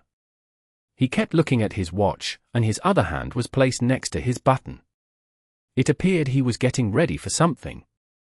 His wife, amused by the constant jokes he threw out, kept laughing non-stop.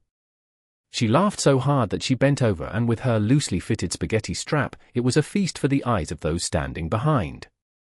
At some point later, the man's middle finger suddenly pressed the button.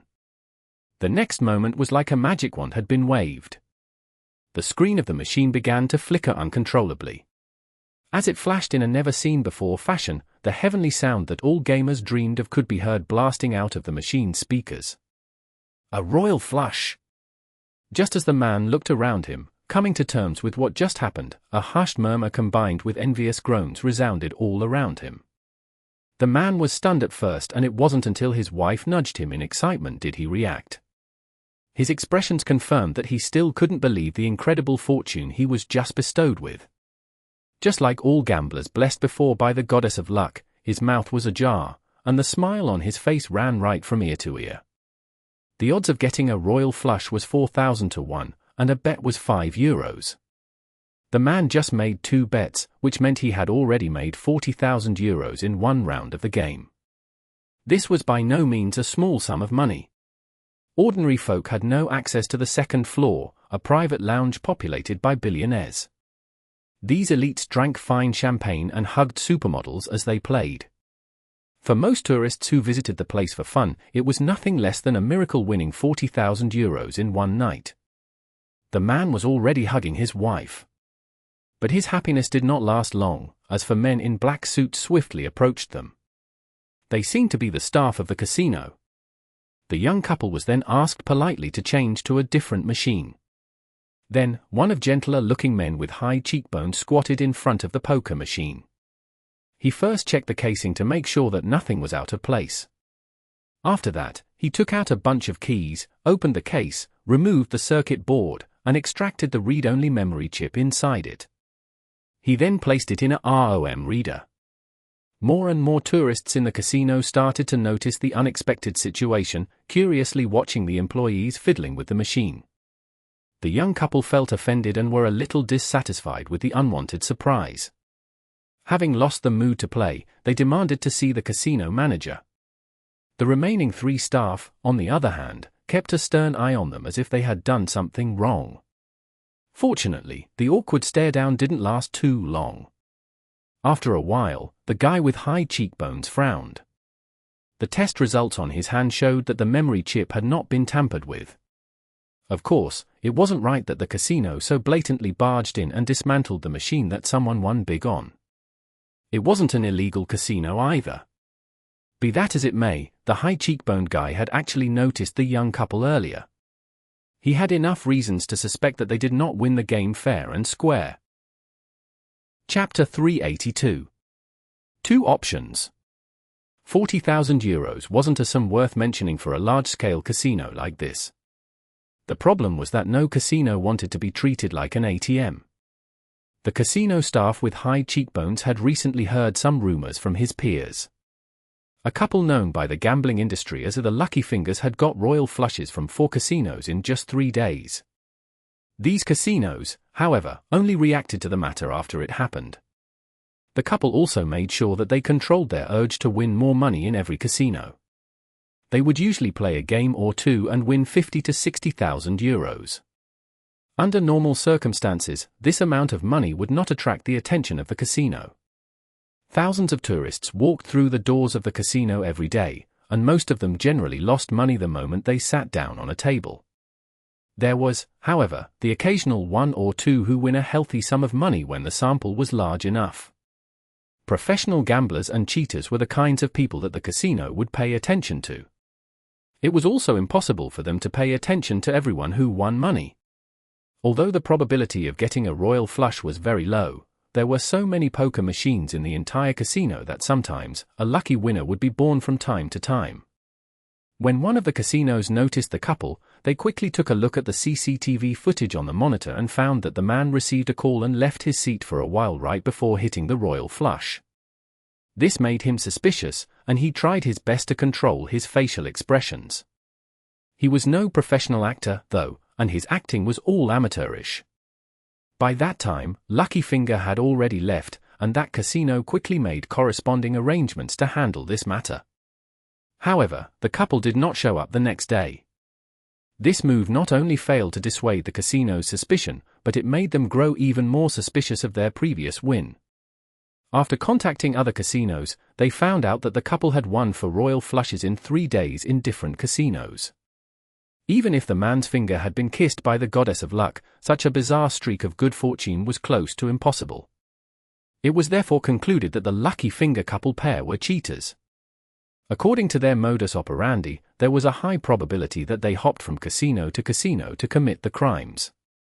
Following the discovery, the casino that fell victim immediately notified other casinos about it.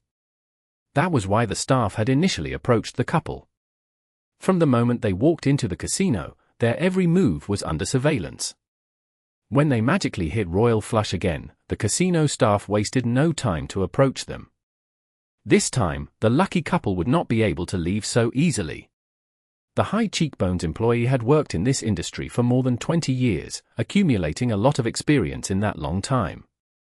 Before being employed here, he worked at Macau and Las Vegas, and through the years, he had seen more than his fair share of characters walking into the casino. When compared to professional gamblers and cheaters, however, the young couple was tenderer than the new shoots just sprouting out of trees. This indicated that they must have just started scamming casinos not too long ago. Such greenhorns were easy to deal with, he was sure. This time though, he seemed to have made the wrong judgment.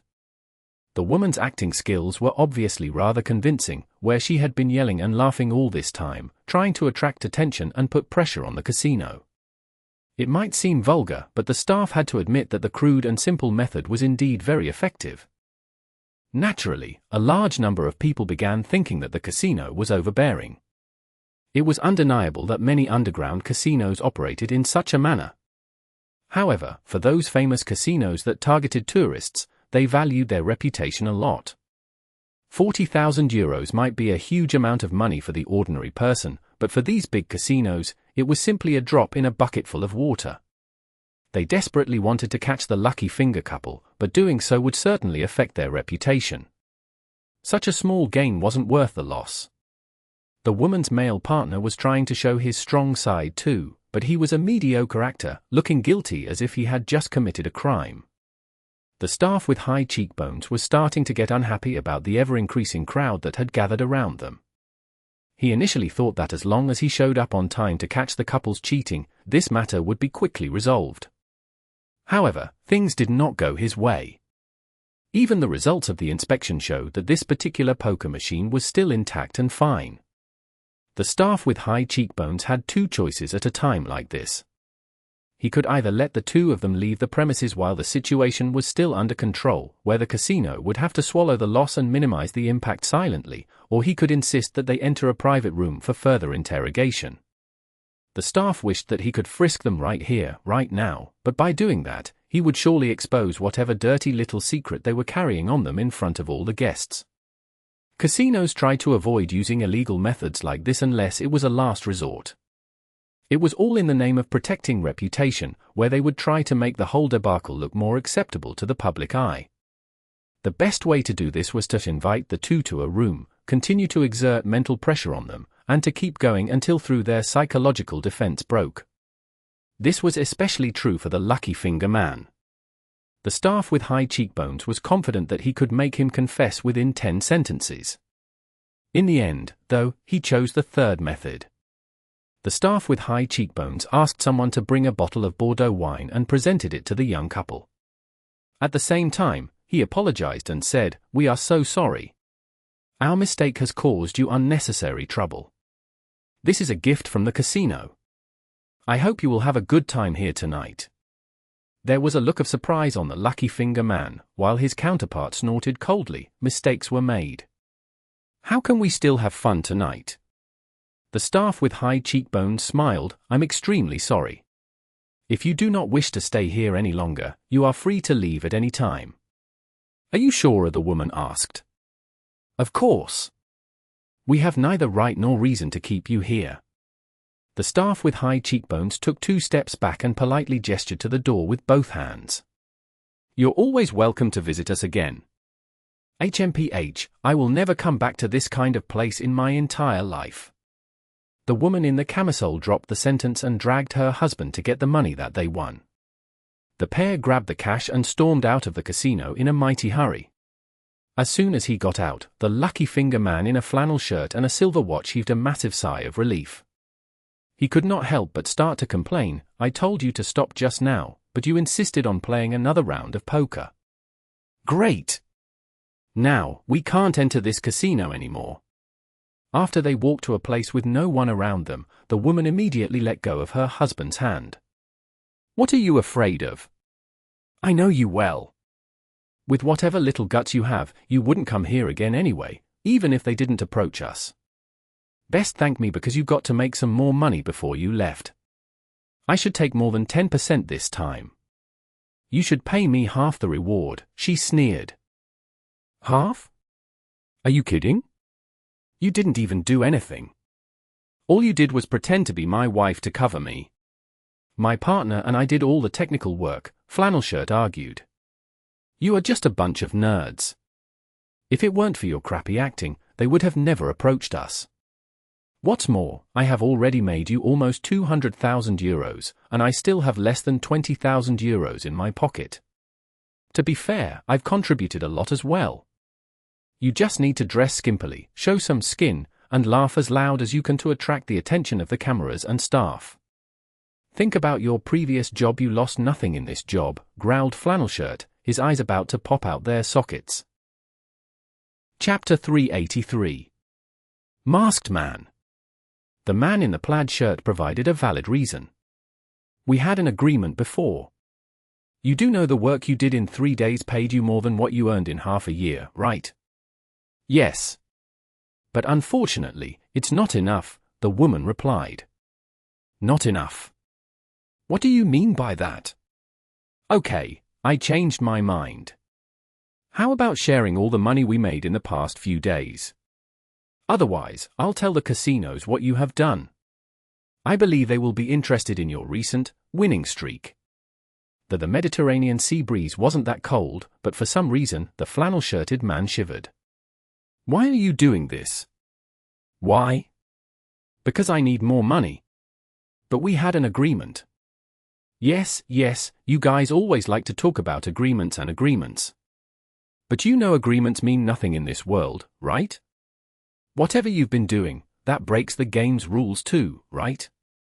But Flannel Shirt paused suddenly, and then a look of horror materialized on his face. Hey, is that necessary? I just want half of the money. Are you terrified, or what? An unfamiliar voice came from behind her. I'm sorry to disturb you. I wonder if you two are interested in enjoying the night view of Monaco. The woman turned around and saw a black bic stopping behind her. The window of the passenger side came down, and a head poked out from it. The person was bald, and he did not look like he had good intentions. A mermaid tattoo was also on his neck. In comparison to Flannel Shirt, whose calf was already trembling, his fake wife managed to put up a better act. Although she was actually nervous right now, she still mustered enough courage to ask the man a question. Are you from the casino? You should watch what you say, miss. We have nothing to do with the casino. We are just a group of Monaco's hospitable residents. The bald tattooed man grinned, giving off an unsavory and vile look. Although they did not admit it, even a fool would have known that the man and his people in this black bic were related to the casino. The local casinos were concerned about their reputation. Although there were certain things they wouldn't do themselves, it certainly didn't mean that they would sit by and do nothing. The inability to hold the two of them responsible for what they did in the casino in front of everyone was by no means a guarantee that they would not hire external help to intervene with the problem outside. The black bic appearing at this hour was obviously here to solve the casino's problem. Flannel Shirt became more and more nervous. It was his first time encountering this kind of trouble and had no idea what he should do in such a situation. Nervously glancing around his surroundings, it was apparent that he was desperate to escape. The woman was also regretting her recent actions. In the past 3 days, the two had easily scammed away a considerable amount of money from the few casinos, managing to make a fool out of them. Blinded by the thrill and ease of the profits, her appetite became so ravenous to the point that she was deluded.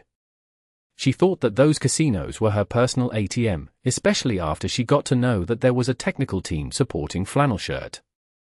They were the original team, and as he said, she was only recruited to the team to cover him temporarily. Before that, she was just a pole dancer at a small bar in a small town. She was a nobody. When she couldn't make rent, she even provided extra services to the men in the bar. Who knew what would happen after this? Such a rare opportunity wouldn't knock twice, and she had to make as much money while she could. It explained why she was adamant to carry on despite Flannel Shirt beseeching his counterpart to stop. She knew they might come across little snags and potholes, but certainly not getting into big trouble like this. Compared to a nerdy Flannel Shirt, she had come across all kinds of people while she was working as a pole dancer. Since their enemies had managed to locate them, she knew it was now useless trying to escape while inside others' territory. What more, the entire Monaco was only 2.02 square kilometers wide. At this juncture, she was already thinking about selling out Flannel Shirt to the people from the casino. However, she might not be able to keep the 20,000 euros she earned. Though she threatened to expose him, she wouldn't do unless it was the last resort since she might not make any money anyway at the end of the day. It was all because she knew what the casino people were interested in. Earlier, she had tried to figure out how Flannel Shirt and his team managed to hit a royal flush on the poker machine every time. She also knew that it was her forte to extract whatever information she wanted from men. All she needed were 2 bottles of beer, some romantic music, and getting into the bathroom naked with steam around her. By that time, most men would have fallen for her.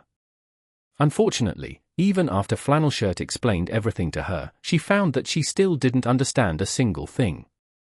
Terms like pseudo-randomness and a linear feedback shift register sounded like a foreign language, let alone the confusing source code. That's why I hate nerds. They are not real men. Whether on the bed or under the bed. Those topless and sweaty things working hard at construction sites are the real men.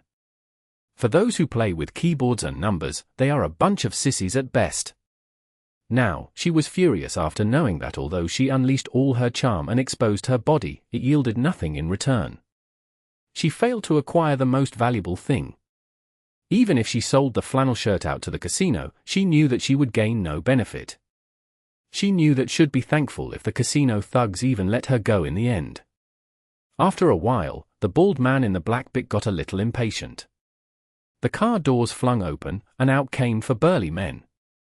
In Monaco, it's impolite to refuse an invitation. Flannelshirt started to panic when he saw the 4 muscular men, and he was about to run for his life. Suddenly, a black shadow descended from the sky. It was a masked man with a hood.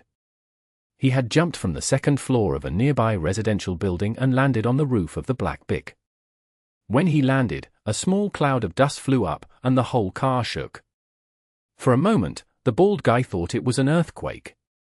Next, the masked man jumped off the roof of the car and kicked the muscular man in front of him with his knee. The 3 other goons quickly reacted, surrounding the assailant, arms akimbo, and ready to strike. Flannelshirt was fortunate to witness a scene that only appeared in American blockbuster movies of the past. 3 fierce and confident-looking men had been put down by a single masked man in just 1 minute. It seemed that the masked man didn't even exert his full strength on them. Although the 4 thugs were lying on the ground, their injuries weren't actually fatal. Chapter 384. You might be able to defeat us. The background of this game was obviously related to the internet, and this was the first time Jong-hung was given the liberty to choose one of 2 mission objectives that so drastically contradicted each other. In a sense, this competitive single-player mode was more like a faction rivalry. Players who chose to go different directions would become opponents.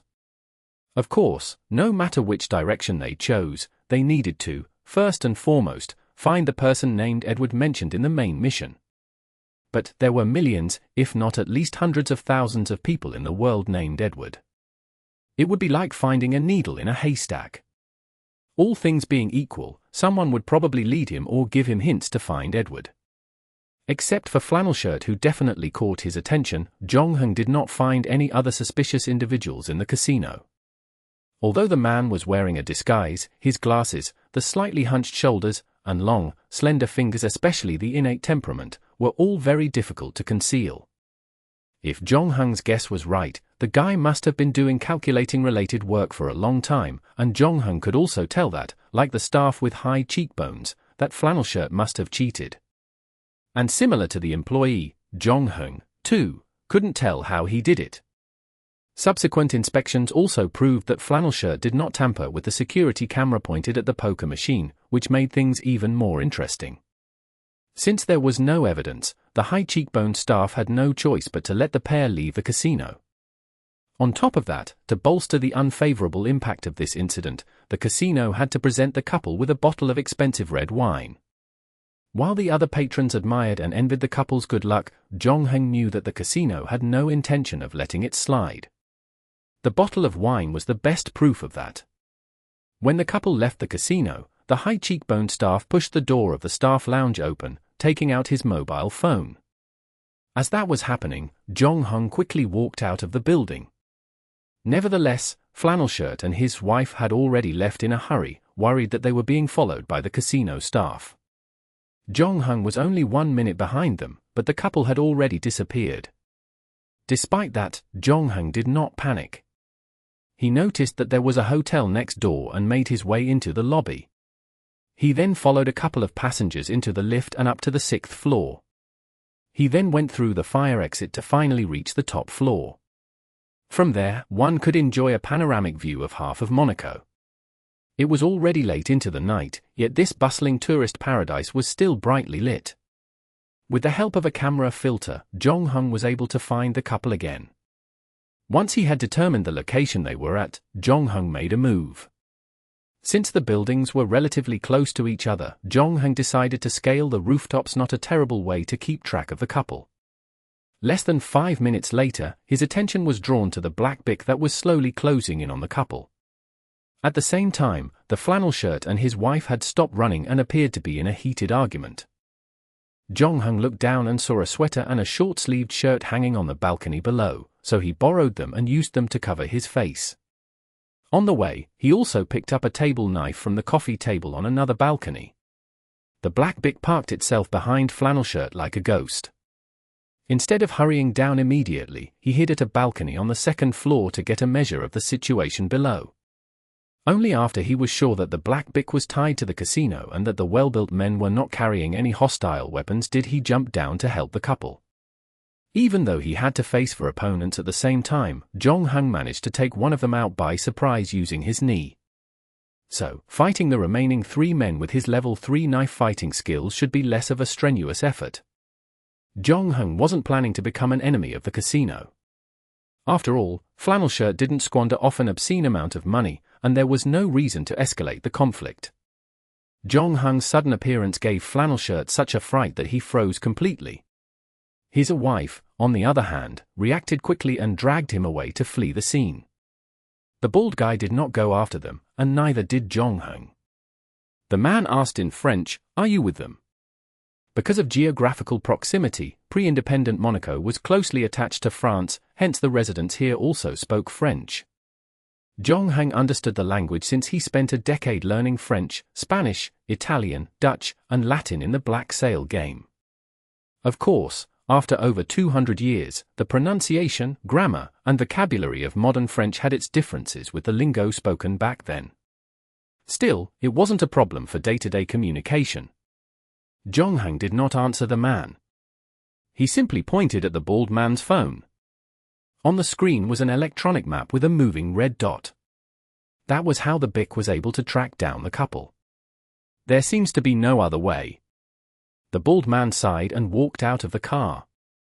At the same time, the driver that towered over 1.9 meters and looked as hard as a metal rod got out of the car as well.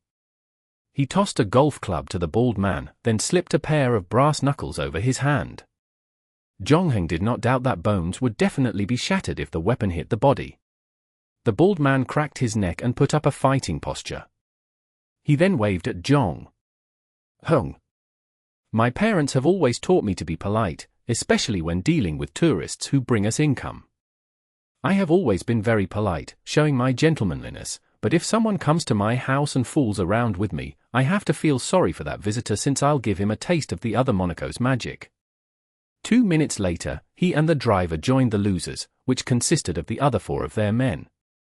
The bald man was in such pain that he huddled on the ground while clutching his stomach, wheezing as sharp pain gripped him. Jong-hung walked to him, took out his phone from his pocket, and placed the locked screen in front of him. "You may have knocked us down, but don't even think about it."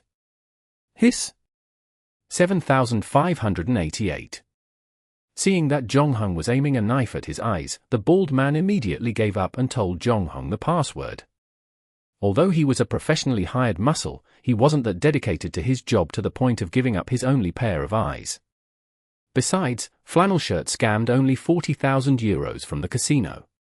This amount of money meant nothing to the establishment, and the only thing they were worried about was that the new confident scam would spread like wildfire.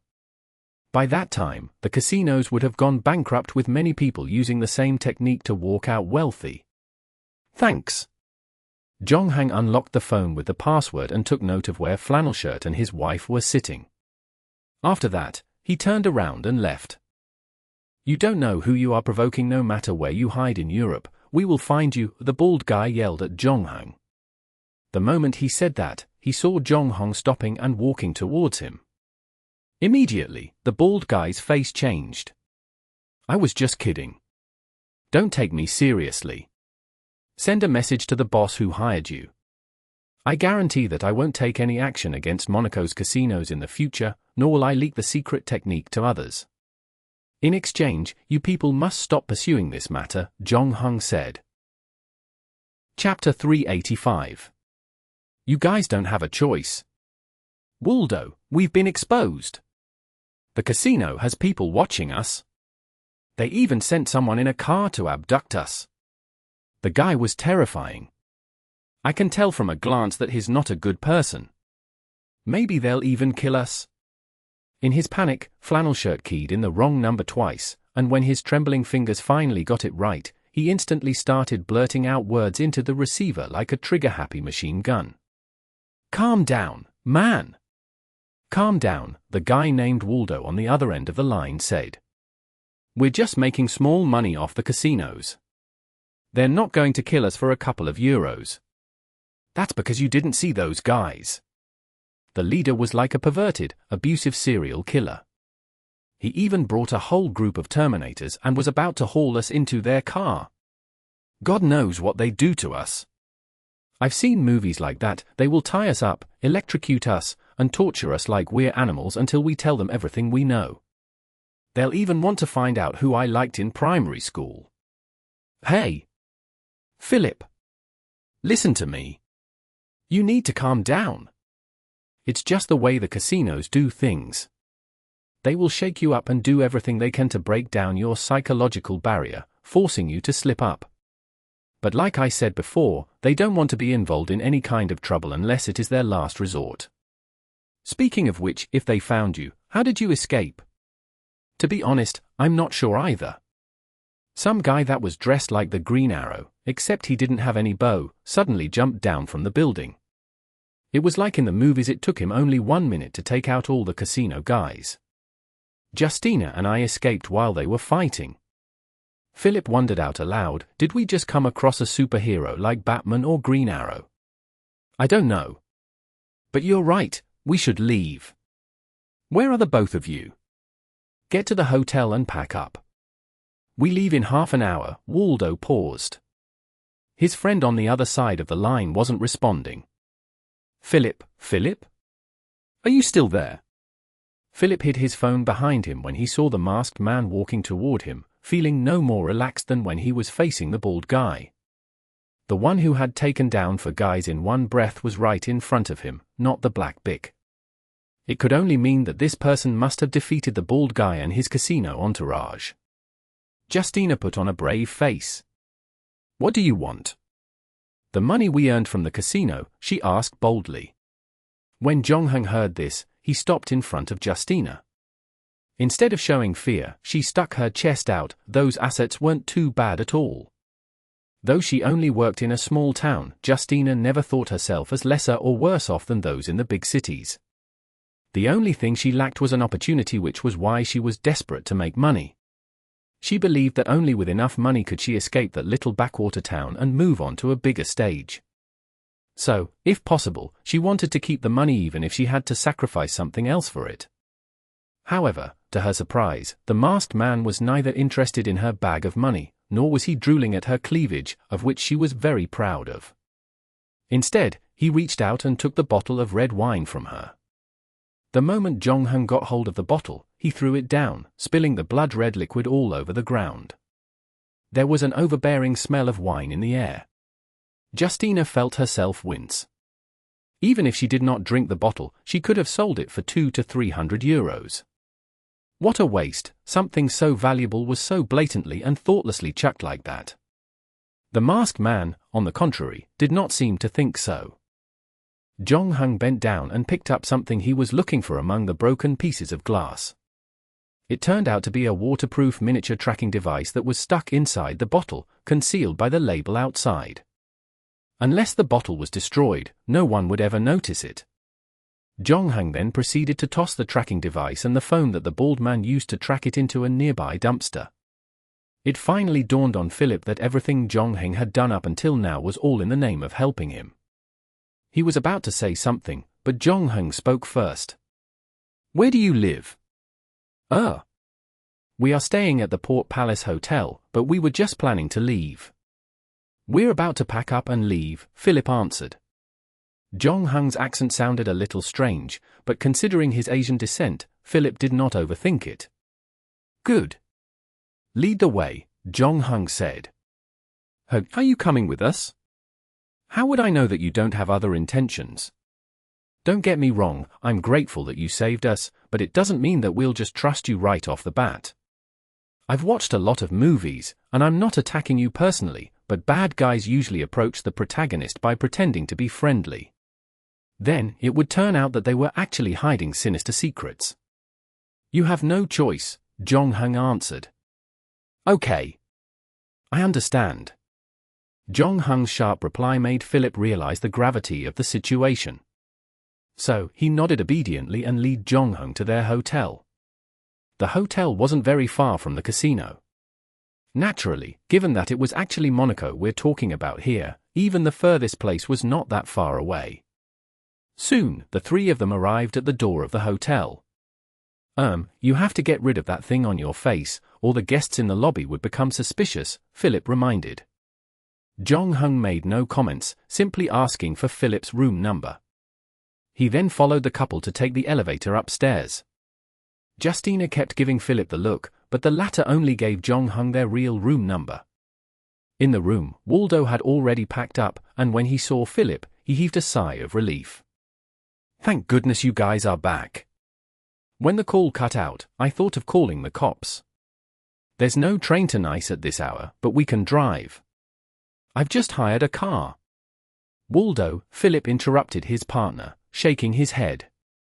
About that. We might have an extra passenger. What do you mean by one more passenger? Hold on. Did you hook up with some chick in the casino? But how is that even possible when Justina is with you the whole time? Since when could you still attract women?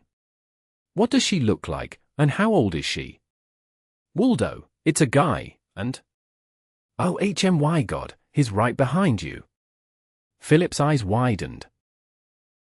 Chapter 386. Secret of the Slot Machine. Liu Yang, Jong-hung introduced himself while patting the dust off his pants at the same time. Waldo and Philip gawked at him in shock. Waldo! Waldo instantly snapped out of his bewilderment and stretched out his hand. You must be the one who saved Philip and the others. Philip mentioned you before.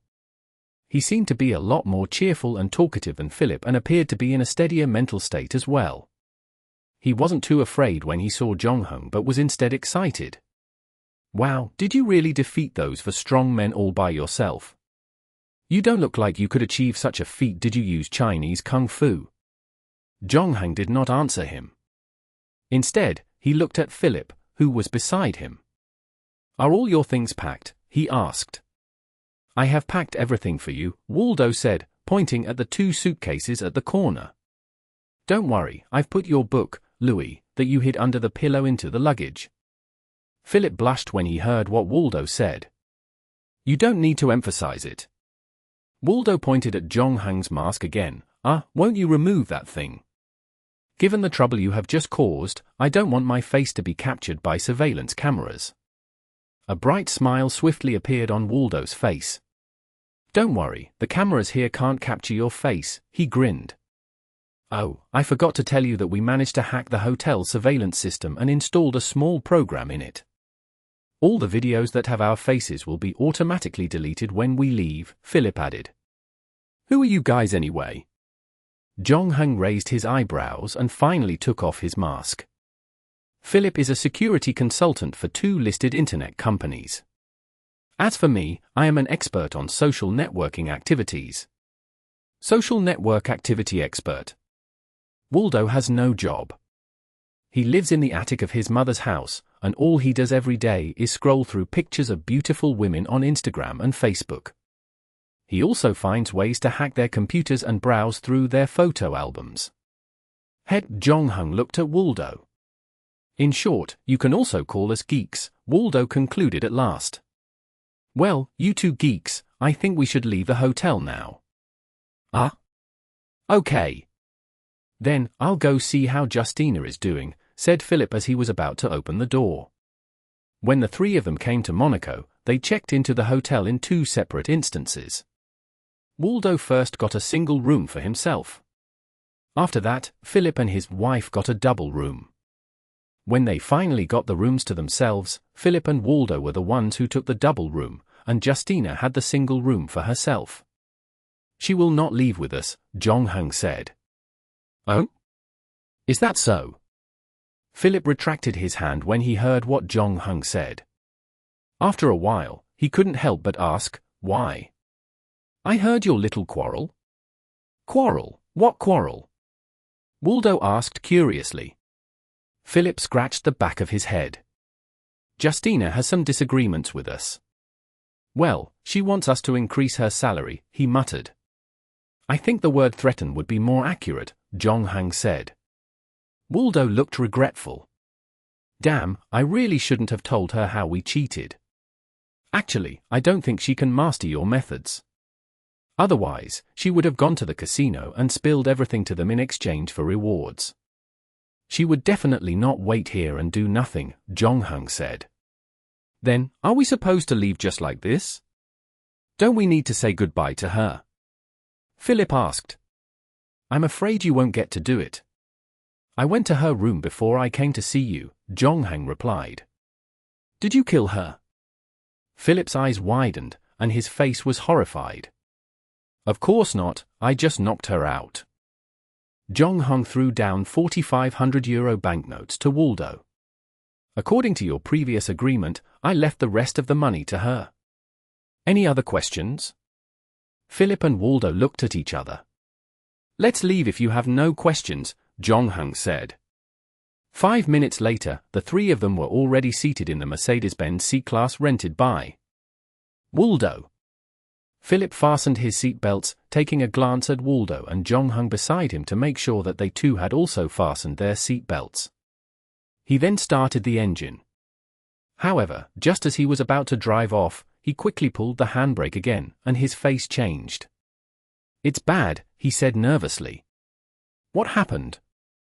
Waldo thought that Philip must have discovered something new, but Philip simply replied, "I didn't check the tires and our surroundings." He then crouched down and went around the car to see if the tire treads were fine and that no kids were skulking at the car's blind spots. After the quick inspection, he came back in. "Ah? Philip is this kind of person. Due to the nature of his work, he is usually more cautious. You'll get used to it once you spend more time with him," Waldo explained.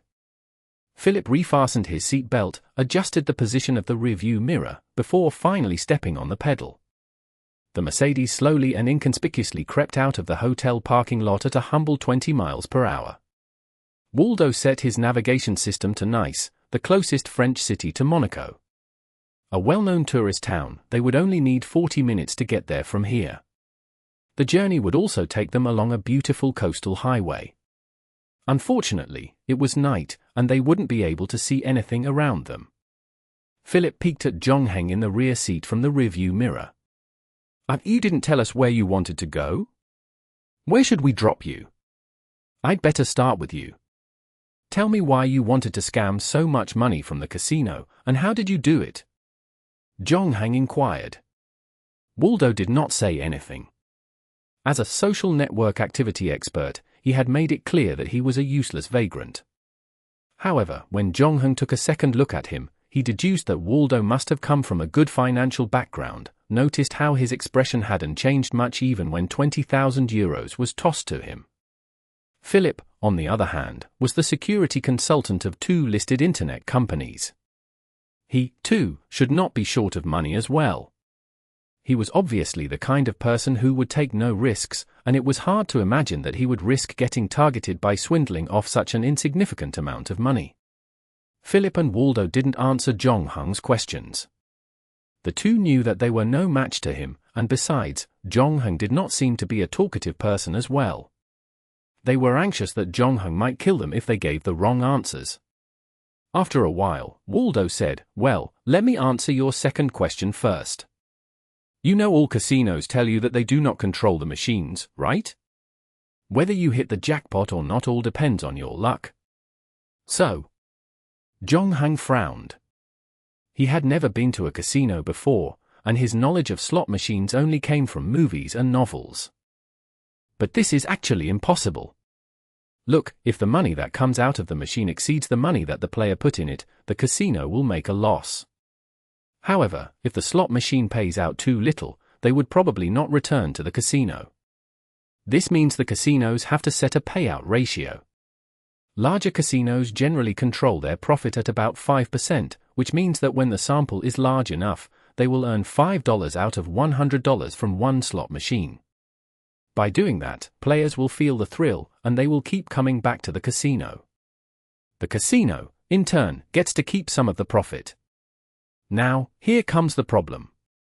If the results of each game are really purely random, then whatever payout ratio they set would be meaningless. Chapter 387. Not interested. Pseudo-randomness?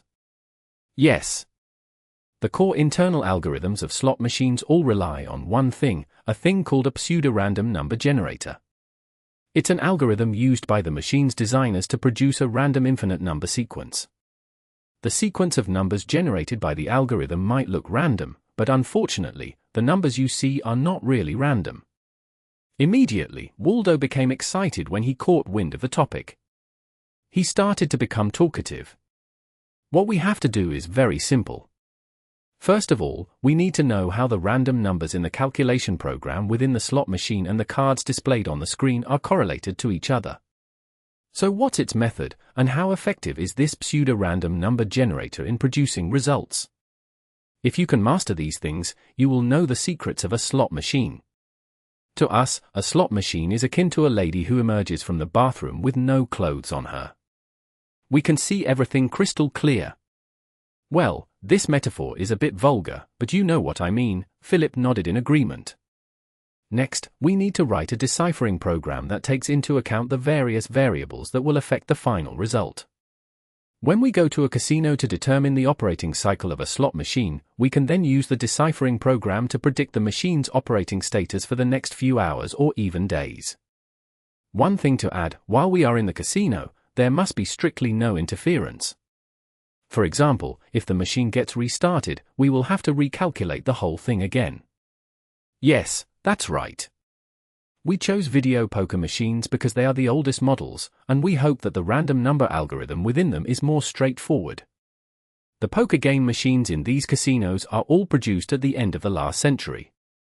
Yes, the program inside is based on a theory put forward by Donald Knuth in the 1960s using the Monte Carlo method, the so-called linear feedback displacement register. They employ the method to give out cards to the players. It's just retarded. I mean, the actual situation is actually not that simple. We found their source code in the patent office and bought a machine of the same model for research purposes. In order to figure out how the code works, Philip also wrote a disassembler. When all the preliminary research had been completed, we have managed to write a small program that allowed us to calculate the current status of the poker machine and how long before it churns out a royal flush. As for the last step, we just need to play a few rounds on the machine. I'm sorry, I've been dragging everyone back, Philip said guiltily. Acting too nervously at the casino, he had caused its employees to become suspicious of them. Supposedly, he was going to stop after he swept the last 4 casinos, but he could not stand Justina's babbling in his ears, and he finally agreed to hit one last casino. Unfortunately, the last stint caused a series of troubles for them. Although Philip and Waldo had somewhat escaped the casino's clutches, they still couldn't figure if Jong-hung, sitting in the back seat, was a friend or foe. Clearly, he posed a larger threat to them right now. We can't blame you. From the beginning, we all knew that you weren't the most suitable person for this job. The time required to press the last button has to be precise. Among us, only you have been forced to practice piano by your mother since you are a child, which is why you can press it in 0.005 seconds. You can maintain your accuracy at about 50%, which none of us can do, Waldo explained. You have done well, he went on to comfort his friend. So, you have other companions? Jong-hung asked. Well. Although Waldo always avoided mentioning anyone else, he got too excited and some words had unintentionally slipped out of his mouth. Unbeknownst to him, he had accidentally revealed something, albeit rather vaguely. Besides, Jong-hung had also overheard the quarrel between Justina and Philip as well. He knew for a fact that there was a team behind them. But this time, the two seemed to uphold their loyalty to their team, and no one said a thing about it. Even Philip, who had been a little timid, took the initiative to say, "We can give you all the 200,000 euros we earned this time." Philip peeked at Jong-hung in the back seat but found that the latter gave no reaction. Jong-hung wasn't interested in making money because no matter how much he made here, he couldn't bring it back to the real world. Let alone 200,000 euros, he would not even blink his eyes if 20 million euros were placed in front of him. He was satisfied as long as he had enough money to use here. "We will share our technology with you, together with the small program to predict the cards you'll receive when you use the machine. With this, you'll be able to make a steady stream of money from other casinos," said Philip while grinning. "I'm not interested in these things," Jong-hung said. "Who?" The two were surprised when they heard this. Jong-hung only appeared after the conflict happened between Philip and the casino. This meant only two possibilities to explain this situation. Either he was staying on for the money or to learn their secrets. Apart from these two things, they had nothing valuable with them. "Have you ever heard of a person called Edward?" Jong-hung asked. "No," the two replied in unison while shaking their heads. "You guys answered way too fast." "Great. It seems I have found the right person," said Jong-hung.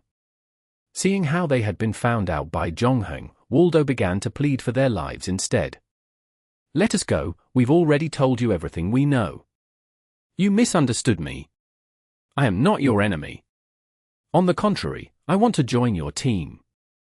"Why?" Philip's eyes widened. "Just consider me a stranger who wants to uphold justice," Jong-hung said. The system gave him two options to complete the main mission. One was to help Edward escape, while the other was to help Zero to capture Edward. In other words, there were two sides to this quest. Although Philip and Waldo still refused to admit that they had anything to do with Edward, it was unlikely that they sided with the opposition based on their occupations. That meant that they would want to help Edward out as well. Jong-hung was in no hurry to choose sides, but as of now, the two were the only clues he found relating to Edward. He needed to get as much information about Edward as possible, and he could at least figure out the gist of the whole thing. And the easiest way to achieve this was, of course, to join the organization that the two nerds were in. He could also resort to violence, but Jong-hung wasn't one to torture someone for a confession. That, however, didn't mean he didn't have the ability or capacity to do it. He tormented someone dangerous and challenging in the Black Sail quest. These two would probably not last for 10 seconds if Jong-hung decided to take it out on them. Judging by the current situation, he would just be shutting off alternate ways to complete the main quest if he were to do that. This wasn't something that he wanted to see. Philip and Waldo looked at each other when they heard those words. After a while, Philip said, "It's not for us to decide. We have to ask others' opinions first." Chapter 388. "You're right." Soon after, the three of them left Monaco and arrived in Nice, a beautiful coastal city located in southeastern France. Jong-hung used the free time to check on his character panel briefly. Name, Jong-hung. Gender, male. Age, 19. Player ID, 07958. Rounds played, 5. Current game points, 659. Items in possession, infinite building block, B. Weather marbles, C. Filter lens, D. Paris arrow, D. Evil wall, D. Shadow key, E. Lucky rabbit's foot, E. Betty's shell, E. Hunter's blessing, F. Water-soluble metal, F. Skills, sailing, level 3, swordsmanship, level 3, language proficiency, level 2, 8 languages at general communications level, Lego assembly, level 2, archery, level 2, wilderness survival, level 2, driving, level 2, car tuning and repairing, level 2, marksmanship, level 2, aerospace, level 1, piano, level 1, skiing, level 1, rock climbing, level 1. Assessment: player is a Lego master with slightly better luck than most people, and has a higher chance of encountering enemies. He's protected from shadows, storms, and evil thoughts, and can predict and change the weather of a particular area. In addition to extensive sailing experience, the player is also skilled at handling knives, arrows, and firearms. Player can drive cars, fly aircraft, spacecraft, and other vehicles. He is also able to adapt to the wilderness, and with his abundant skill reserves and excellent combat effectiveness, he stands out among players. Even though the new year had passed, Zhongheng's birthday was a month away, explaining why he was listed as 19 years old on the character panel. At the beginning of the 5th game, Zhongheng had 695 game points.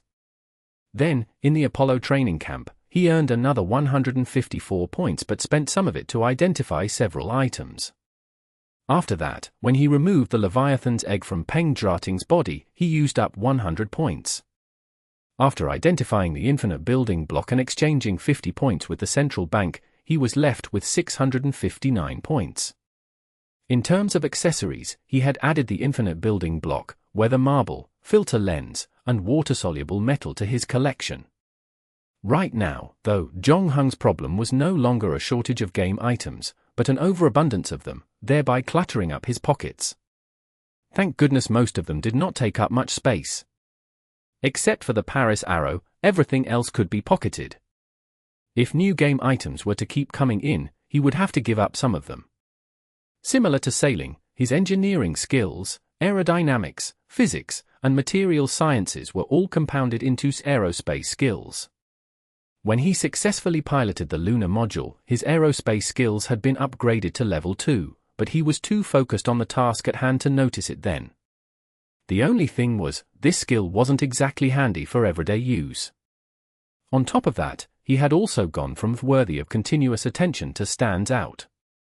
Zhongheng's brows furrowed. As the game progressed, he seemed to be encountering an increasing number of supernatural beings and wondered if this was in any way related to his evaluation. He couldn't tell if it was a good or a bad thing, now that more eyes were on him. On the other hand, Philip and Waldo finally got in touch with their team and briefly explained the situation. About 15 minutes later, they received a reply from the other side. Philip hung up the phone and said to Zhongheng, "The rest of the team agree that you can join us, but..." "But?" Zhongheng cocked an eyebrow. "But you must prove that you're here to help and that you're not our enemy," said Waldo. "How?" "I just got the news that one of our friends had been captured. If you can save him, we'll welcome you to the team." "Edward?" No. Not Edward.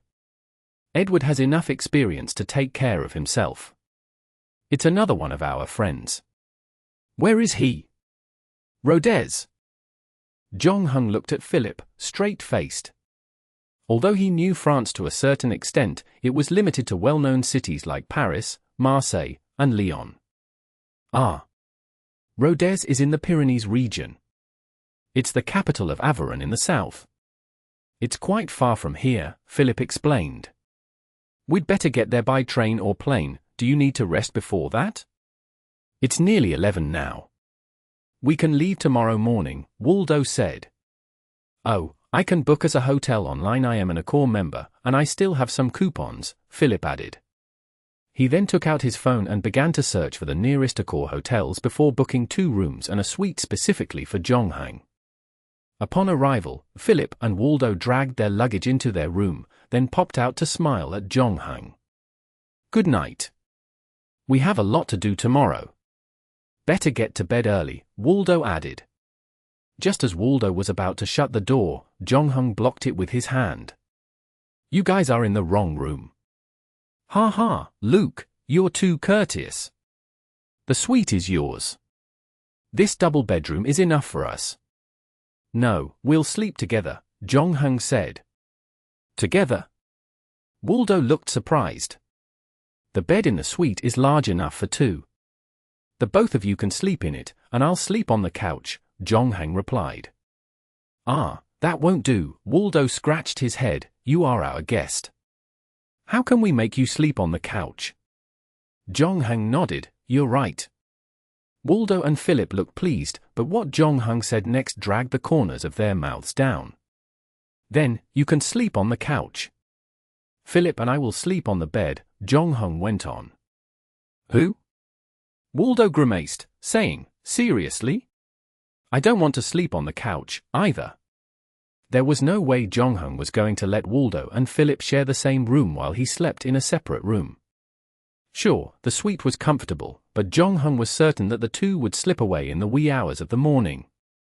Especially since there was a living room in the suite, it was going to be even more difficult for Jong-hung to hear movements in the corridor. But it was all right if Waldo slept in the living room. He just needed one of them to keep feeding him with clues. Moreover, Jong-hung noticed that the guy was pretty loyal. If Jong-hung had Philip with him, there was no way Waldo would run away on his own. In the end, Waldo spent the night on the couch, and when he woke up, he immediately regretted his decision because now, his back ached like it never ached before. Chapter 389. Elevator Gone Wild. The night went by uneventfully. During breakfast the next morning, Jong-hung asked Philip if there was a commercial street near him. You want to buy Lego bricks? Philip was surprised. It was no wonder Jong-hung's question surprised him. The first impression that Jong-hung gave him was that of a typical tough guy in those action movies. He was supposed to personify a lone hero that could bring down a group of people without so much as flinch, and when he went to a bar, he would have to order the strongest spirit. Even if he was shot, he could pick out all the bullets from his body while gritting his teeth in the bathroom without frowning. That morning, Philip saw Jong-hung drink a glass of warm water and eating a nutritious breakfast, including meat and vegetables, and an omelette. Philip felt inexplicably disappointed, especially now that he heard that Jong-hung wanted to buy Lego bricks. He was unable to figure out why the tough guy wanted to buy a bunch of educational toys. However, Jong-hung didn't care about what others thought about him, always being one to ignore his surroundings. In his first quest, he had to eat coconuts for 3 meals a day. Now that conditions had gotten better, he wasn't going to abuse himself by starving. Maintaining a healthy eating habit was essential in keeping his body going until the end of the quest. For shopping, we are not far from Jinmade Avenue. The Star of Nice department store is there.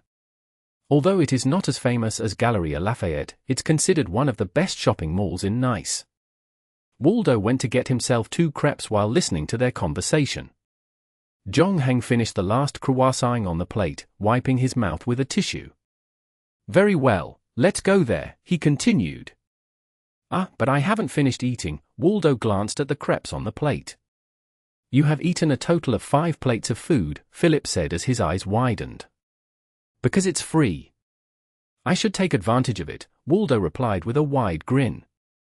After he finished the crepes, Waldo went on to empty another fruit platter, gulped 2 glasses of orange juice and milk, went to the bathroom, and reluctantly left the hotel restaurant. It was Jong-hung's first time discovering that Waldo could eat so much. Philip told Jong-hung that Waldo had always lived in his mother's attic and rarely stepped out of the house. Judging by the way he ate, he was still a little thinner than ordinary people. Jong-hung had to admit that Waldo must have had very good genes. The 3 arrived at the Star of Nice at 9:42 a.m. but had to wait outside the entrance since the department store wasn't open yet. Fortunately, it would open for business in a short while, and they didn't have to wait too long. Jong-hung managed to find a Lego store as well, proceeding to buy 5 boxes of bricks in one go. He also made sure that all the parts and models he needed were included. Jong-hung finally understood the gist of the famous saying, an SLR will ruin a person's life, but Lego can make you poor for 3 generations. Earlier, he checked his bank account. Unfortunately, there was no money in its place, an overdraft limit of about €2,000. The Lego sets he bought cost him €500, which was almost a quarter of what he had. Moreover, he ran into trouble after walking out of the store. Although mall security pretended to be patrolling, Jong-hung was well aware that he was their target judging by their less than subtle movements. At the same time, Philip and Waldo were also deliberately keeping their distance from him. Are you sure you want to do this? Jong-hung asked calmly as he looked at Philip. The two were shocked and afraid, unable to understand how Jong-hung knew what they were thinking. Waldo, on the other hand, attempted to put on his best act. "Hey, what did you say?" Jong-hung opened a box of bricks, quickly picked out a handful of parts, and put them in his pocket. He then threw the remaining for unopened boxes bricks to Philip, saying, "Help me take care of these for a moment." Philip was confused. "Who?" "Although I won't kill you if I lose it, you'd better stop doing irrational things when I'm in a bad mood," said Jong-hung, leaving with them his last words of advice. At the same time, all 5 security guards were walking towards him. Jong-hung also saw 2 men who seemed to be plainclothes police officers entering the mall. While he was unprepared, one of the security guards reached out to grab Jong-hung's arm. However, he managed to dodge it easily. Immediately, the guard's companion charged toward him. Jong-hung did not want to fight the entire group of security guards at the same time, knowing that it would be hard for him to win if they all attacked him at once. So, after taking out one person, he ran as quickly as he could. He sped to the elevator that wasn't too far away, managing to get in just in time. However, as he was descending to the lower floors, the elevator suddenly stopped. After a second, it started to operate in the opposite direction, causing its passengers to be thrown to the ground and screaming in fear. Seeing that Jong-hung had escaped the security guards, the 2 plainclothes finally uncovered their identities and rushed toward their target. Meanwhile, Jong-hung saw a bunch of shopping bags scattered on the floor. The rest of the people in the lift were still trying to stand up and get a hold of the situation. In the end, he had to give up on this route. At the same time, after this incident, he also realized that he had underestimated the team behind Philip and Waldo. It now appeared that they could not only turn a casino's poker machine into their ATM, but they could even hack through electrical equipment. Of course, appliances like elevators weren't connected to the internet, and that wasn't how they did it. Jong-hung remembered 2 elevator maintenance crew when the mall was opened just now. In other words, they must have been ready for battle since the beginning. When did they start? During breakfast? Speaking of which, Waldo had gone the bathroom halfway after he overate for breakfast. Did he use that opportunity to contact his team? No, it should have been earlier. He must have contacted his team when he was alone sleeping on the couch in the living room last night. That meant the other party had one night to prepare for the fight. However, he only proposed to come to the Star of Nice in the morning. Waldo must have taken the opportunity to go to give his team the updated location in the toilet. The mall guards and plainclothes policemen who had suddenly targeted him were obviously on their side. Although Jong-hung didn't know how they did it, it wasn't the time to think about such things. His top priority now was to leave the mall first. While Jong-hung was thinking hard, he quickly assembled a taser gun in his pocket with the Lego bricks that he just bought. As he added the infinite building block to it, the taser was immediately weaponized, ready to deal with the brewing trouble. At the same time, Philip and Waldo did not waste the golden opportunity, quickly running to a safe passage while the chaos ensued. It was the first chance they got to escape Jong-hung's control. The 2 geeks mustered every last bit of stamina that they could squeeze out and ran as fast as they could. Chapter 390. Meet at Mary's Cafe. "Don't you think we've gone too far?" Philip worriedly asked as they ran. Too far?" Waldo repeated. To justify his multiple trips to the bathroom, he had forced himself to cram food down his already overloaded stomach, then pretend like he was not already past his limit. It wasn't too bad when he was walking, but right now, as he tried to run, it felt as if his entire stomach was tumbling around inside him.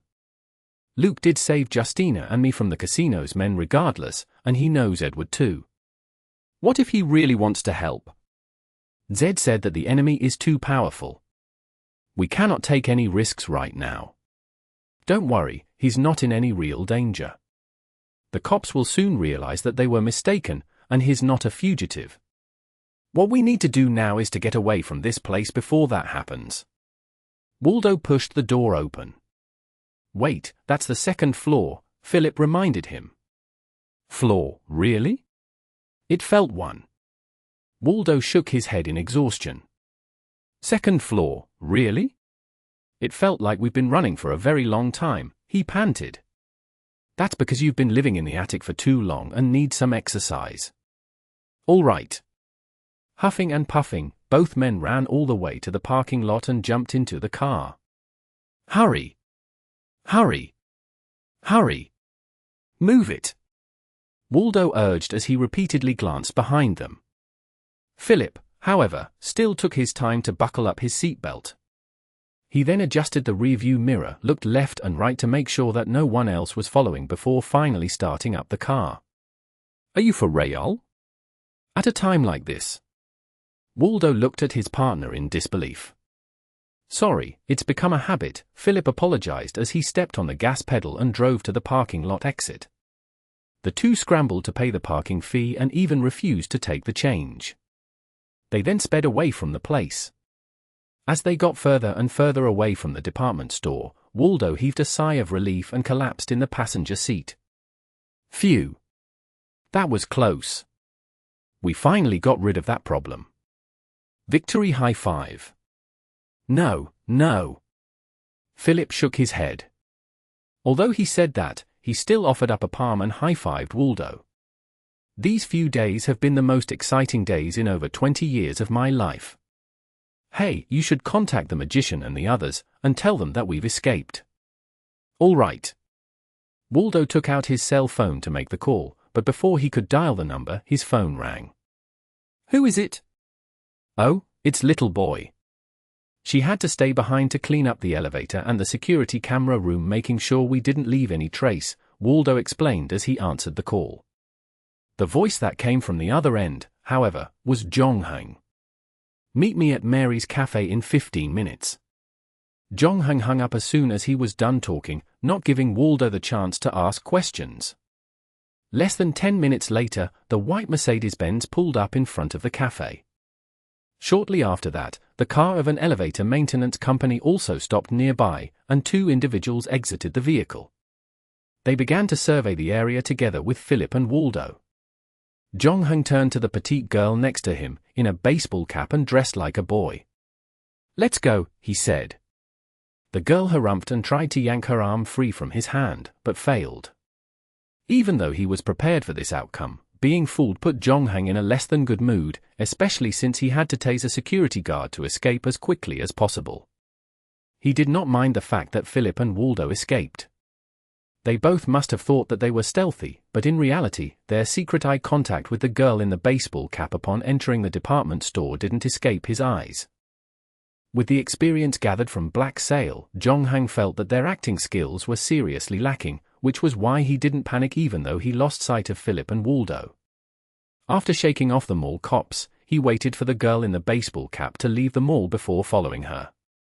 Then, when she was crossing the road at the traffic light, he pressed the taser gun against her waist and contacted Waldo using her cell phone.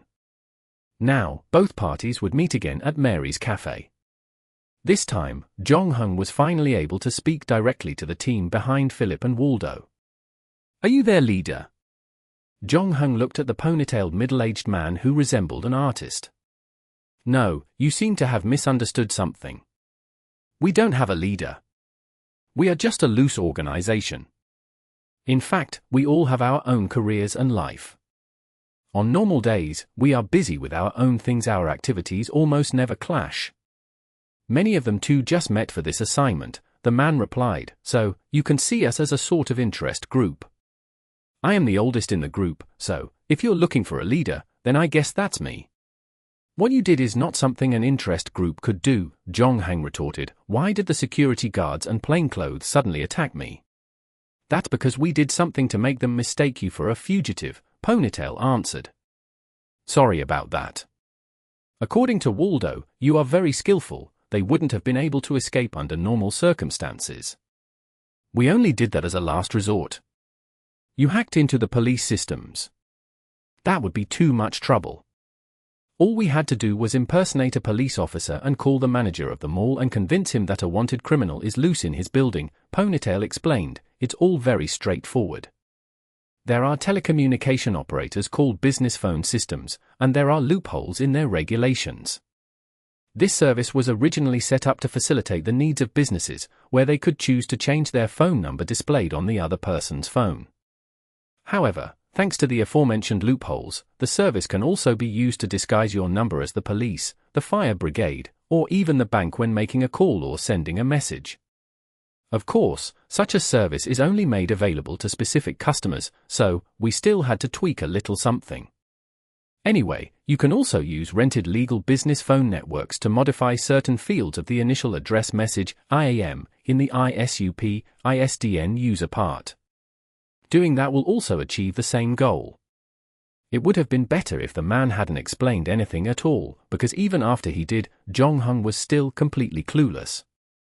It gave him a clue, though, as to who this guy was. "You guys are all computer experts?"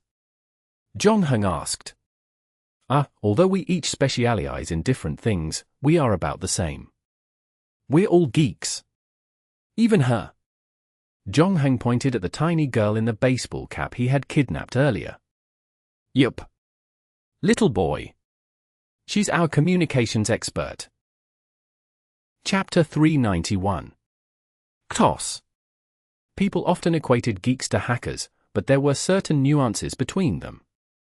In American slang, the word geek was originally used to describe people who were passionate about one or specific fields and invested a lot of time in its research, mostly in the electronics field. In the beginning, the word carried a derogatory connotation, and in the early days of the P-Revolution, the term was then extended to hackers, also with a negative overtone. Nowadays, however, especially since the rise of Silicon Valley bigwigs like Steve Jobs and Bill Gates, the term geek was given a new meaning. It began to be labeled as a person who was free, creative, and breaking stereotypes. Indeed, geeks were such a group of people. They were the adventurers on the internet, the hardware enthusiasts, hackers, technologists, programmers, engineers. Simply put, you can be anyone, you only have to stick to our principle and you can join the 01 guerrillas, Philip said. Of course, most of those who join us are from computer-related fields, though we've always hoped that some cheerleader girl or dancer would join us. We have a secret forum of our own, with a self-developed instant messaging software. Over there, we usually discuss technical problems. You can also post about problems you encounter and wait for someone to answer it, or simply show off your skills. The people there are all very nice. "Is Edward part your crew?" Jong-hung asked. "No, Edward, he's not one of us," replied Ponytail. Jong-hung raised an eyebrow at the statement. "About a year ago, Edward hacked into our forum, the website that we built together." Waldo still looked surprised at the mention of this incident. "Was it supposed to be difficult?" Not really. It's a little easier than hacking into the government's defense systems," Philip answered. "The most important thing is that he did it without anyone realizing it. If he hadn't left us a message after the fact, we wouldn't even have known that he was there." "What message?" "Initially, it was just something of a greeting. You know, hackers appear to be low-key, but the fact is that most of them desire attention, especially when they manage to hack into really difficult places. They tend to leave a little something. For example, I know a guy who snuck into the HR system of the telecom giant Société Française du Radio Téléphone, SFR, before sent a little red flower to all the employees who were working overtime that night." That guy did exactly the same.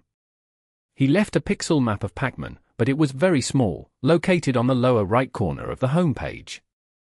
Unless you paid close attention, you won't be able to see it. Anyway, that was the first time we met Edward. After that, we built a new firewall and encryption system, but the guy still managed to get in. "Were you guys angry?" The man with the ponytail adjusted his glasses. "Angry? No. It was like an interesting game for us. We enjoyed the feeling of playing against him. So, we revamped the forum, and you can probably guess already, he beat us again. But throughout the whole process, we were all having fun. And it was from then onwards that we began to have further communication. We always thought that Edward was a group like us, but the truth gave us the shock of our lives. He said that he was Edward, and he was the only one in his team.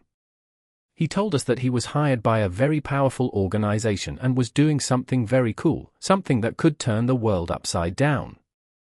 Once successful, the project was supposed to radically change the way everyone lived and traveled.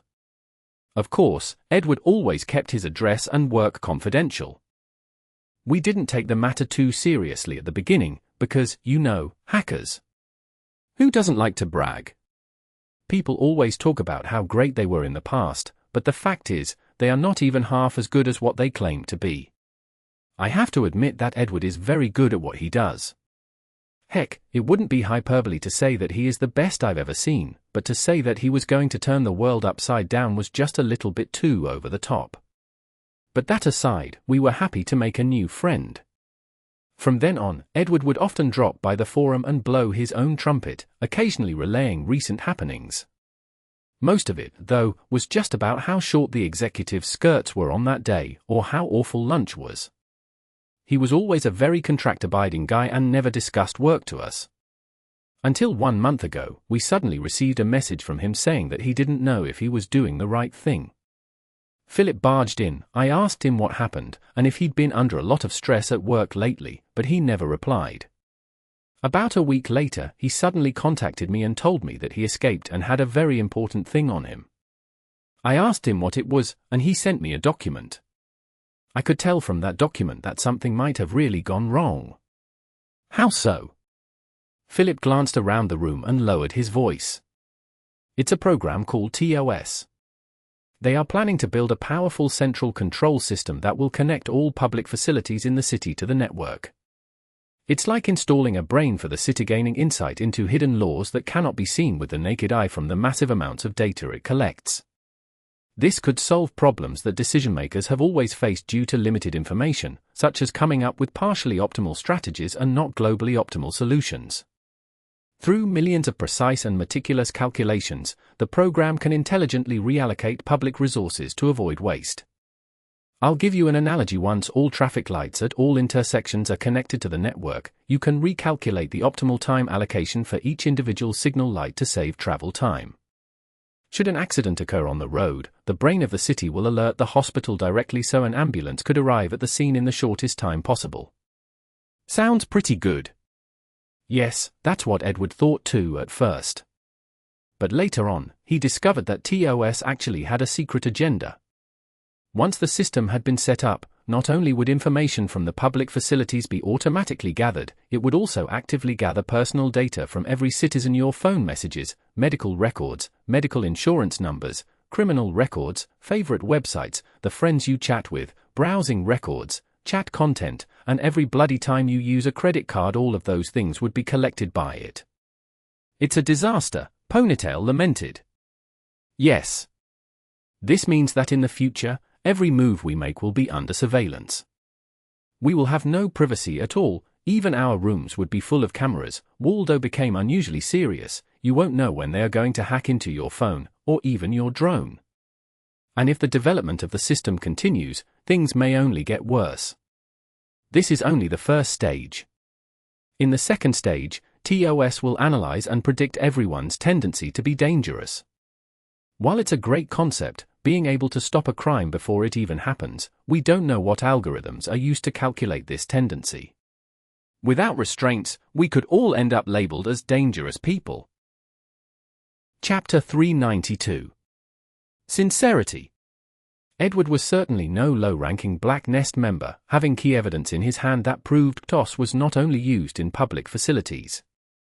It's okay to hand over the evidence to the police just as it is, Jong-Heng said. Ponytail and Philip glanced at each other and sighed. It would be great if it was so simple. Black Nest has very complicated origins. Although they are a relatively new tech company established only 10 years ago, their territory has expanded rapidly all over the world. Throughout Europe, hundreds of small technology companies merged with them, but the source of funds behind the organization has always been a mystery. A mega project like this would be impossible without the help of powerful people. The enemy we are about to face is a behemoth of unprecedented proportions. I'm sorry for what we did to you, but this is a special time. At a time like this, we don't know who else to trust, Ponytail apologized. Then why do you trust me now? Mainly, it's because little boy is in your hand, Waldo hesitated. We want to help Edward not only out of friendship but also because we don't want to live in a closely monitored world. We always say that we can't have both security and privacy at the same time. Sometimes you have to sacrifice some of your privacy to live safely in this world. Since Berners-Lee founded the World Wide Web, it is still a controversial topic and an ongoing debate.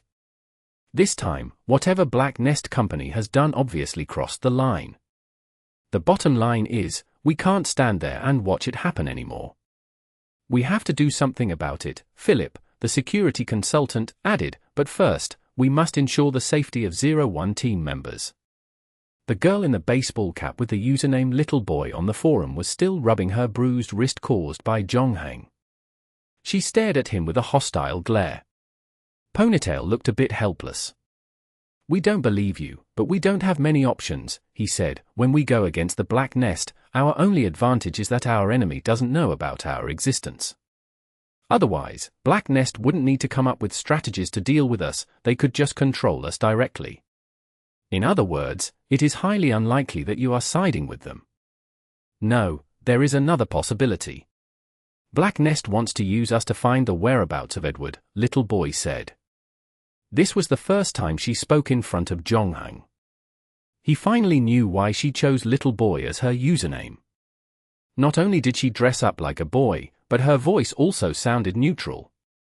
As she spoke, she continued staring at Zhongheng. But what surprised her was that the guy in front of her seemed to be distracted at this vital moment. Zhongheng had been thinking about another possibility. A quest with such confrontation between factions had apparent loopholes. For example, players could freely change factions according to the development of the situation at a particular stage of the game. Or, everyone could choose not to join sides at first and agree to all join the same side after meeting. This could significantly reduce the difficulty of the game. This quest was different from the Apollo program training camp, with no limit on how many players could enter. In theory, as long as everyone chose the same side, everyone would be able to complete this quest. The system, however, obviously took this loophole into consideration. After the members of the 01 guerrillas finished telling the story about Edward, a familiar voice came into Zhongheng's ear, asking him to complete the faction selection within 5 minutes. He was told that once he chose his side, he wouldn't be to make any more changes. Generally speaking, 2 factors had to be taken into account in the selection of the faction. One was the strength of the faction. For now, CTOS was undoubtedly stronger, and the 01 guerrillas were more like an improvised mob. The thing that Philip did in the casino was indeed impressive, and in all fairness, they did a good job at the mall as well. Putting aside their mediocre acting skills for a moment, the plans that they had come up so far were still very good. If their opponent weren't Zhongheng, they would have probably gotten what they wanted by now. However, this did not change the fact they were in an absolutely disadvantageous position.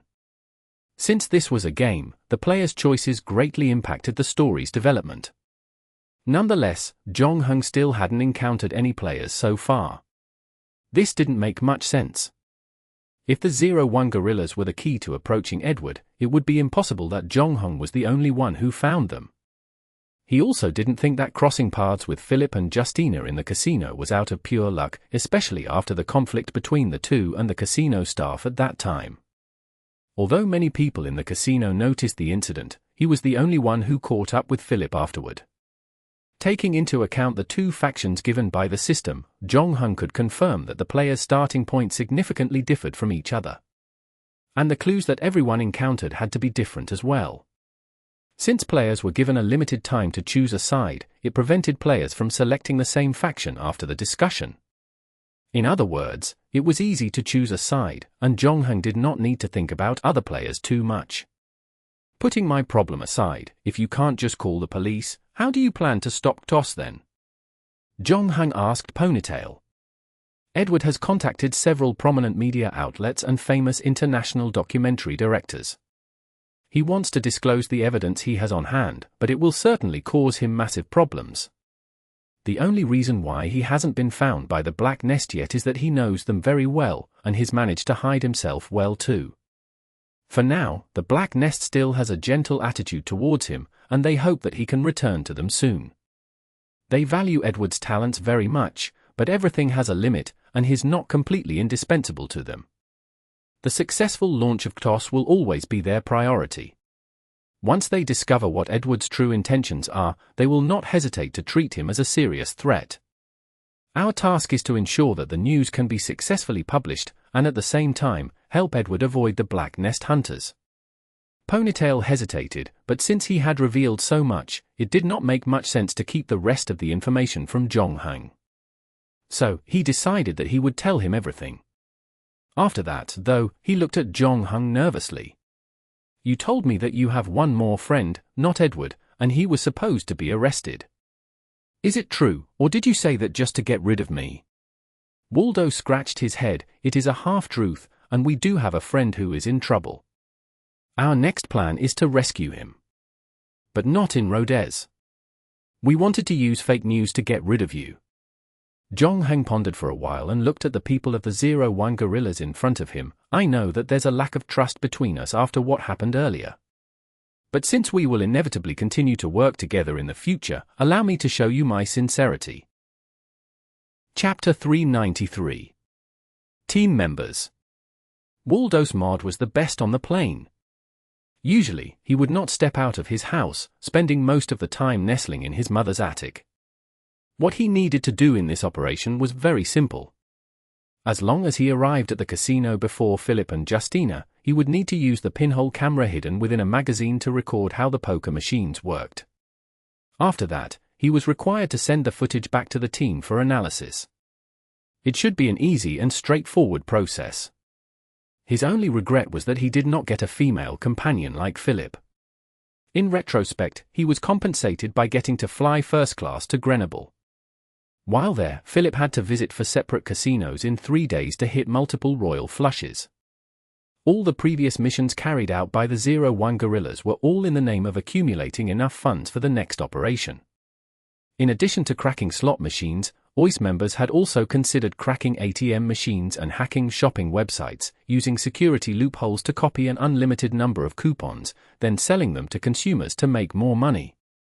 That said, this could create a lot of unnecessary trouble for them. Once the loophole was discovered, the coupons would be quickly voided. Voiding coupons was equivalent to cheating consumers' money, which violated 01's principles. In the end, everyone decided that it was best to squeeze money from the casinos.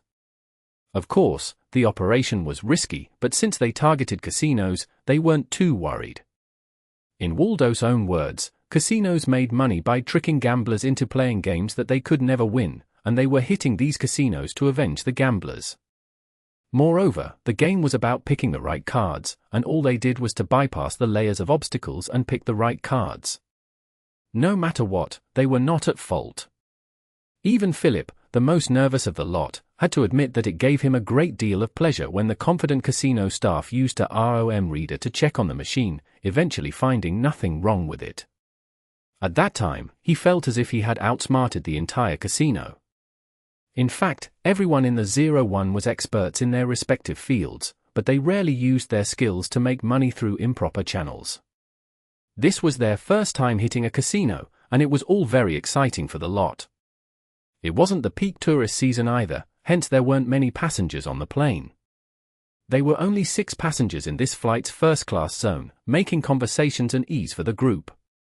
Among the 5 members of the guerrilla team, Philip and Waldo apart, and Little Boy, whom he later met in the mall, Zhongheng didn't know much about Ponytail and the guy who had been wrapping himself tightly. They had not talked much in the cafe. Semi-prime, cryptography expert, Ponytail introduced. Semi-prime. Yes, if you multiply 2 prime numbers, you can get a semi-prime number. The calculation process is very simple. The computer can solve it within half a second, but it becomes extremely difficult when you calculate it backward. The larger the number, the calculations required to solve the equation will become more complex as well. Hence, it will take a longer time. Perhaps even hundreds of computers won't be able to complete the equation after hundreds of years. Credit cards and online shopping use this kind of encryption method nowadays. Only you and the bank know the 2 prime numbers that are used for decoding. This is one of the most secure encryption methods known. But Semi-prime smiled. Without elaborating further, he shook hands with Zhongheng and apologized. I am dressed up like this because I have albinism. I don't want anyone to see me. Jonghang nodded to express his understanding. According to Ponytail, 01 actually had one more member, but due to personal reasons, he wasn't able to participate in this operation. He would meet up with the team when the matter at hand had been dealt with. Those were all the members that made up the 01 gorillas. Among them, the one most hostile to Jonghang was Little Boy, and although Jonghang promised to help save people in exchange for 01's trust, Little Boy still did not buy what he said. She looked at him cautiously, before turning to look at Ponytail. Must we let this guy with unknown origins join us? He doesn't fit the spirit of 01, right? And Tom, according to our previous agreement, more than 2/3 of the members must agree before a newcomer can join us. The ponytailed man smiled bitterly, not knowing how to continue. Considering the current situation, they could not say no to Jonghang even if they disagreed with him joining the 01. As for Jonghang, he seemed very calm even at a time like this. After hearing that, he said to Little Boy, I can make up for your shortcomings. Shortcomings? We are the best of the best in our field. The 01 gorillas are the perfect team, and I believe we can overcome whatever difficulty thrown at us, Little Boy adamantly insisted, obviously unconvinced. Technically speaking, you may be right, but you have obvious shortcomings. There are no actors in your team. For example, now, the 5 of you have no chance of winning against me. Philip was ashamed, knowing that despite how bad it sounded, Jonghang was right. The biggest problem of the 01 gorillas was that every member there was technical personnel, all professionals working in the background. They had caused quite a bit of trouble dealing with the slot machines, and Philip couldn't imagine what would happen if they went against Black Nest. After all, not everything could be solved by using their skills. Little Boy hadn't seen what Jonghang could do before, and just as she was about to say something, she felt the cold steel of a metal knife placed on her neck. Ponytail was shocked. How did you bring this knife onto the plane? Did you hack the airport security system? Waldo, on the other hand, was awestruck. He is a pro. I learned today that Jason Bourne does exist. Suddenly, Little Boy's life flashed before her eyes, and goosebumps started sprouting the moment the knife landed on her skin. But unlike what she had imagined, Jonghang did not use this opportunity to threaten her with harsh words, not seeming to have any intention to make her suffer. When Jonghang shook his fingers, the knife disappeared. This is the quintessence of forming a team, he said. Everyone has their own forte and weakness. I heard Tom say that you are an excellent communications expert, and I look forward to working with you. Looking at the palm stretched out before her, Little Boy hesitated for a moment, then stretched out her right hand. She touched Jonghang's hand for a second, only to quickly draw it back as if she was afraid of being burned. Okay, since everyone has known each other, we can now start discussing the plan. Seeing that the most troublesome problem was being solved quickly, Ponytail was impressed by Jonghang's skills. He then turned on his laptop and showed Jonghang the photos. I remember you told me that it was supposed to be a he, said Jonghang as he looked at the smiling female student in the photo. Because I didn't know whether if you were an enemy or an ally at that time. You can never be too careful, Ponytail said, pointing to the girl in the photo. She is Edward's sister and the person he cares about the most. After Edward escaped, Black Nest started paying attention to her. Edward was worried that if he released the information he has, the people from Black Nest would definitely attack her. So, we must rescue her first. Chapter 394. Gaspard. Leah, a second-year student in the music department of Pierre Mons University, wasn't aware of what happened between her brother Edward and Black Nest. Before Edward left Black Nest, he sent her an encrypted email. Black Nest scrambled to scrunch their brains, trying to crack the encrypted email, only to find a 60-second animation of SpongeBob SquarePants in the end. That's very Edward, Little Boy praised. So, she doesn't know that he's in some kind of trouble, right? Yes, Ponytail answered, that's one of the challenges of this rescue mission. We have no idea who the other one is. I was going to contact Leah earlier on to tell her the truth, but Black Nest is keeping a close eye on her right now. They are monitoring her mobile phone, computer, email, and social networks. They haven't made a move yet because they plan to use her as bait. If we contact her online, they'll find out for sure. Our initial plan was to paralyze the network that is monitoring her, but we have no idea how to make her believe us and come with us." Philip scratched his head. "She might even mistake us for human traffickers." "Any more detailed information about her?" Jongheng asked as he looked at the blue-haired girl on the screen. Ponytail looked at Waldo.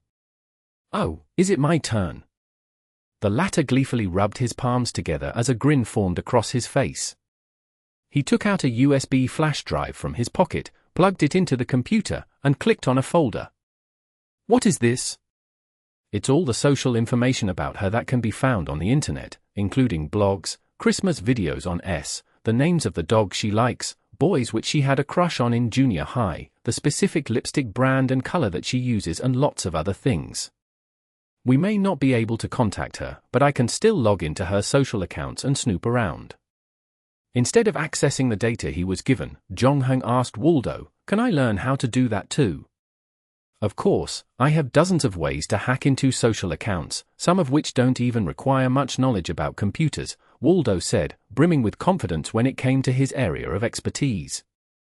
Little Boy simply snorted. She had just changed her attitude about Jongheng because he took the initiative to make peace, but now that she heard he was interested in hacking social accounts, her opinion of him took a sudden plunge. Fortunately, Ponytail coughed and interrupted the conversation. You should discuss this in private later. Let's just focus on what we need to do now." Jongheng did not object to that, himself needing to learn how to hack so he could continue to investigate the matter that had happened 17 years ago. It was not urgent, though, having only been less than a day since the game started. Jongheng spent the remainder of his time on the plane sifting through information he could find about Leah. By the time they landed, he had a general idea of who she was. "Disguise as Gaspard," Ponytail exclaimed. Yes, Gaspard is one of Leah's closest acquaintances. The two met in an online music group a year and a half ago and had sent each other thousands of emails and tens of thousands of text messages. Each of them regards the other as their best friend, and most importantly, they have also never met each other. Leah may not believe us, but Gaspard, on the other hand, could coin up a reason, and she would end up leaving with us. "That's not a bad idea, but it's not going to easy to execute," Philip said, subconsciously tugging at his hair. He could not imagine how he could disguise himself as Gaspard. Leah would most probably peg him for a sham before he even had a chance to speak. The other members of the 01 Gorillas might be better actors, but they too had their limitations. Finally, after a long silence, Jongheng said, "I'll do it." The lemonade Waldo was sipping on nearly escaped his mouth. "You'll do it? You're Asian. You're the least likely candidate." Has skin color been a topic of discussion in their emails and messages? Hang on, Waldo typed in the keywords and found that the pair had discussed living conditions of ethnic minorities and their musical styles, but had never talked about their skin color. That may be so, but you don't look French at all, and do you know anything about music? If the topic surfaces, your cover will be blown. I've played the piano, but I don't know much about French pop music, Jongheng replied, but don't worry, there won't be a problem tomorrow. He then glanced at his watch. 20 hours had passed since he started the quest, and based on the game's rate of time flow, he had another 10 hours before he had to enter a parallel quest.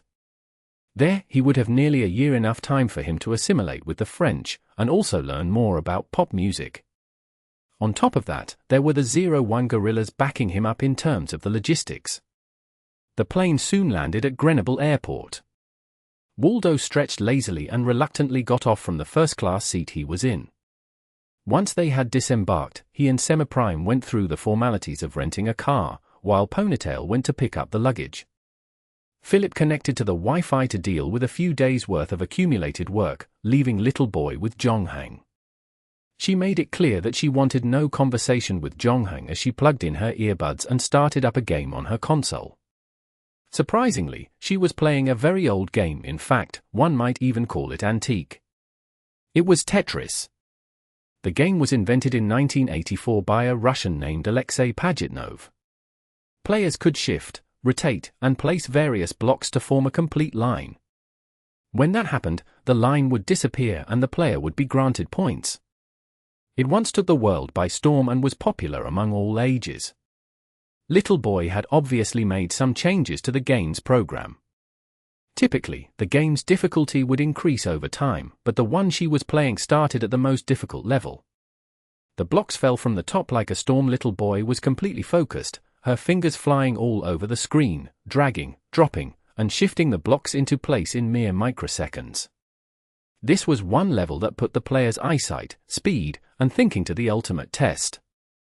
Little Boy lasted for about 2.5 minutes before eventually losing.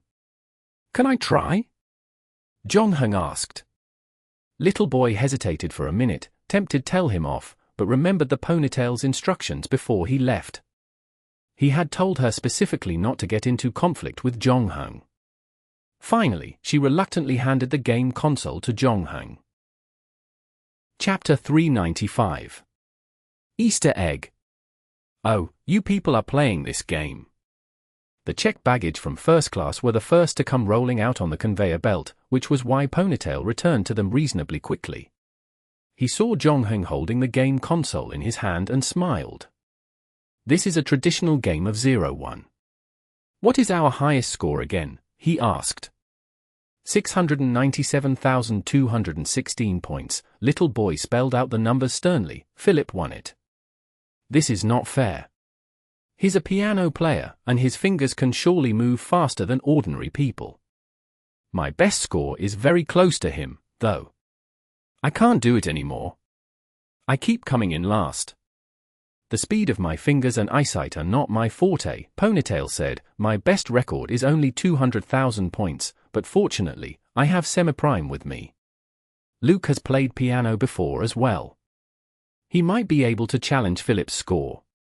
Little Boy did not say anything to bring Jong-Hung down this time, afraid that the mysterious knife would find itself under her neck again. Judging by her less than satisfied expression, she obviously disagreed with that statement. To kill time, Jong-Hung had also played Tetris before when he was a kid.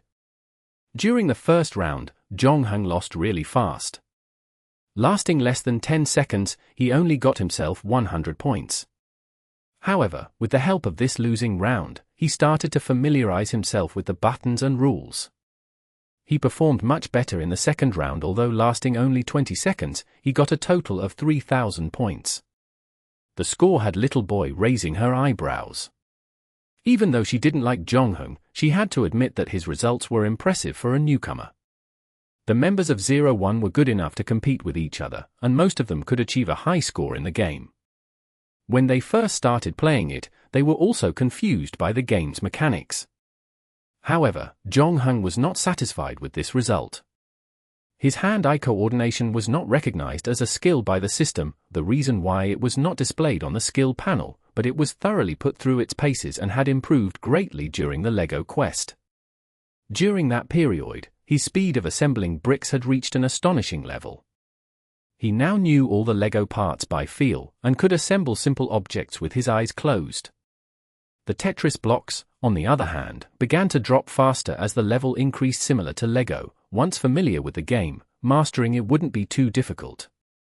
So just 10 minutes later, Jong-Hung, who had only played 6 games of Tetris, had a score tied to Ponytail. Jong-Hung used the most common method employed by Tetris masters. He first stacked the blocks high enough, before clearing them all in one go. With that, he would be able to garner the highest score possible. This method greatly tested one's speed, eyesight, and mental state. To make matters worse, Jong-Hung's ears were continually bombarded by system prompts as he was playing.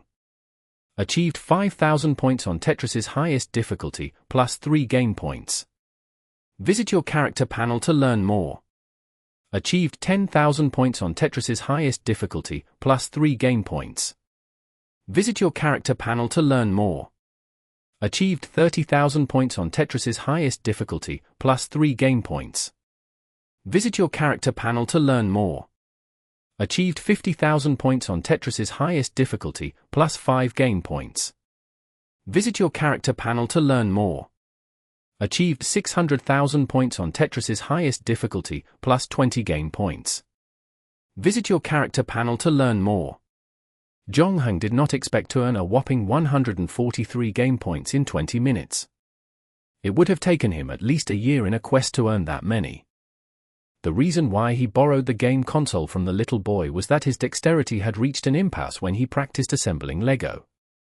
After observing the methods employed by other builders, he wanted to try it to see if it worked. Unexpectedly, he found a hidden Easter egg. It would be hard for someone to believe that such a huge reward was hidden within a rudimentary Tetris game. This seemed to have once again confirmed the system's peculiar reward system, something that was way beyond what an ordinary person would guess. Jongheng stopped playing as the car arrived. According to his previous points, if he wanted to achieve a new high score, he had to play until he got 8 million points. It wasn't a good time for him to do so, and he still had a lot of time for breaking records. Jongheng intended to practice a little bit more, challenging the highest score with 999,999 points to see what kind of reward the winner would receive. Little boy took the game console back, but had no idea what to say about it. After everyone got in the car, she could hold back no more. How did you do it?" she asked softly. "I practiced with Lego," replied Jongheng, having no intention to hide the method he used. Little boy raised her eyebrows. It was no secret that Jongheng carried Lego bricks with him all the time, hence the answer made perfect sense. Later, Jongheng gave her an impressive demonstration of how to assemble a panda in 1 minute. Of course, he didn't use his infinite building block. Little boy was greatly moved by Jongheng's demonstration, and judging by her fascinated looks, she planned to go to a Lego store to get her own set of bricks. "Let's get to the hotel first, and then I will assign tasks to everyone. We need to choose a good time to execute the plan, and we will also evacuate immediately once we got what we came for. When that happens, I will book an air ticket for Leah. We also have to travel on the highway. Lastly, the team funds are now being managed by Semi-Prime. You can all ask him for the equipment and tools you need." After that, Ponytail turned to look at Jongheng. "Do you need anything else?" "I can handle myself," Jongheng said. His infinite building block was enough to deal with most situations. Hence, to prevent others from suspecting him, he chose to do the remainder of the preparations by himself. Ponytail nodded in reply. As soon as they were done talking, everyone saw a red Ford overtaking them before abruptly slowing down with malicious intent. Semi-Prime, who was at the wheel, gasped in shock. Subconsciously, he tried to change lanes, only to find the steering being firmly held by someone's hand. As if that wasn't enough, Semi-Prime realized a Citroën pulling up to their side at high speed, drawing very close to their car. If he had changed lanes just now, his Renault would have collided with it. The sly Ford ahead of them abruptly braked again, its rear lamps lighting up for a split second before it accelerated once more. "What is going on? Are these people from Black Nest? They have found us. How is this possible?" Philip groaned in horror and distress. "It's possible that they are Black Nest, but they are not targeting us," said Jongheng as he returned control of the steering wheel to Semi-Prime. While he spoke, the Citroën continued to speed up, chasing the red Ford. A thrilling pursuit on the highway had begun, courtesy of the two cars. "It seems that we are not the only ones who are eyeing Leah," Jongheng said. He was mentally prepared for a situation like this, playing competitive single-player mode after all. It was about time he ran into other players. Chapter 396. Sit tight. "Is there anyone else targeting Leah?" Ponytail asked in surprise. "Has Edward contacted anyone else other than you?" asked Jongheng. "About that. Edward only told us that he needed our help." Philip scratched his head, but then again, with his character, there's a possibility that he has prepared alternatives. After all, he has always believed in not putting all the eggs in the same basket. It's his investment philosophy. However, this is going to be troublesome. No matter who they are, they have obviously alerted Black Nest. They will definitely become more vigilant after this. This will greatly increase the difficulty of our operations in the future, and I'm afraid that the action plan we have just came up with will have to change again. A wry smile slowly appeared on Ponytail's face. Opportunities are rare, but since we've crossed paths, let's try to find out a little more about them. It would be great if we can collect some useful information, Jong-hung said. Who? Black Nest or the person in the Ford? We need to know more about both, but we can't get too close. Otherwise, they might get suspicious. That shouldn't not a problem. I have a professional ultra-telephoto lens, and the photos can also be post-processed through software. But they've been gone for quite a while now, and I am afraid that we can't catch up with them, Ponytail said. I can still catch up with them at this distance. Let me drive, replied Jong-hung. Who? Semi-Prime was stunned. In 01, the only ones who could drive were Ponytail, Philip, and Jong-hung. Amongst them, Semi-Prime had the best driving skills, naturally becoming the team's official driver. Although his driving skills were better than the other two, he was to be considered an average driver at most. You can drive? Philip was also surprised. After that, he saw that Jong-hung and Semi-Prime had changed positions with each other. The moment Jong-hung held the steering wheel, his entire posture changed as well. Little Boy was taken aback when she saw this. Before she could even say a word, Jong-hung had already stepped on the clutch lightly and shifted into gear. Sit tight, he muttered. The engine roared as he stepped on the pedal, lurching the Renault forward like a prancing wild horse, and throwing everyone back to their seats under the powerful inertia. Not good. The road ahead is blocked, exclaimed Waldo, who was in the passenger seat. Although the Ford did not cause them to collide with the Citroën, the dangerous pursuit between the two cars had affected other vehicles on the highway, causing a series of accidents and making the situation even more chaotic. The erratic driving from the two vehicles resulted in a rear-end collision involving 4 cars, blocking 3 lanes.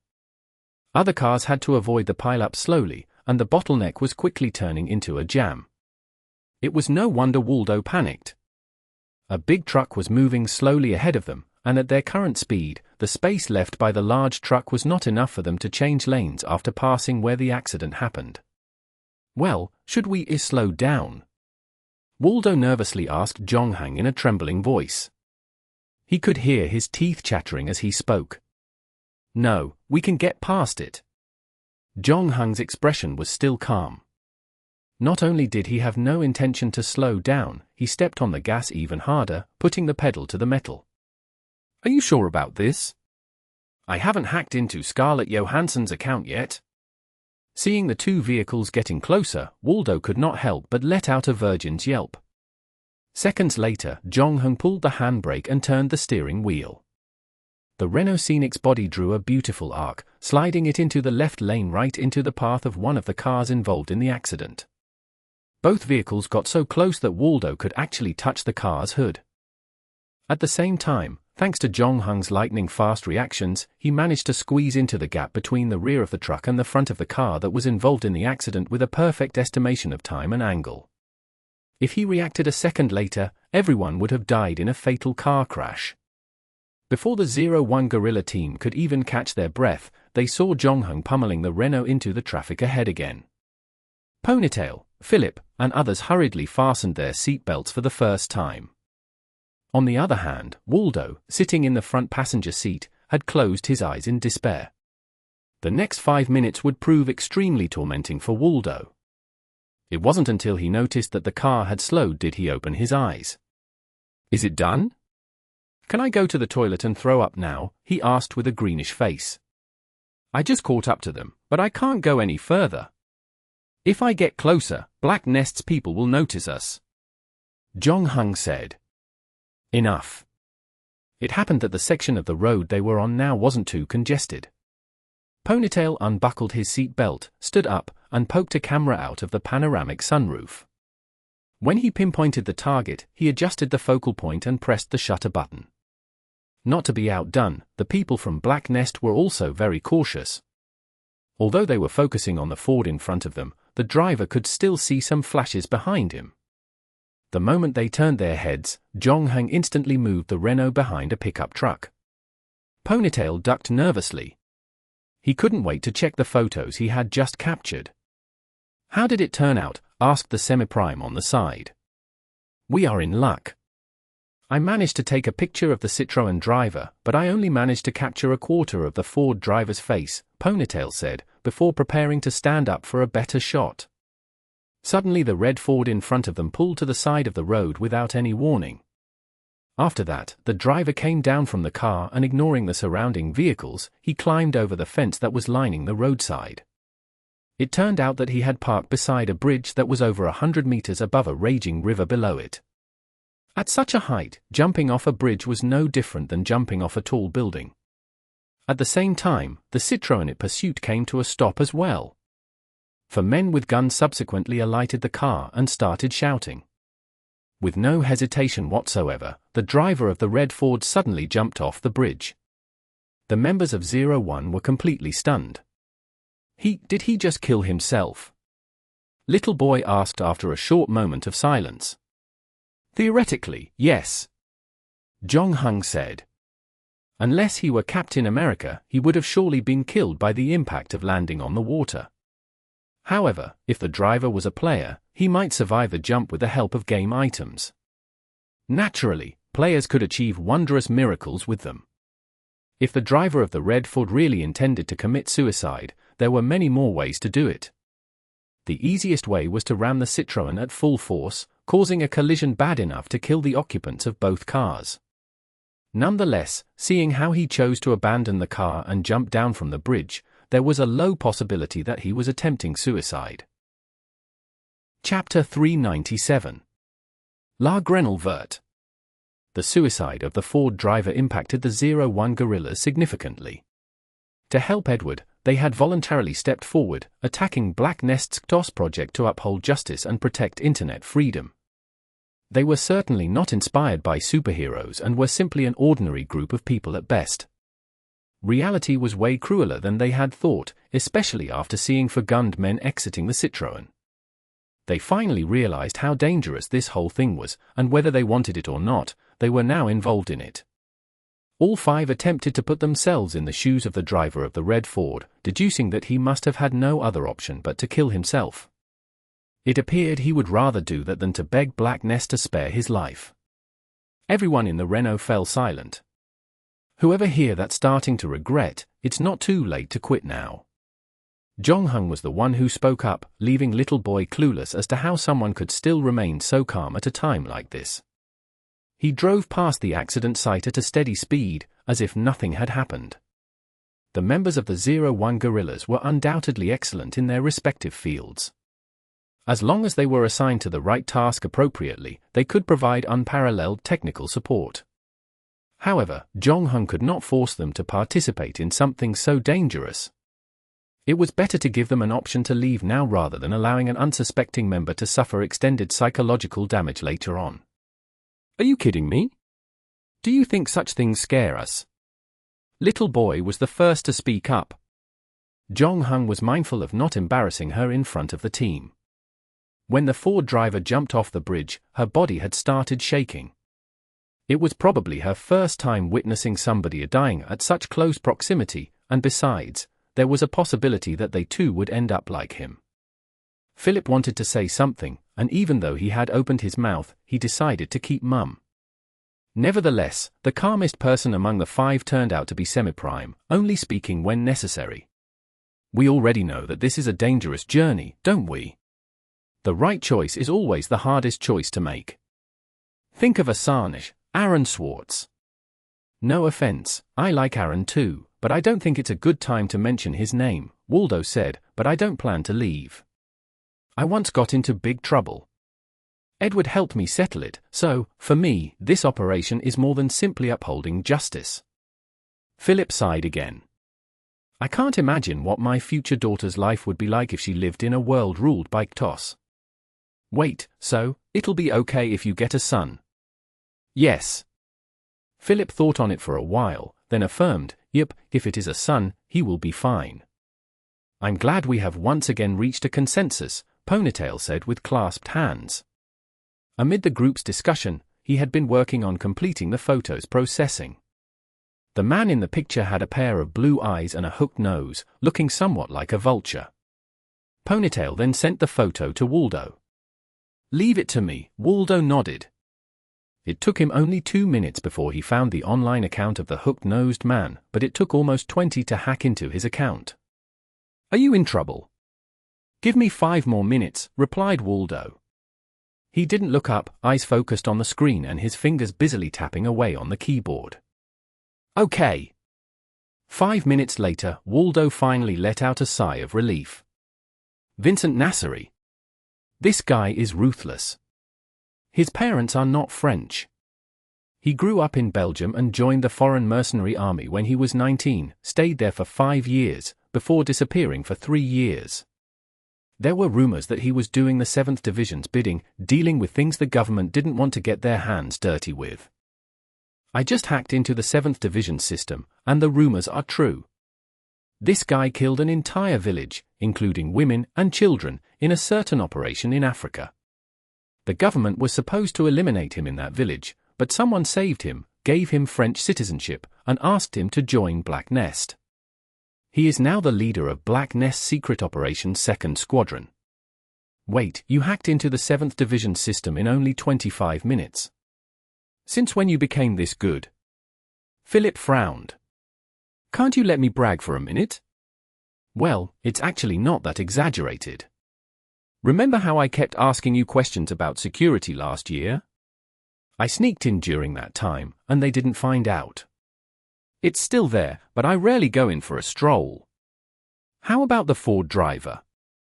Jong-hung asked, caring more about the person he suspected was a player. He covered his face when he abandoned the car, and I only managed to recover a quarter of his face from the side. It wasn't easy to look him up in the system, but it doesn't matter anymore. He's dead, sighed Waldo with outspread hands. Black Nest and their goons will find a way to salvage his body and figure his identity, said Ponytail. He had noticed Jong-hung's particular interest in the driver of the Ford. After thinking for a moment, he said to Little Boy, "We have Vincent's cell phone number. Can you monitor and locate him?" Little Boy nodded. "He is not a technician," she added, "which means he is not as cautious as us. I can locate and monitor him through an application that has location and voice permissions. Leave it to me, I'll deal with him. Is there anything else we need to do?" Ponytail turned to look at Jong-hung again. "Thanks, but that would be all for the time being. Let's discuss the rest of the matter after I study to what extent Black Nest controls Leah." At the same time, the Renault Scenic also drove off the highway, pulling up to the hotel they had booked earlier. After dinner, the 5 members of the 01 guerrillas went on to purchase the equipment they needed. Jong-hung chose to act alone. Since the enemies were extremely powerful, he had to tread lightly. Instead of driving a rented car, he got himself a cab and went to a bar called La Grenouille Verte. It was 11:54 at night when Jong-hung entered the bar. Having done his research before he came here, he knew that this is Grenouille's famous gay bar. It was also an extremely rare gay bar with mixed genders as patrons. Jong-hung took a seat and ordered a beer. That was when a man with a cowboy hat came to him. He declined the man's request to have a drink together, secretly observing his surroundings. At 0:32, Leah and her choking to death band arrived. According to information collected by Waldo, the band would perform at La Grenouille Verte every Wednesday and Saturday night. As compared to the school, the complicated environment here was more suitable for Jong-hung to hide.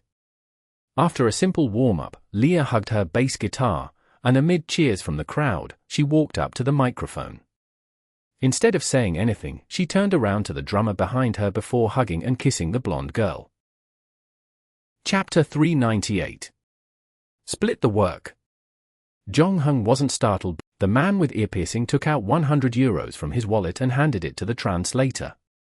"You did very well. This is the remaining payment. That's all for today." "Really?" Beer Belly was confounded, glancing back and forth at his client and Jong-hung. Then, as if something clicked, he smiled meaningfully at the pair, took the cash without protest, and said, "I'll get going then. You guys have fun. You have my number. Call me if you need a translator again." The man with the ear-piercing waited until the translator left before he continued. "How did you recognize me?" He spoke in Mandarin, but with the mini rock concert blaring in the background, there was no need to worry about anyone overhearing their conversation. Zhongheng pointed at the mole at the man's neck. I was following you when you were racing with the Black Nest people. It was then that I managed to capture a quarter of your face on the camera. I didn't think I would be able to find you with the photo. The man with ear-piercing cursed under his breath. Instead of warming up, he glared at Zhongheng renewed hostility. Which side are you on? He asked. If I'm standing on Black Nest's side, do you think you'd still be able to walk out of this bar? Zhongheng retorted, oh, by the way, the whole jumping into the water thing was done beautifully. Damn, I didn't expect those guys to be that ruthless. I was only going to kidnap someone to get a picture of the situation, but their backup arrived in 10 minutes and killed my friend. Your friend? A police officer who had been investigating online fraud, he got dismissed. He discovered Black Nest through a hacker and found something fishy about CTOS. A guy claiming himself to be Edward contacted him and told him that if he wanted to know the truth, he would have to save L from Black Nest. It looks like we have the same target then, Zhongheng nodded. So, what's your plan? A look of wariness reappeared on the man's face. Why don't you tell me about your plan first? At the moment, it's going to be really difficult for any of us to take Leah under Black Nest's nose, so the only way around it is for us to work together. The situation had now changed. Since the man with the ear-piercing had raised the alarm, Black Nest had increased surveillance and the number of goons around Leah. Zhongheng really didn't know what to do in a situation like this, but since he had found a new helper, he might as well seize the chance. The man thought about it for a while before saying, all right, but I'm used to working on my own, I don't like having someone to slow me down. We can split the work. Each of us will be in charge of one part. That shouldn't be a problem, right? Zhongheng replied. The man was very cautious, wanting to leave no stone unturned. So, who's going to decide how the tasks are divided? He questioned rhetorically. We'll decide the tasks first, and then you choose. The man felt a bit embarrassed when he heard the answer. Actually, we can throw a dice to make sure it's fair, he went on to suggest. There's no need for that. You can go ahead and decide, Zhongheng shook his head. Also, we can use this opportunity to exchange intel. You ask one question, and I'll ask one. Perhaps it was Zhongheng's generosity that won the man over. He answered readily, fine. Then you ask first. Chapter 399. I have bad news.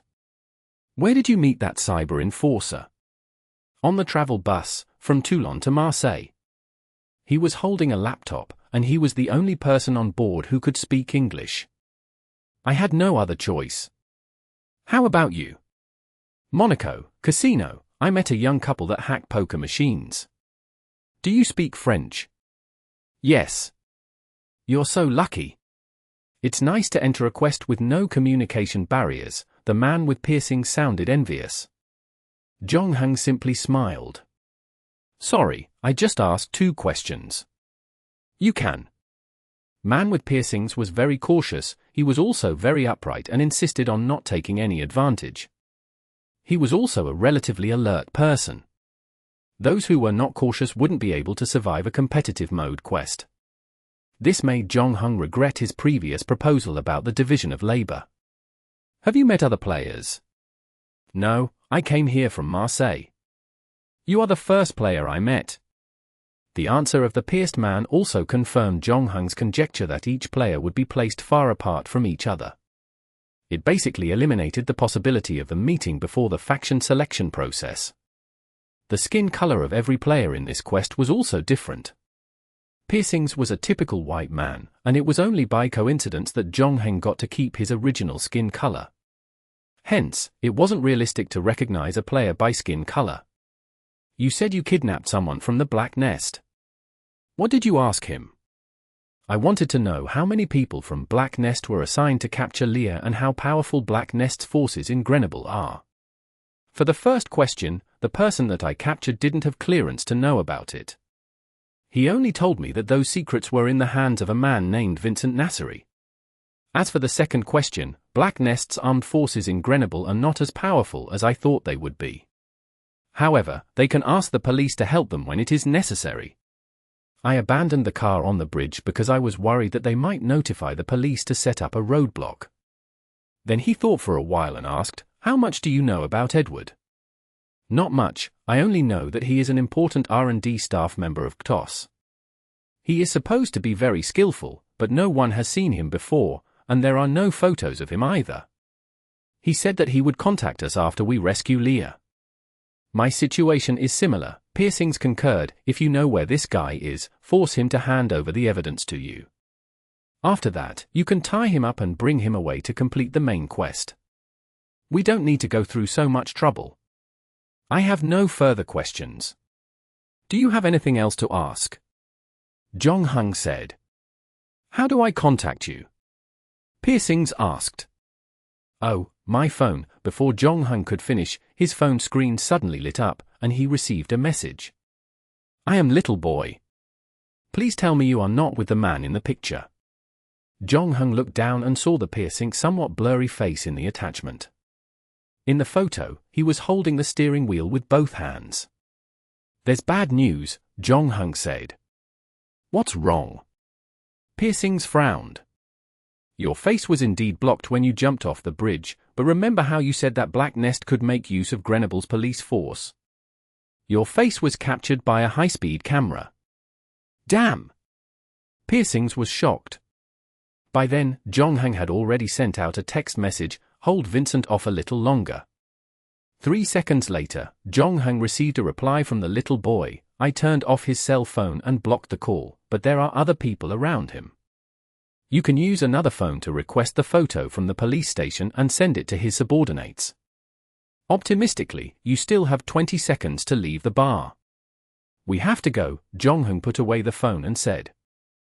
The two got up one after the other, attempting to slip out of the bar unnoticed. Moments later, all the bar's patrons suddenly stood up. Leah said over the microphone, "Okay, it's tonight's bonus event. Please hold the hands of the people around you. Don't be shy, it's okay if you don't know each other. We are a family. Let's sing together." Piercings fiercely glared at a random man in the bar who tried to grab his hand. However, amid the obstruction by the flow of people, Jong Hung noticed that the screens of several mobile phones flickered almost simultaneously. 2 men were standing near the door, and they reached out and took out their phones from their pockets. "It's too late," Jong Hung said. Glancing around him, he spotted a toilet sign. "Go over there." Black Nest's goons in the bar had received a photo from Vincent. The person in it looked familiar. They had been observing every single customer in the bar and had already spotted the man with piercings for a long time now. When they saw the photo, they immediately remembered who the person was. However, when they turned around, the man with piercings had disappeared. The Asian who was with him was gone as well. The bar was not that big. They had appointed someone to guard the door, and if they failed to locate them after looking around, they would know that they must be in the toilet. Jong Hung and Piercings were now in the men's toilet. It had no windows, there was an exhaust fan in the southwest corner. Piercings stepped on the urinal with one foot and placed the other on the wall to remove the exhaust fan mounted around 8 feet. He did not expect it to be so firmly installed.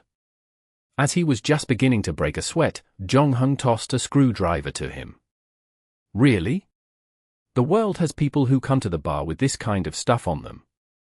Piercings were shocked. "Stop talking nonsense and quickly disassemble it." Jong Hung had temporarily assembled a screwdriver with the infinite building block.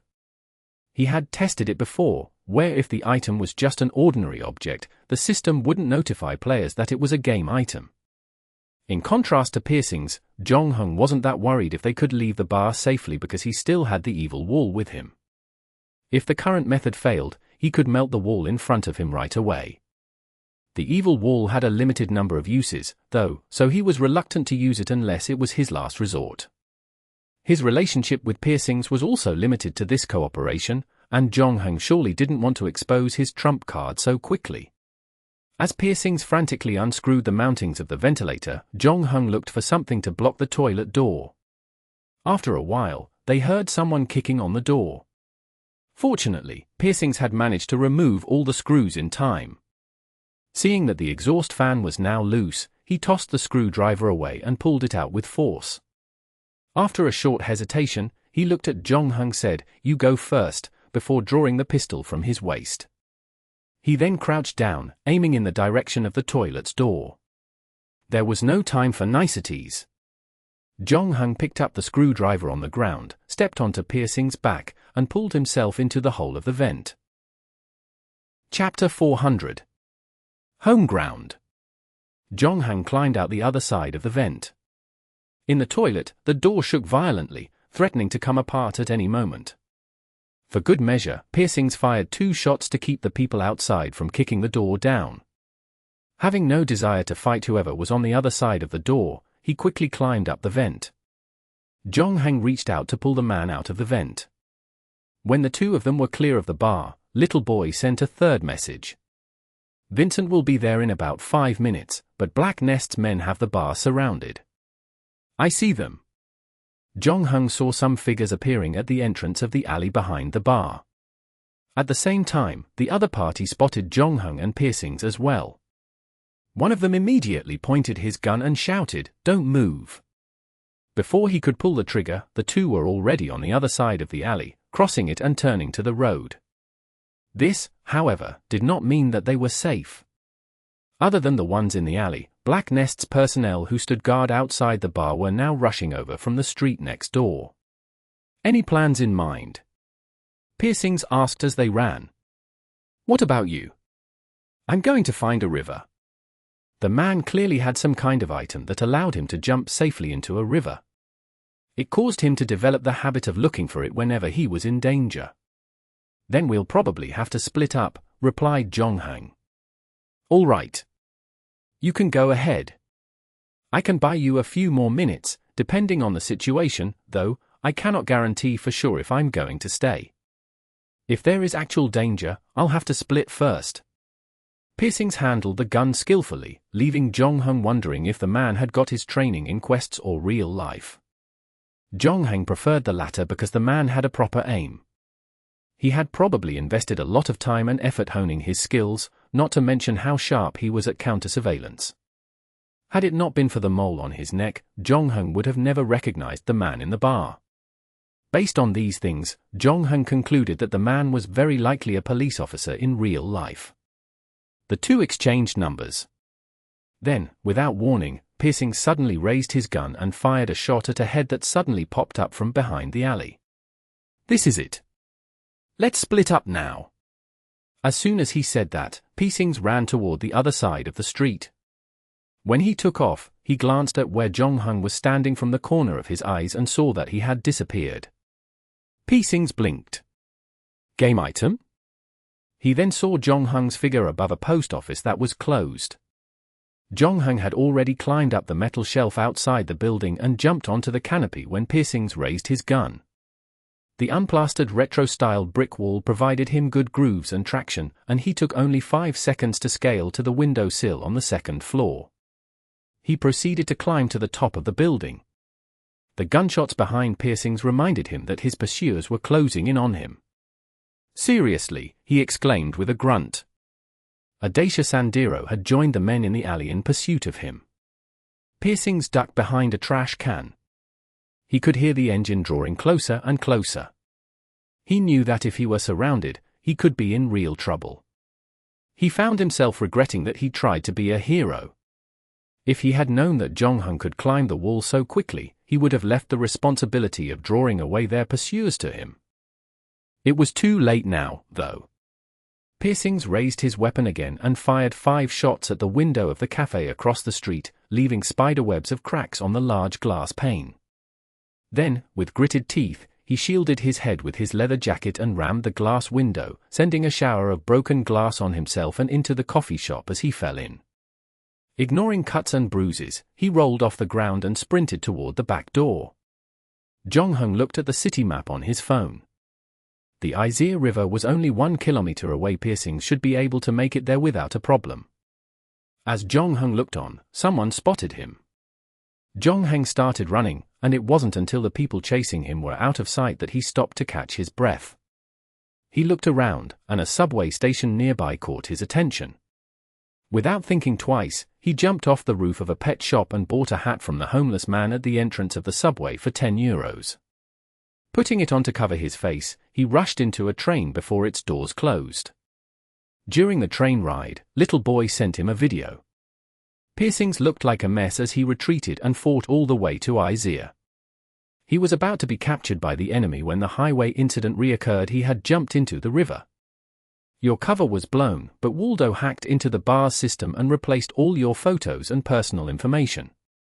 Thank you, Jong-hung said, I'm coming back. 10 seconds later, Little Boy sent him the subway map with the route back to the hotel marked out for him. 1 hour later, Jong-hung returned to the hideout. Ponytail cautiously peeked around at the corridor to ensure that Jong-hung wasn't followed before closing the door behind him. What should we do?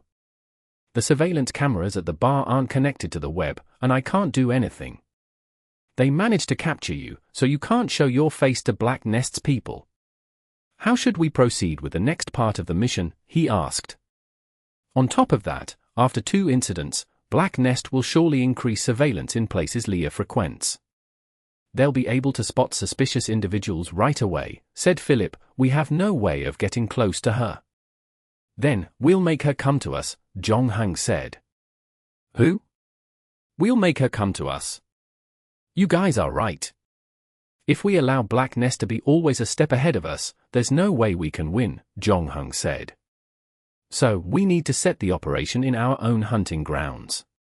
I get it now. Waldo nodded. But after a while, he scratched his head and continued, I understand what you mean, but could you explain it to the others? Jong-hung pulled up the map of the city on his phone and pointed at a place in the north. There's a ski resort here, about an hour's drive from Grenouille. After what happened, they will be sweeping the city for the guy who jumped into the river and me. We don't have to face them head-on and avoid them by hiding out there. At the same time, we can do the right preparations, turning the ski resort into our home ground. You're right, but you've overlooked one problem. All of Leah's communication devices are under Black Nest surveillance. They are just waiting for us to contact her. The moment we do that, the first people you'll see here will be Black Nest's secret task force. If we don't contact her, though, she will never come to this ski resort. You see, it's like a paradox. It's skiing season now, but Leah is no ski enthusiast. You can count on both hands the number of times she went skiing, Waldo said. If we wait for her at the ski resort, we might not even see her after 2 years.